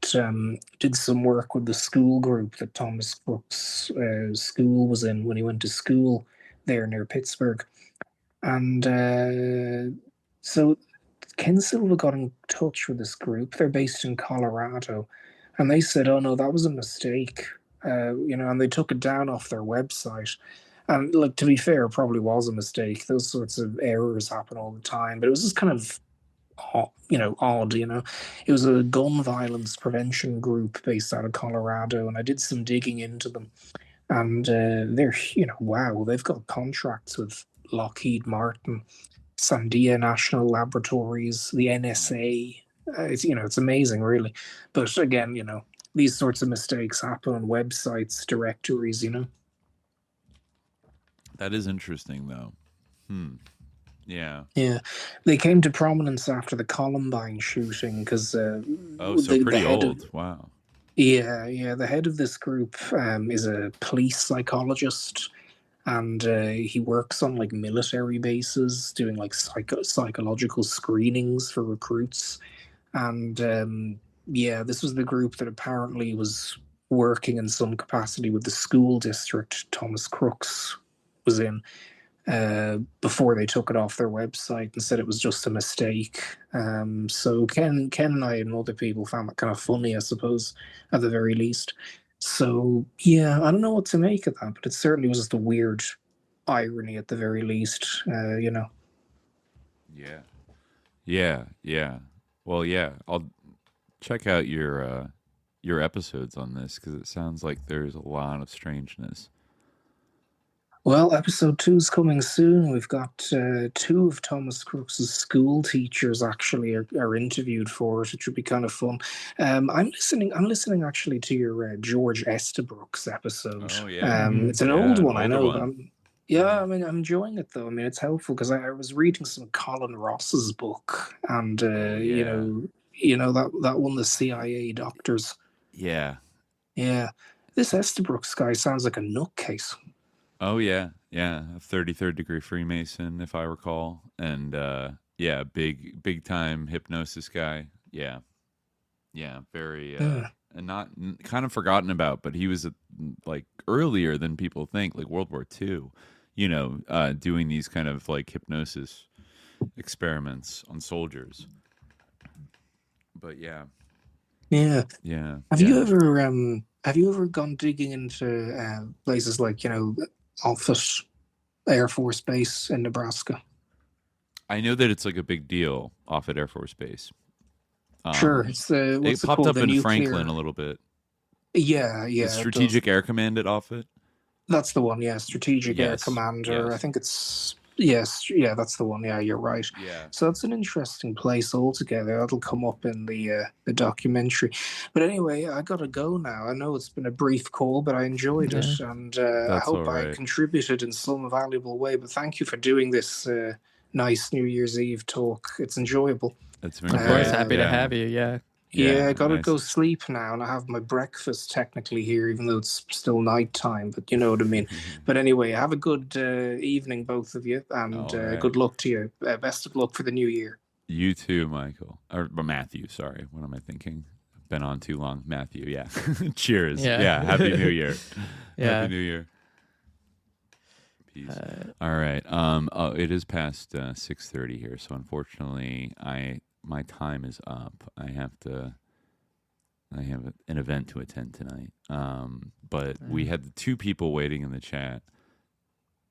Let's see. Aaron and River, I want to extend to them a voucher that do our next call-in show, which hopefully won't be too long from now. We are coming up on episode 300 pretty soon, probably in the next 2 months.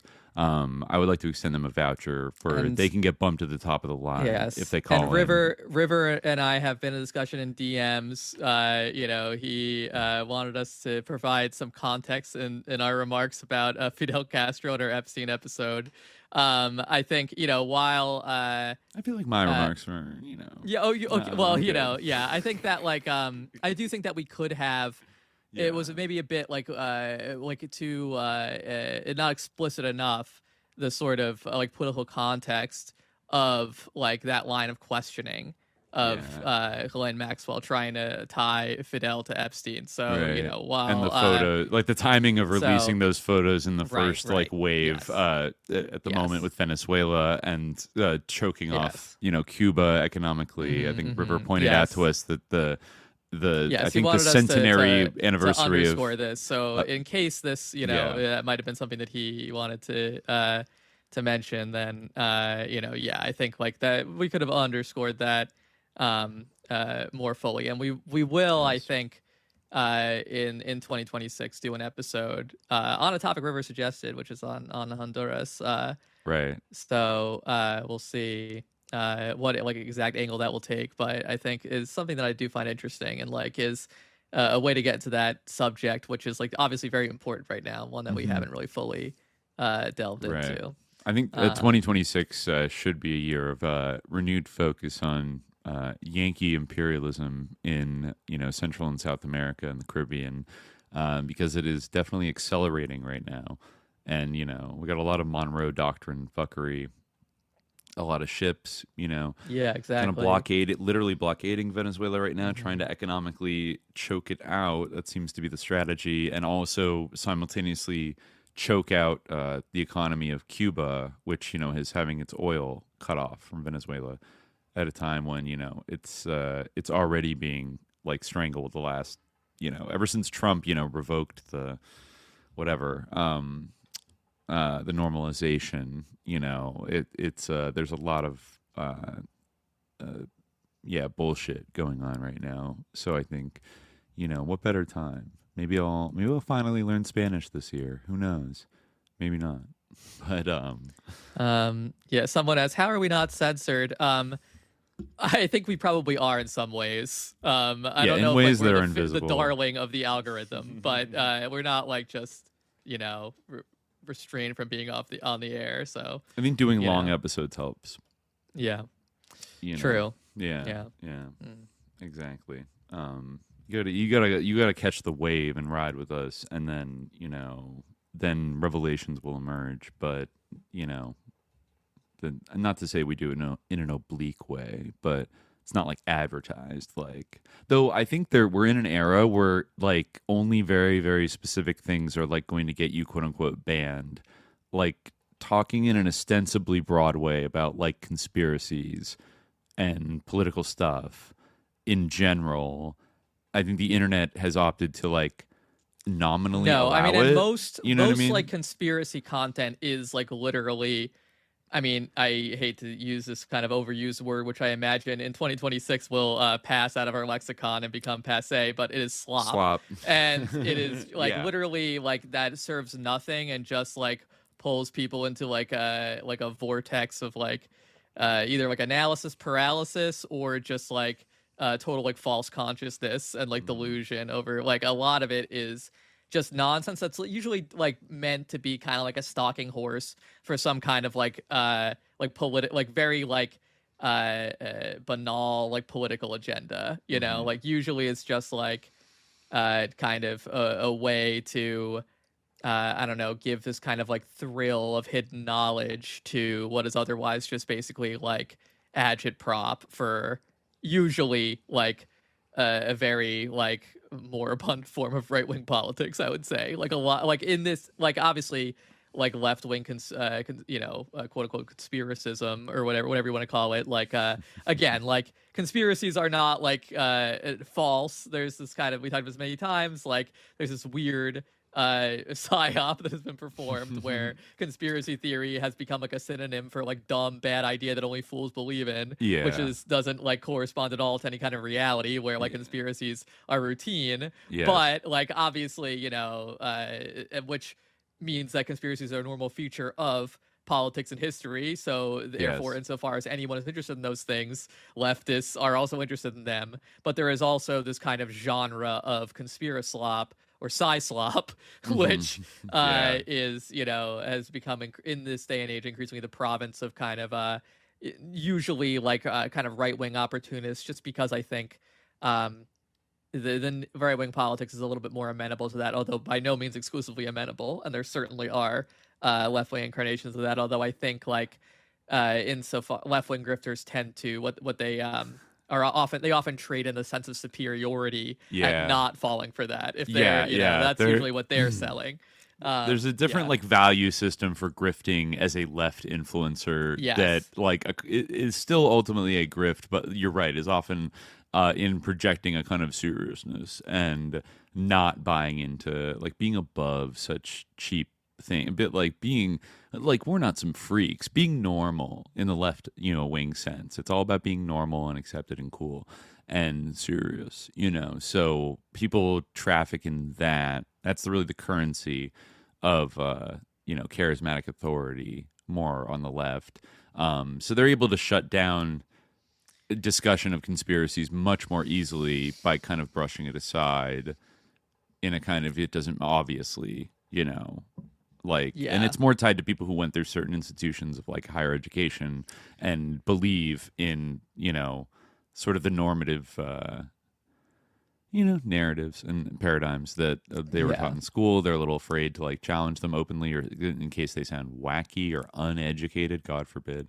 The right wing has their version of that, but they're going through like a period now where they're kind of wrestling with like, because they define themselves so much based on like the principle of like absolute freedom of speech and like free speech absolutism. They're going through a period where like they're struggling, you know, the sort of I guess like the Zionist faction is struggling against the more like kind of America First populist faction to determine like, you know, where one draws the line. And a result of that is kind of, and like a lot of their sort of epistemology, they're like epistemological value system, as we talked about before. And I think this is more broadly true as well. Like in general, like in the U.S. culture and discourse, at least, is that there's kind of the epistemological value system is one of like that prioritizes hiddenness. You know, and like what is like secret and hidden and, you know, special knowledge is like prioritized over everything else, you know. And I think that's especially true like on the right, you know, the idea that like they're trying to censor you and like, you know, say what you can't say, like that is the ultimate hierarchy of knowledge on the right in many ways. So that like creates this ecosystem for. And it serves a broader purpose, of course, to discredit these topics by associating them with like bad faith actors who are either grifters or disinfo agents, you know, and you know, you can come up with a sort of litany of people like this, you know, their stars fall and their stars rise. I'm sure we'll see many still to come, but we will remain. The jihad will continue. We remain unabated. Just sailing through the storm, undaunted. That's us. So yeah, thanks to the Grotto, everybody who called in. Thanks to the chat. Thanks to everyone listening, and have a very happy new year. And we'll catch you on the other side of 2026. But until then, dear listeners, stay vigilant. Peace.